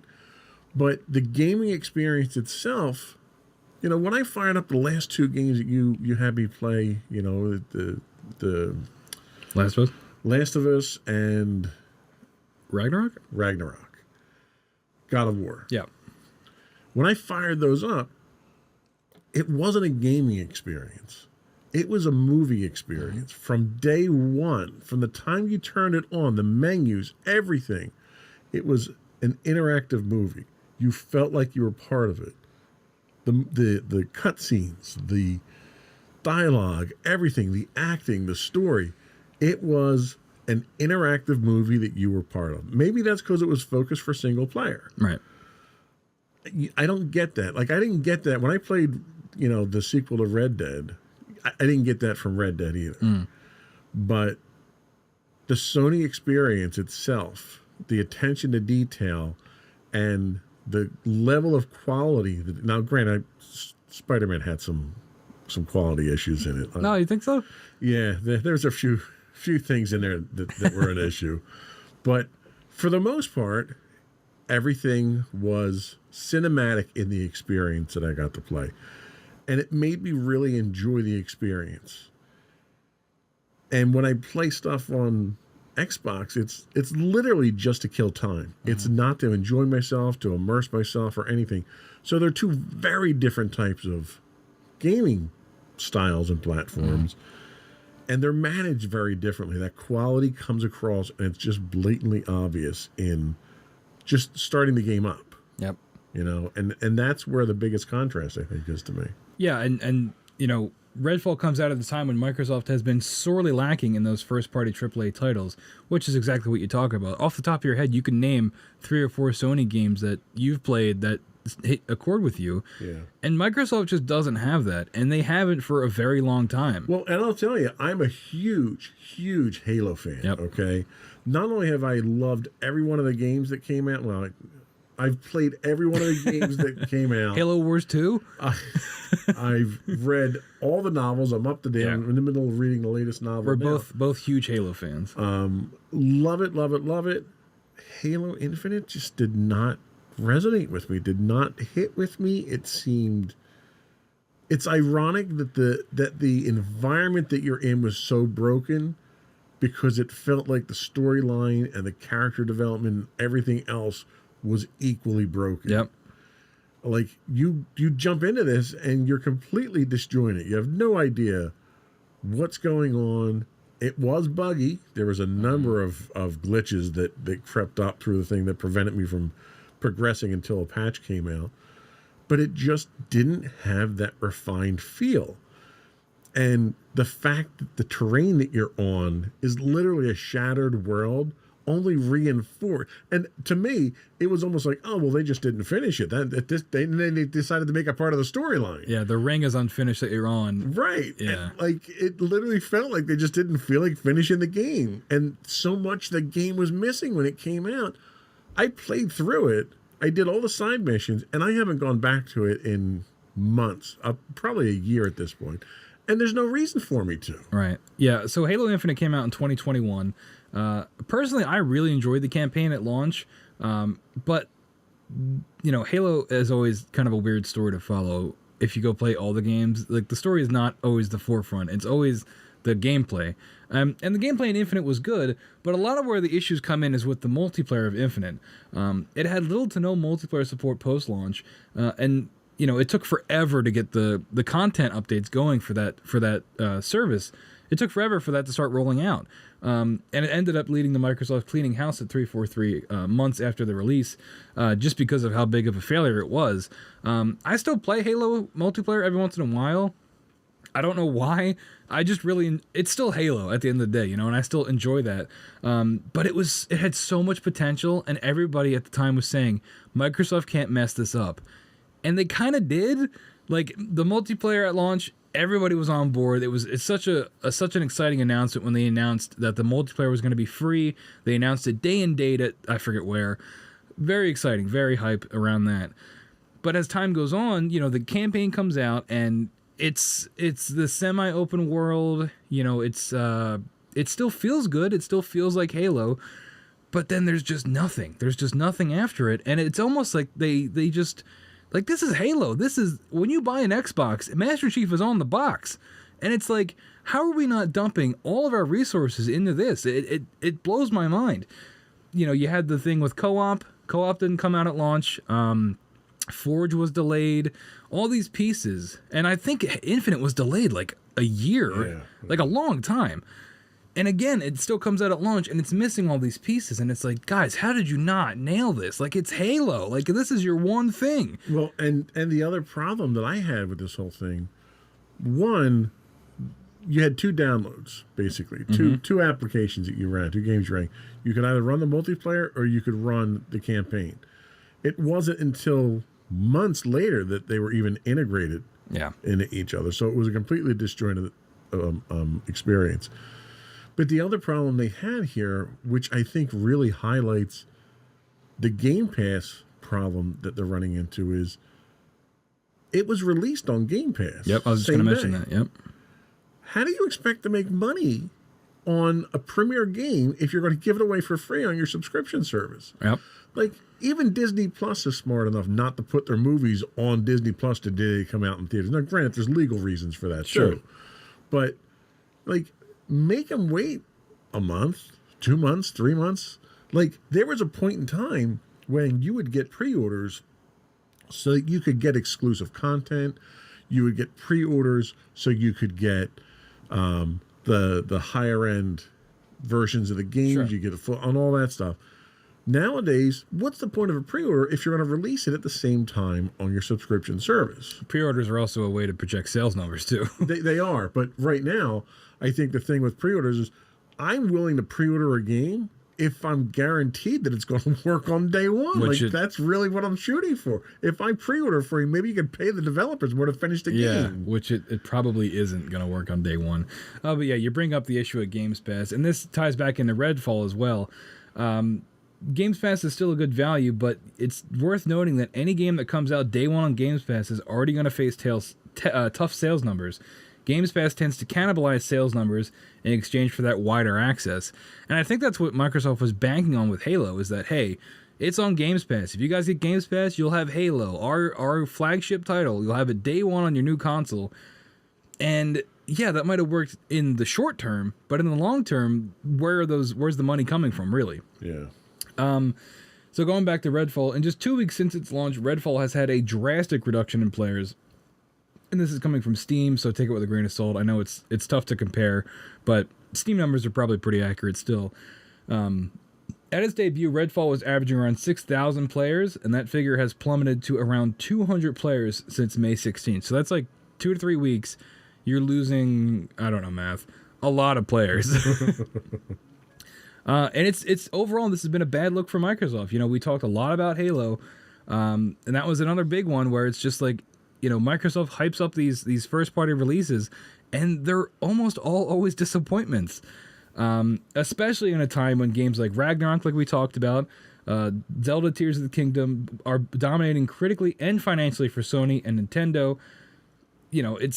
What is Microsoft doing to make themselves stand out in, I don't like console wars. I think that's stupid, but it is competitive business still. It's not, we're not going to say Xbox is better than a PlayStation, but like these are businesses that are selling products, and some businesses are selling their products, better products, and they're selling them better. Well, and I think the real funny thing here is in doing my research ahead of time, I read one article and they talked about, from a hardware perspective, the Xbox is better hardware. Yep. It's more powerful hardware. But they can't get the software right. So it doesn't matter how much horsepower you throw at the problem. If the game doesn't run, it doesn't run really fast on a good Right. system, right? So why they need to focus less on the hardware, right? Because you have a console there that's overly powerful for the type of gaming that you need right now, which is great for future proofing it. If you've got a future, if you can't keep your premier product, I mean, Halo is the Xbox franchise. Yep. If you can't do that right, what are you going to do right? You own it. Yeah. You made it, you know? And like people are longing for the Bungie days now. Like 343 Studios was clever and it was neat and it had promise, and it hasn't delivered on that promise. And I mentioned that story about Microsoft laying off a bunch of people at 343. We don't like to see people get laid off. Obviously, that's bad. But also, it blew my mind that 343 kept Halo. They didn't give it to another publisher or developer. Like, after all this, we're still going with 343. Nobody liked Halo 4 or 5. Right. And it's like, we're still staying with 343. Like, okay. I mean, I guess if they fired a lot of the people, maybe they'll bring new people in to give it a new voice or to make it better. I don't even know what's next for Halo. I have no idea what they're going to do. Do you think they do another mainline entry? Do you think we get I don't know. Do you have any ideas? From a storyline standpoint, I don't think you can go much further down. I mean, granted, you've got the whole TV show now with Master Chief. That's a completely different animal. Yeah. But I think from a storyline standpoint in Halo, you either have to reinvent the brand itself, or you have to move on to some other storyline. And that's what everybody thought Infinite was going to be. Yeah. It looked like it was going to be, we're in the age of the soft reboot sequel. That's what everybody thought Infinite was going to be. And in some ways it was, but we still kept the convoluted plot that everybody didn't like about Halo. Right. They should have just stripped it down to Halo 1, where it's very simple objectives, and they just didn't do that. And, they had it was like they had the setting of Halo 1, a very basic ring, but with with the still overly complicated space epic that nobody knows unless you read 10 novels. Well, and that's the problem even with the novels right now, not to get off topic too much, but even the novels now are still sticking to this whole, we're going to fire the rings. Get over it, guys. Yeah. That ship has sailed already, pun intended. You need to come up with another galactic, and don't do the whole Cortana thing, because that didn't work either. They're still doing that, I think. They are. It's still referenced in all the novels and everything. It's like the story. That's why I say the story itself. They don't even have anything in the wings waiting that they can pull from the novels that's really viable, because even the novels are getting kind of long in the tooth. I think you got to blow the whole thing up. I agree. I think if you're going to do it, don't just come out with a remastered edition of it. Reboot it. Reboot the whole thing. I'm with you there. Yeah. So, as we wrap up this second segment, how can Microsoft reclaim the glory days of Halo? I put Gears of War in here, but I like Gears of War. I don't think Gears of War is anywhere near Halo in terms of mass market appeal. What is next for Microsoft? How are they going to reclaim, the days of they're dominating the multiplayer shooter market? Do you have any ideas? We'll talk about it when we come back. All right, we'll be right back after this quick break.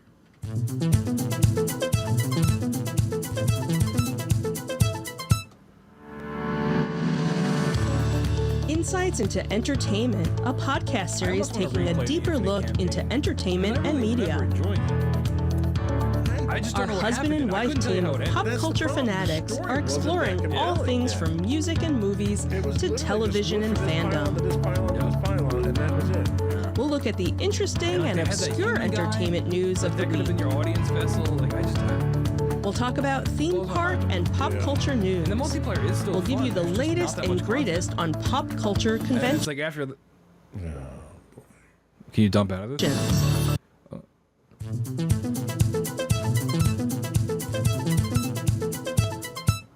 Welcome back, everyone. We had to dump out of the commercial. I'm sure you were wondering what the next topic they cover on Insights into Entertainment is. You'll just have to go watch the show yourself.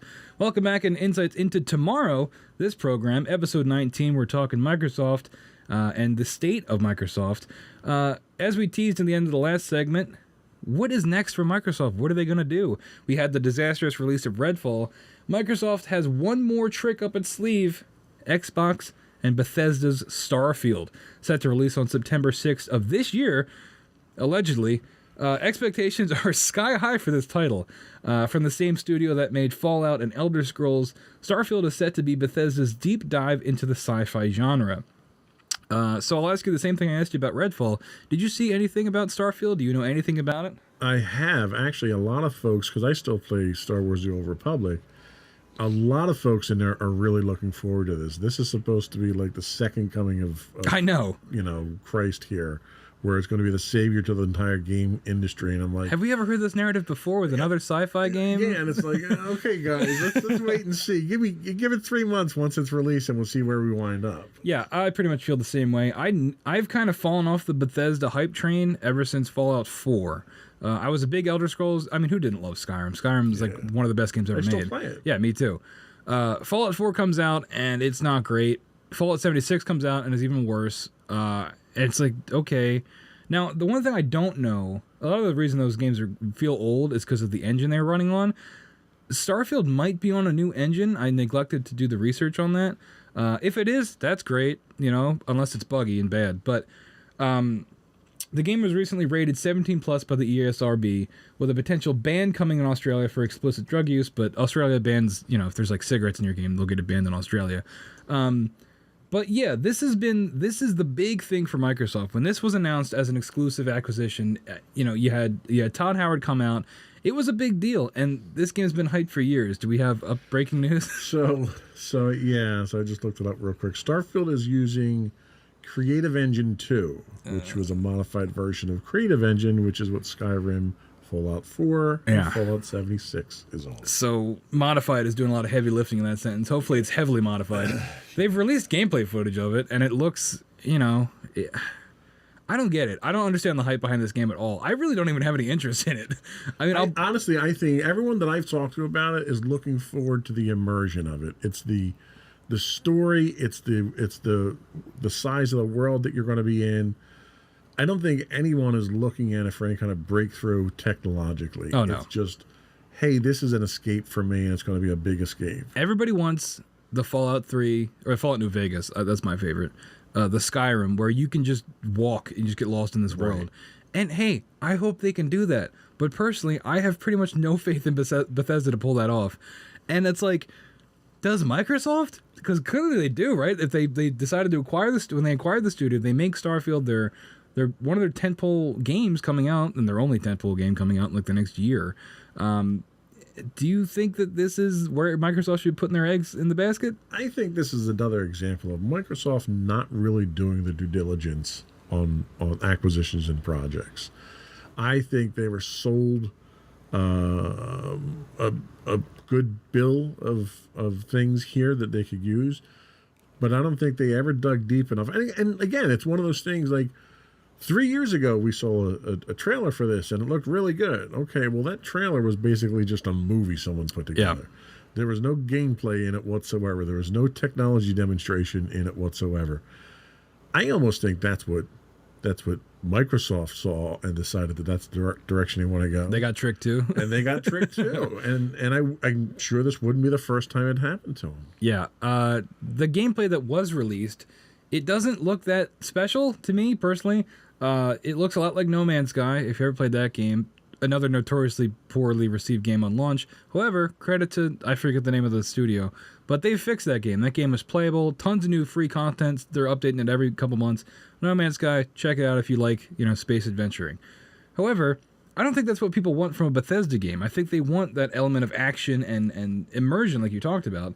And I don't know if Starfield's going to have that. I hope it does. I hope it does well. But I think it is a really, really big gamble for Microsoft. And I just don't know if it's going to pay off, even if it is successful. I don't know if it's going to repair all the ill will that's been done so far. Well, and that's a very good point. I don't know if Microsoft has a choice. Microsoft has dug a hole so deep for themselves that they can't get out themselves. So they're hoping for something like this to kind of propel them out of that hole and put them back into the mainstream to get them to the point of some level of respectability with gamers. I think a lot of people have just lost respect. Microsoft has lost that luster. And you're right, if this doesn't work, I don't know where they're going from there. Yeah. I mean, they've got Elder Scrolls 6, but God knows when that's coming out. 2025, maybe 2024. But like, I think it goes back to this issue of accessibility too, not in terms of if you have a handicap or something like that, but I mean, like if you're trying to get somebody into gaming, like you as an example, I was able to sell you on Ragnarok and Last of Us because they are relatively easy to pick up and play if you've played other games. Starfield as like an immersive first-person space thing, I don't know if that is as easy to sell to people as a emotional story between a father and a daughter or a father and a son that Sony can offer. I mean, I know sci-fi has a pretty general broad appeal, and I don't know. I hope it does well, but there have been some technical issues with it. We just talked about the Creative Engine 2 that it's going to be running on. Not great. If you go play Fallout 4 or 76, you can see where they're really stretching. Like you could tell it's old. But this is the sticking point for me. Just Starfield has been reported to be launching at 30 FPS, with performance mode rumored to be coming later. Very strong rumors that like it might not happen. They might not get that 60 FPS mode. Is this unacceptable in 2023? A AAA game releasing capped at 30 FPS? Some would say yes. I'm one of those people. I can't stand it. I can't stand 30 FPS. I think if you put out your game and it's not 60 FPS, I think that's unacceptable. Well, and I think it also has a lot to do with the resolution that you're putting it out at. You know, if you're talking 30 frames per second on a 4K TV, yeah, you probably should be at 60. There's no reason the technology can't handle 60, that's for sure. Right. If you're talking standard HD and you're doing 30 frames, you're about 10 years behind where you need to be at that point. It goes back to that hardware versus software issue. It's like you have the technology. Yeah. The Xbox Series X is like the equivalent of like a gaming PC, right? Like, yeah. How are we not? And I think Bethesda might have commented on this of saying that like it's an engine thing and also the amount of things happening in the game at once. That's why they got to cap it at 30 FPS. Well, and I'll tell you, from a technological standpoint, it probably is the engine, because the options that are available to you on Xbox Series X, even S now, like the DirectX 12, okay? So you have direct memory access available in DirectX 12. So you don't have, so traditionally what happens is when you send video that has to be encoded and decoded by the video processor, that's sent compressed, and then has to be uncompressed in video memory, read in, processed, rendered, and then written back out. DirectX 12 gives the video memory of the video processor direct access to system memory. So it bypasses all that, infinitely more efficient and faster than you can do it. But your engine has to be able to take advantage of DirectX 12. And if it can't, which a lot of them don't at this point in time, then you got a problem. Yeah, it's like you future-proofed everything, but, you know, at what cost? You know, what are you going to do? I don't know. Bethesda games in general are known for being buggy and running poorly at release. It would be amazing if Starfield came out day one, runs great, you know, smooth, as smooth as 30 frames can be. No buggy thing, because that was what sunk Fallout 4 and 76, was just the litany of internet videos of all the things wrong with it, and immediately you're dead in the water.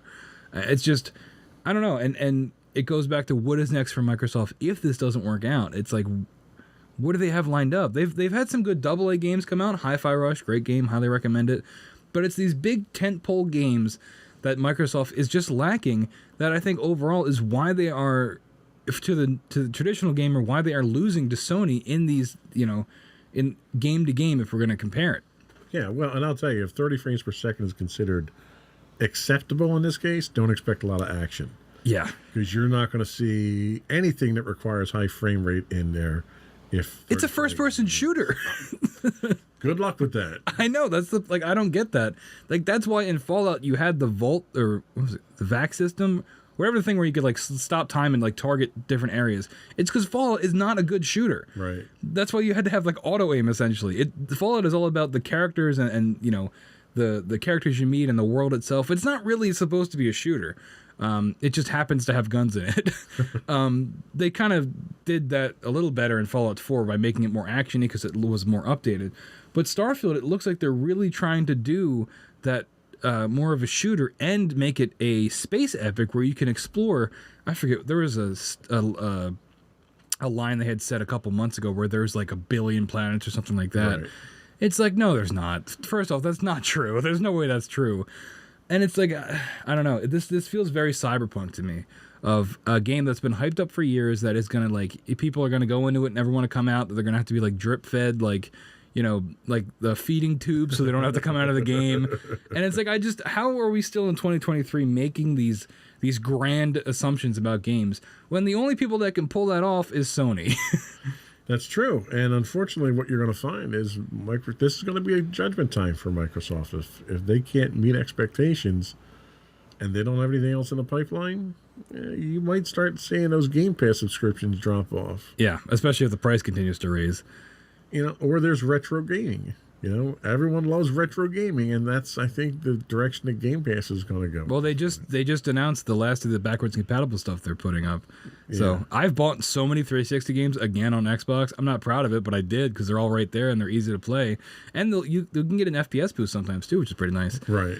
But anyway, so that we're gonna get a Starfield Direct, I think in June or maybe sooner, giving us more information on the game. So maybe we'll get something in that is a little bit more concrete, that gets my hopes back up.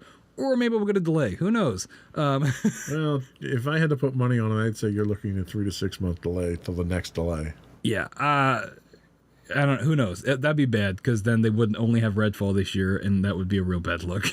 But anyway, we're going to take our last break, and when we come back, our final thoughts and a couple more words about Microsoft when we return. Or we'll be back immediately. Who's to say? And we're back. Welcome back, everybody. We had to dump that last commercial. We're having some technical difficulties here today. So what are we talking about in our last segment? Well, I had something positive down, but you had another angle you might want to go in. Nothing overly negative, I don't think. I kind of wanted to talk about what the future of cloud gaming looks like. I mean, you know, we talked about kind of we played around what the definition of it is. But what are your thoughts on things like Google getting out of the market? Is that a sign that, I mean, Google has a reputation for testing the waters with things and kind of hooking people in and then backing out. Do you think that's a sign of where cloud gaming is going to go? I don't know. I mean, I think cloud gaming is a hard sell because when it comes to gaming, you got to have a box, right? You got to have a box to plug in your TV. It's been that way since gaming was like a thing with, like, you know, like the Nintendo Entertainment System and stuff like that. So I think the biggest barrier for this, well, the second biggest barrier, I'll get to the first in a second, is that how does this work? You're telling me it's just a USB stick I put into my TV, which Microsoft is testing that, by the way. They're working on that, or like an app on your TV. Right. I think in practice it's very cool. But the biggest issue is the internet, is the infrastructure for it to be able to roll it out. I just don't think we're there yet. And, you know, we're getting there. And I think in small scale it can work, like the fact that I can boot up an Xbox game, an indie game that's on Games Pass on my phone. I think that's great. But I think for it to become the norm, I think we're probably 5 to, if not more, years away from that. Well, and I agree. I think the technological limitation is sort of what we talked about earlier. You know, because of the type of games that they're talking about here, latency is an issue.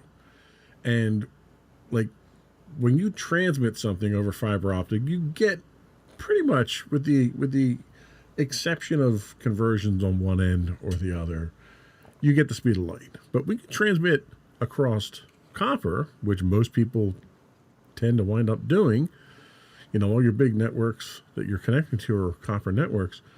You're limited to about a third the speed of light with the resistance of the wire. You can't get over that. You can't overcome this. If you're bouncing it off a satellite, you're limited by the physical distance that you have between you and that satellite and back to Earth. There's no way to overcome that unless you start doing quantum entanglement at some level. Microsoft can do it. So I think the cloud gaming aspect is dangerous to try to go in that direction. But I'm curious how mobile gaming will go because now we've got your Stream Deck out. Asus is now releasing A stronger version. PC-based version of a gaming system. You have the Nintendo Switch that's a self-contained gaming system. All these things can hook up to a TV system. Is that the interim until we can correct the shortcomings of the networking or for cloud gaming? Yeah, I mean, maybe. I mean, we're getting the Switch 2. People are thinking maybe 2024, 2025. The Steam Deck and what was the other one? Asus Ally? Yeah, it's like the stronger version of a Steam Deck, basically.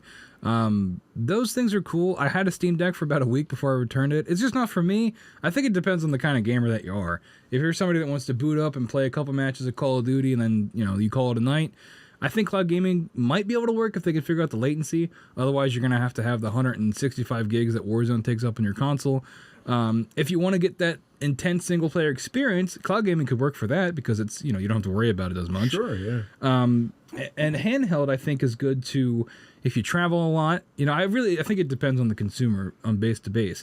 But I just think overall, the box, plug it into your TV, I think that's going to have the most mass market appeal and accessibility based off internet. I just think cloud gaming is going to be a hard sell everywhere around the country and the world until we can figure out a better infrastructure for the internet. See, and I long for the days of the LAN party when I used to pack up my gaming system and take it to a friend's house or take it into work and hook up to the network. And, that was, we were playing, I think, Quake back then. Mm-hmm. That was paradise to me. You took it with you. Wasn't quite as portable as they are now. No. But you didn't have to worry about the latency issue. Hey, but now Halo launches and doesn't have co-op at all, so it's way better now. But yeah, I think that's pretty much going to wrap things up for today, unless you had anything else to add. No, I think that's it. So maybe in another year or 6 months, we'll come back with another update on this acquisition because they're clearly going to drag it out as long as they can. I want to thank you all so much for listening. Once again, I want to plug the show notes again. The show subscriptions, rather. Make sure you can subscribe on Apple Podcasts, Spotify, Google Podcasts, wherever you get your podcast. We will be there for you. If you have any comments on today's show, you can email us at comments@insightsintothings.com. Make sure to follow us on Twitter at insights_things. Twitch, where we are live right now. If you've got Amazon Prime, that means you have Twitch Prime. Make sure you give us that Twitch Prime sub, twitch.tv/insightsintothings. On Facebook, facebook.com/insightsintothings, at insightsintothings on Instagram. And of course, all these links can be found on our website, insightsintothings.com. Thank you all so much for listening. For Joe Whalen, for me, Sam Whalen. Have a great day, everybody.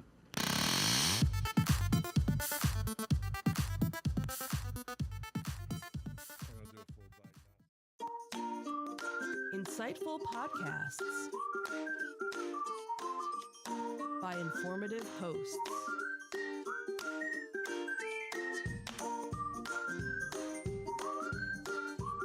Insights into Things, a podcast network.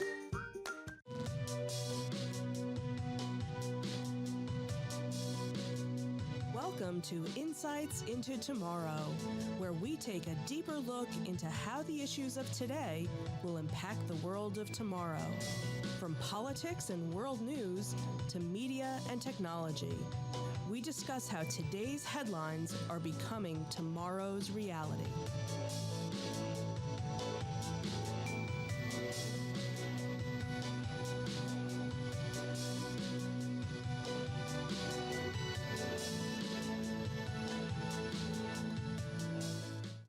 Welcome to Insights into Tomorrow. This is episode 18, Artificial Intelligence. I'm your host, Joseph Whalen, and my co-host, Sam Whalen. Hey, everybody. You believe we've done 18 of these? 18, wow. We're on a roll. Wow, we'll get to 100 in no time. Yeah, we kind of have fallen off of our cadence of monthly podcasts on this, haven't we? There's just nothing to talk about. Yeah. Well, that's what happens when you steer away from all the controversial topics. Exactly. So this week we're going to talk about a nice, safe topic, and that is artificial intelligence. Mm-hmm. No dire implications with that. So you know how this one's going to end. Uh-huh. So is the future of AI more like HAL 9000, Skynet, and The Matrix? Or is it more like Wally, Star Trek's Commander Data, or C-3PO from Star Wars? Some of the world's most brilliant minds, like Michio Kaku and Stephen Hawking, recognize the tremendous potential for artificial intelligence, but also offer words of caution at its development. Is artificial intelligence the next step in our evolution, or the first step in our ultimate destruction? How will AI impact humans? How will AI impact what humans create? And could humans be entirely removed from the creative process? That's what we'll be discussing on today's episode of Insights into Tomorrow. But before we do that, I'd like to take a moment to invite our listening and viewing audience to subscribe to the podcast. You can find audio versions of this podcast listed as Insights into Tomorrow. You can find both audio and video versions of all the network's podcasts listed as Insights into Things. And we can be found anywhere you get a podcast these days: Apple, Spotify, Google, Stitcher, etc. I would also encourage you to write in, give us your feedback, tell us how we're doing, give us suggestions on what you'd like us to talk about. You can email us at comments@insightsintothings.com. You can find us on Twitter at insights_things, or on Facebook at facebook.com/insightsintothingspodcast. Are we ready? Yep, let's get into it. Let's go.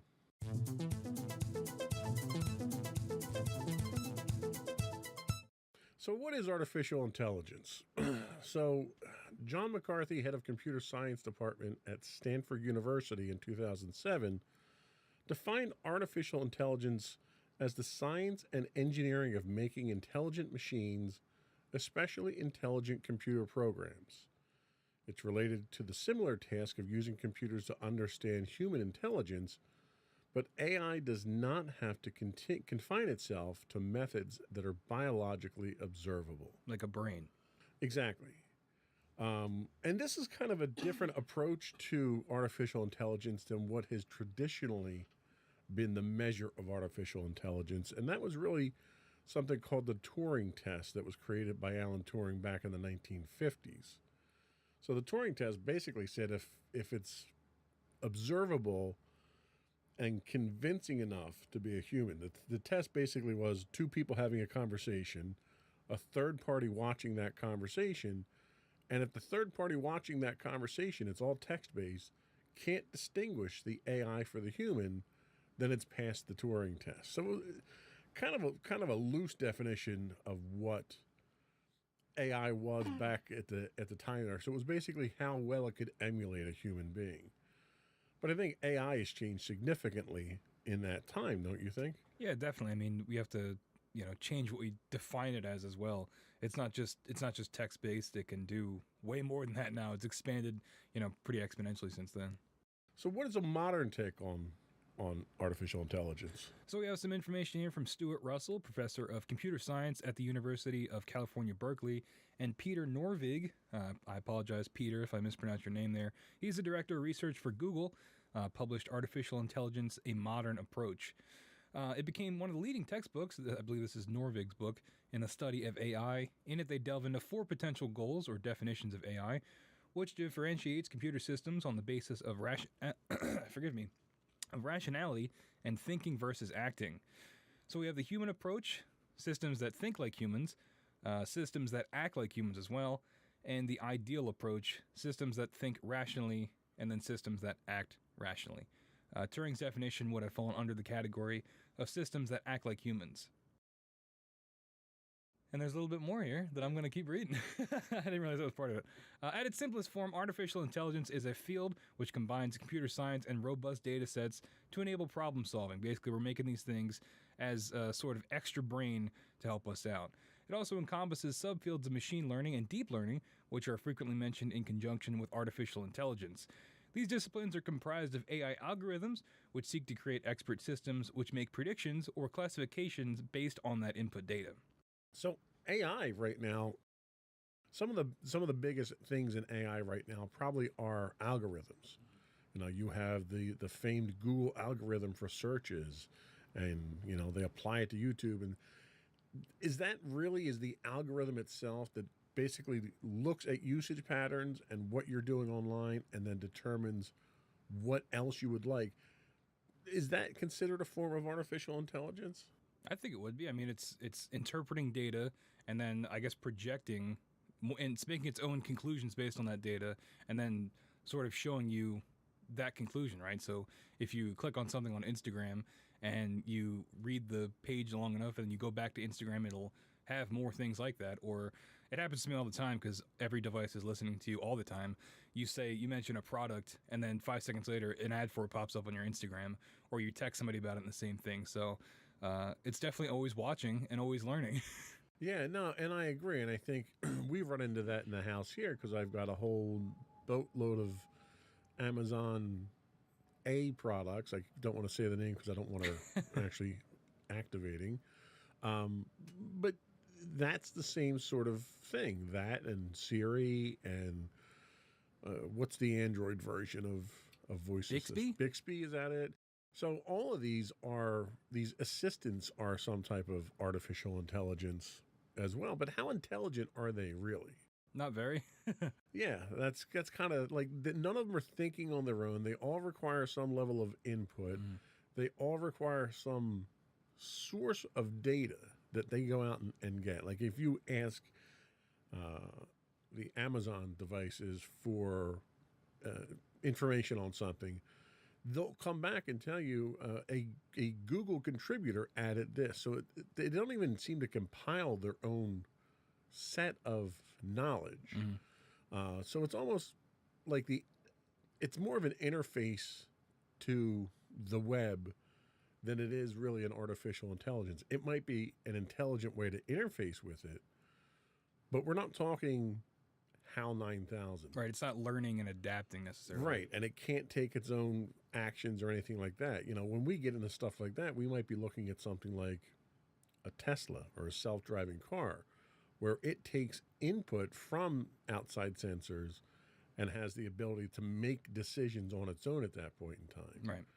That's where we tend to get a little bit more down the rabbit hole of how dangerous things could be. Yeah, once you start getting into the territory, we transition out of this into our next segment of more developed intelligence, of where that could possibly go once something starts thinking for itself.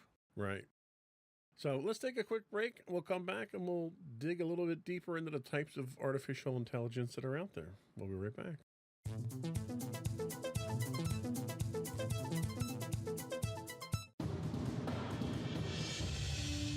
For over 7 years, the Second Sith Empire has been the premier community guild in the online game Star Wars: The Old Republic.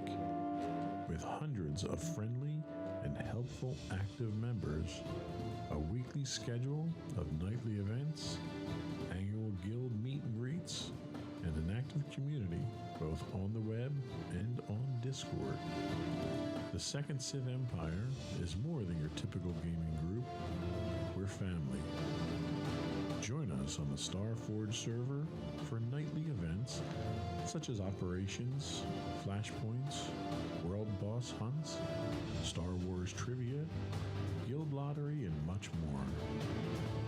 Visit us on the web today at www.thesecondsithempire.com.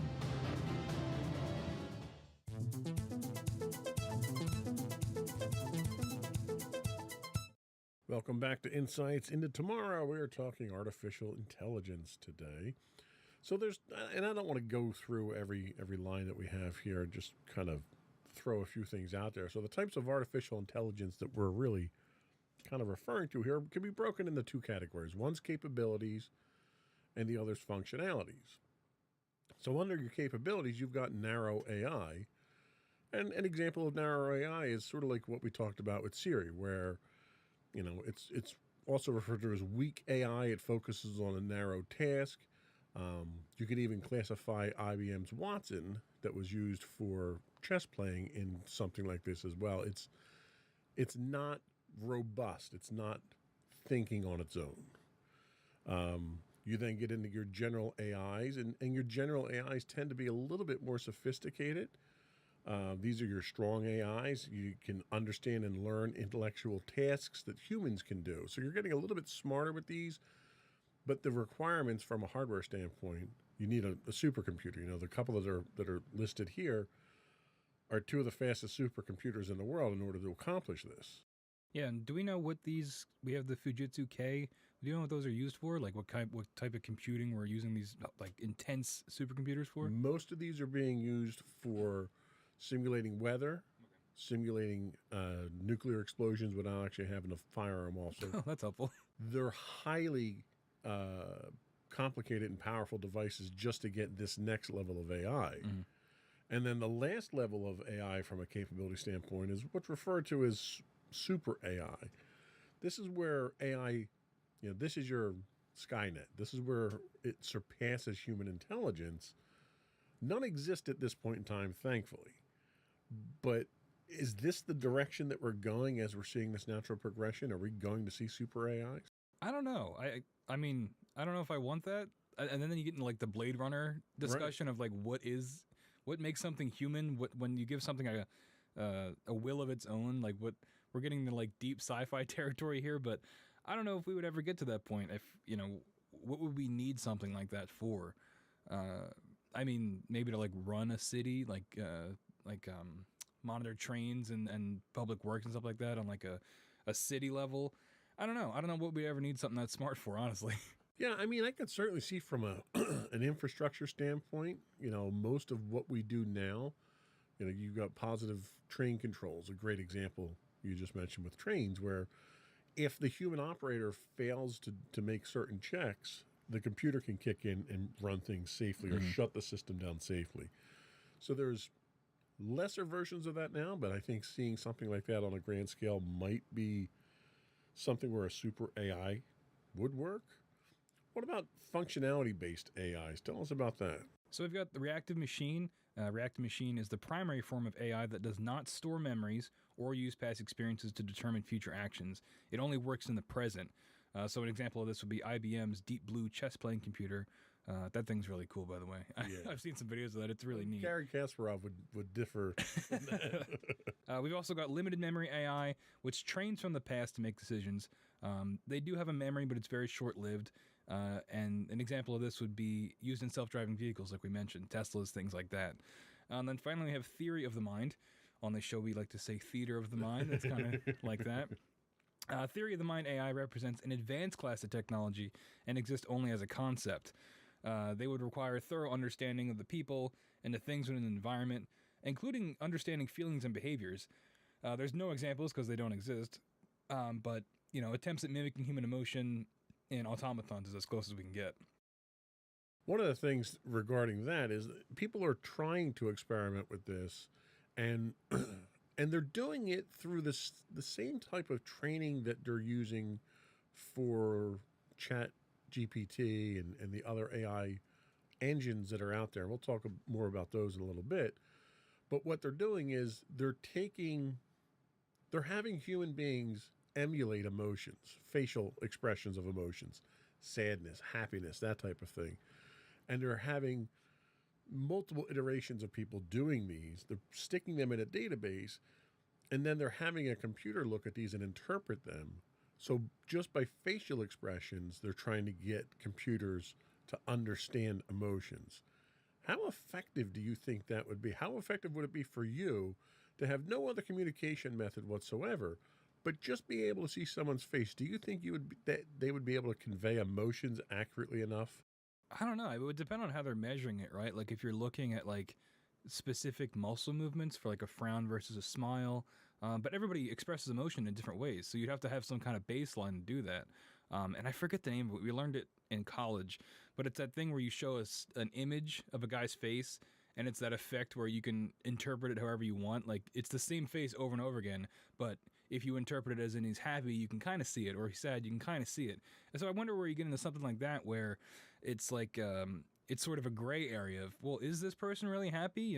That's when you have to go back to the baseline of if we're measuring facial tics or Right. a certain, I don't know, visual ratios on your face. Yeah, and I agree. And like I don't know if I as a person who doesn't need artificial intelligence would be able to accurately understand emotions. Right. And then I look at the technology that we've had with facial recognition already and some of the challenges we've had where you had, for instance, Microsoft's camera technology that they had on their Xbox series. When that came out, not that many years ago, they only used Caucasian people to train it.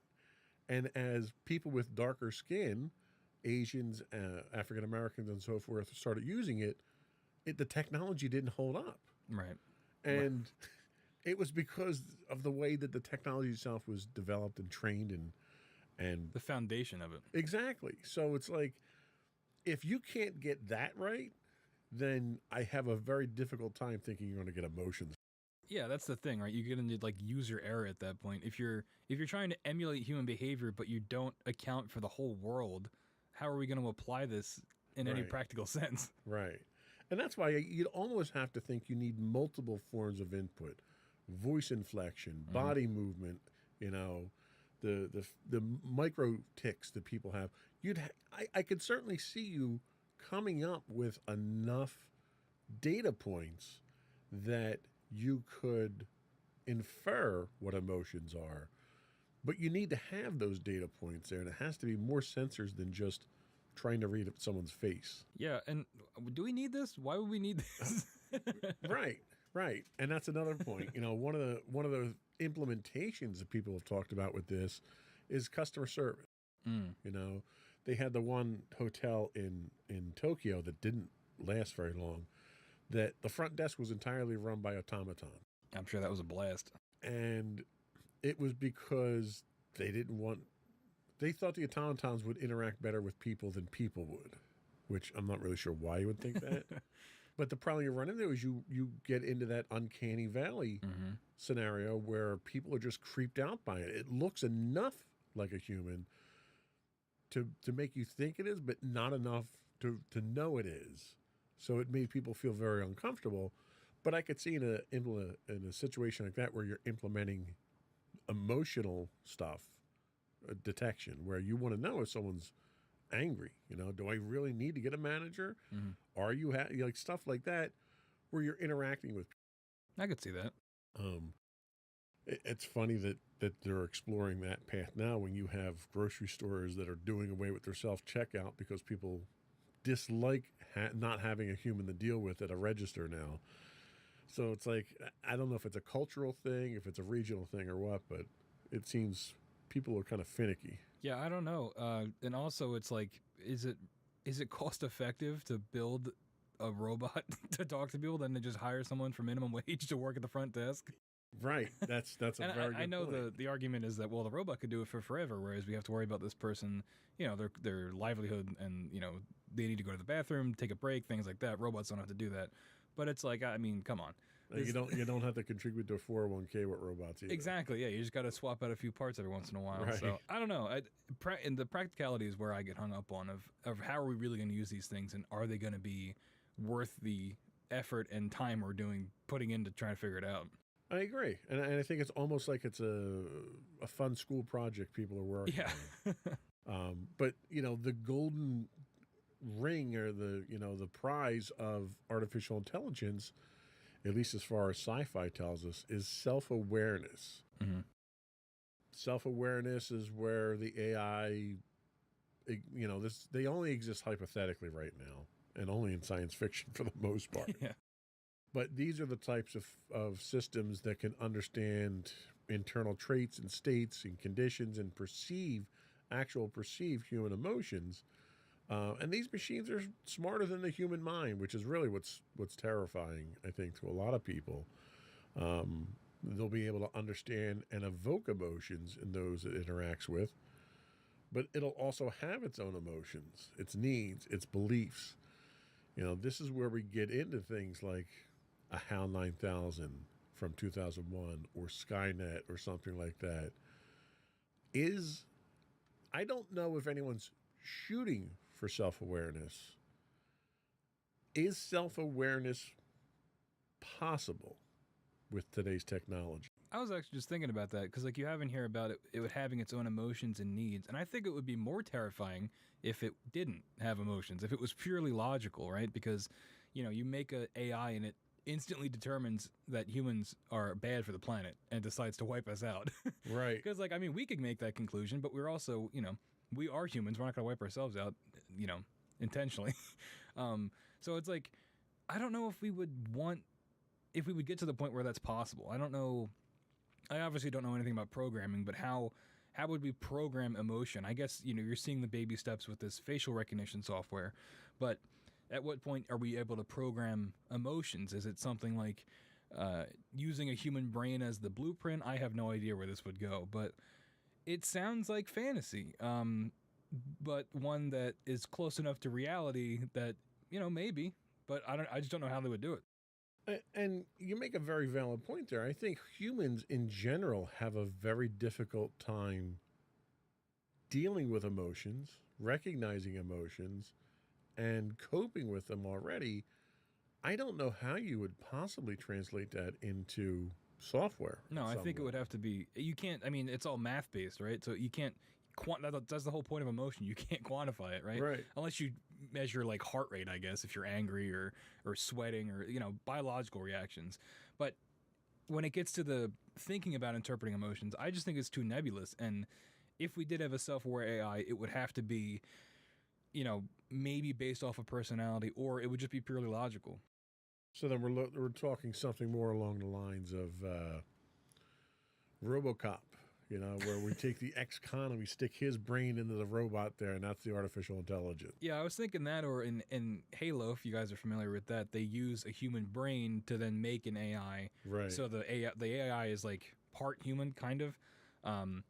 Something like that. But I don't think we can do that yet, and I don't know how we would. And you know what? I think that's probably the biggest limiting factor right now, I think, is our computing power. Yep.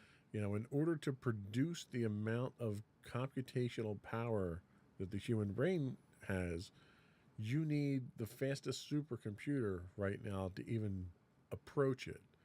And I think until we get to, real practical quantum computing, I don't think we have much of a hope of even reproducing that. People, I think, don't understand how remarkably capable the human brain is. A lot going on.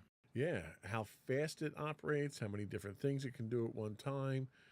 And computers just haven't gotten to that point yet. Yes, computers are very good at doing the same thing over and over again. And they're very good at doing math. But they're only that good because humans make them that good. Yeah, and it's when you get that line of where what we're creating is superseding us, that it's like, okay, well, maybe we've gone a little bit too far. Yeah. Well, it's a good point. We can take a quick break and we'll come back and talk about, is artificial intelligence dangerous in its current form and future forms? We'll be right back.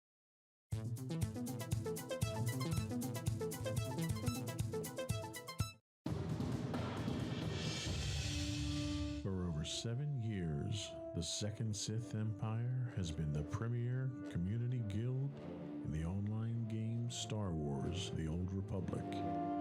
With hundreds of friendly and helpful active members, a weekly schedule of nightly events, annual guild meet and greets, and an active community both on the web and on Discord. The Second Sith Empire is more than your typical gaming group. We're family. Join us on the Starforge server for nightly events such as operations, flashpoints, world boss hunts, Star Wars trivia, guild lottery, and much more. Visit us on the web today at www.thesecondsithempire.com.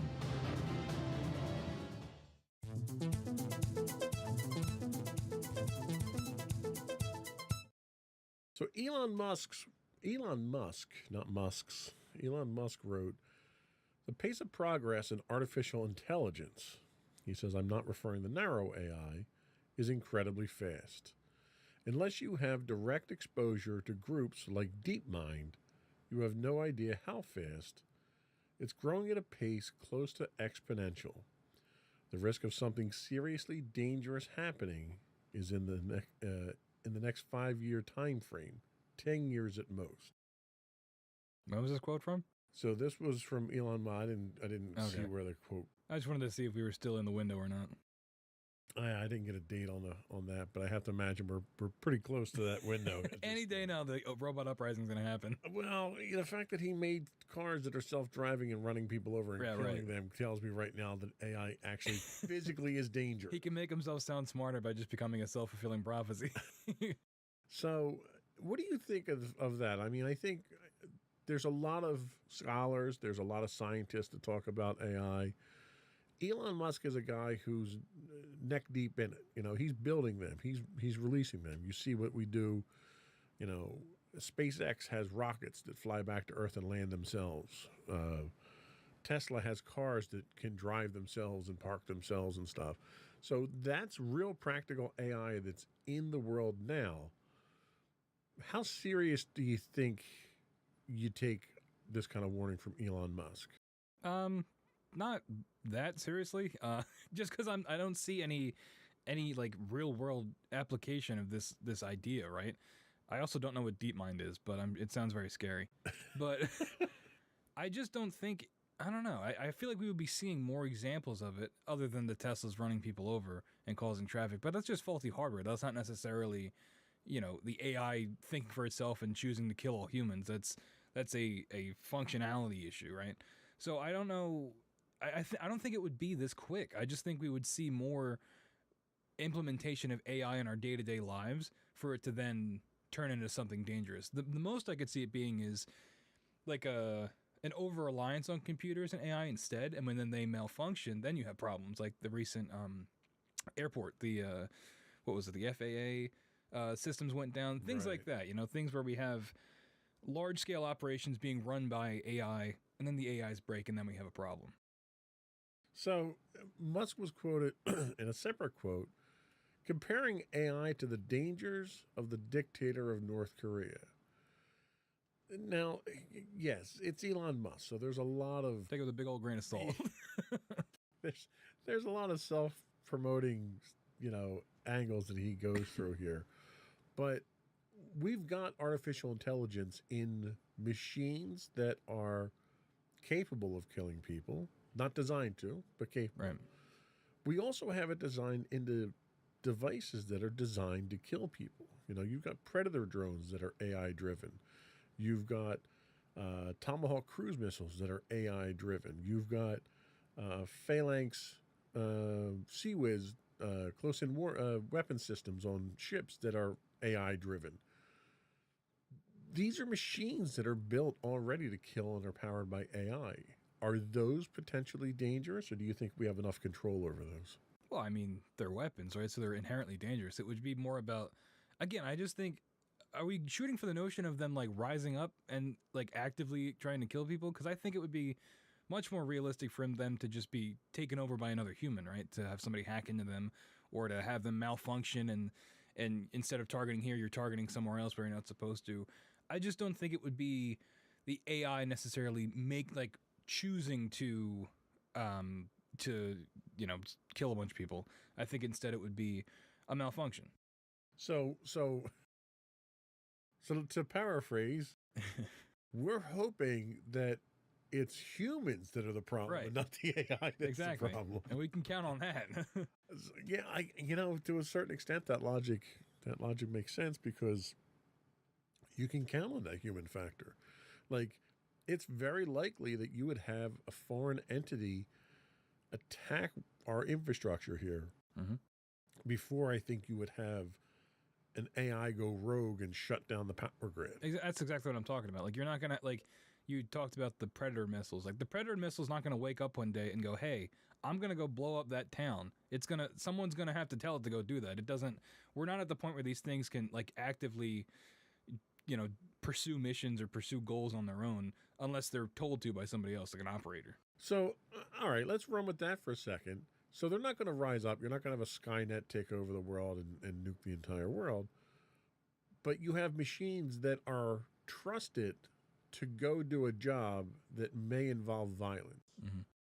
If those machines can then be usurped by a nefarious third party, and our trust in those machines allows them to continue to do their job, and they get usurped, we have a new target designation. Right, exactly. And that's I think where you get into the real world danger of this.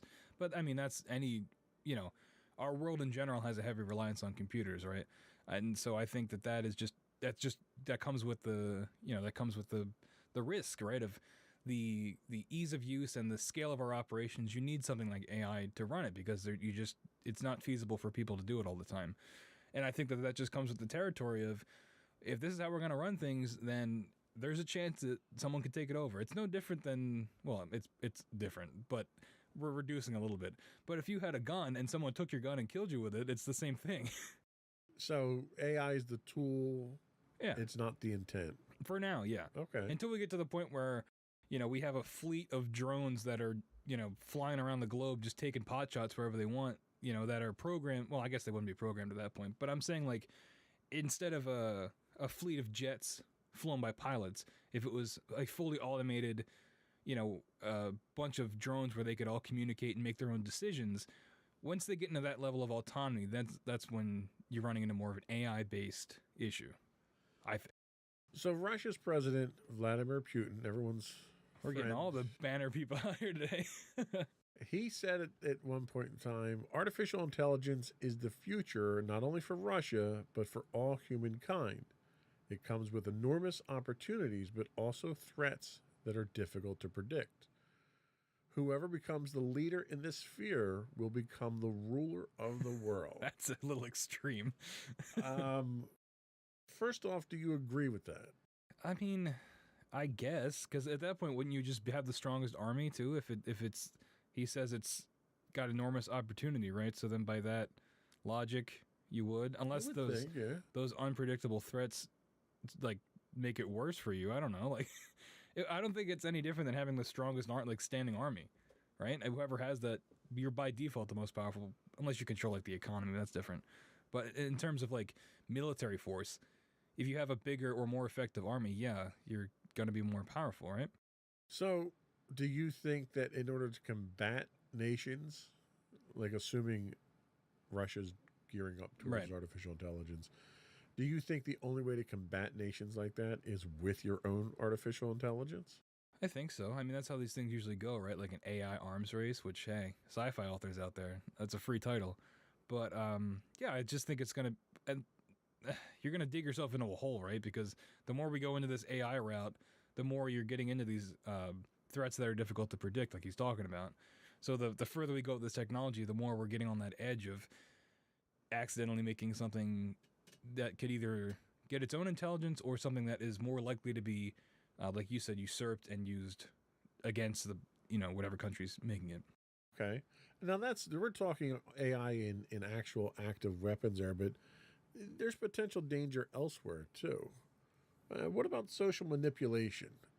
What do you think AI could do from a social manipulation standpoint? I mean, so far we've had social media, I don't want to say usurped because it's being used as it's designed. Right. But you've had situations where you've got Facebook and the whole Cambridge Analytics, and you've got Twitter trying to, all the Twitter files coming out now telling us how people try to manipulate elections and stuff. Where do you think AI falls in there? Is AI, is that algorithm as you go through your social feed, is that AI manipulating you in such a way that it could be dangerous? Absolutely. And I think that this is where you get into the things that are much more real world dangers, right? Especially when it comes to things like social media, you run into that echo chamber issue where you're only hearing ideas and things that reinforce what you think. So you never hear anybody else's ideas, for better or worse. But generally, I think that's a bad thing. I think that you should be able to, see ideas from everybody and then interpret them how you want. But when you get into this with social media where you're seeing the same things over and over again, it just reinforces your own beliefs and makes you double down. And it makes everybody closed-minded and more isolated from each other and more extreme in their beliefs, too, in certain situations. So I think when you're getting into things like that, and like you said, the Cambridge Analytica thing where it's straight-up manipulation of people, I think when those have real-world consequences, which they did and still do, I think that's much more dangerous than worrying about a drone going rogue or something like that. Well, surely manipulating the mindset of common citizens isn't something that's unique to AI. I mean, you had and a ministry that was designed to do that. You've had this type of thing that was driven by humans for hundreds of years now. What does AI bring to the plate that makes it any more dangerous than just humans doing this type of activity? I think it's the scale and the pace of it, right? So AI is very good at learning. That's what it does, or at least whatever. I'm talking about the algorithm in social media. Right. It's good at learning what you do, what you look at, and I think it can do it at a pace and with an effectiveness that humans just can't do, or can't do as fast, or on such a big of a scale. I mean, a human could look at what you do on Twitter, what you click on, what you like, but it would take them much longer to figure out, okay, well, what should I serve them next in their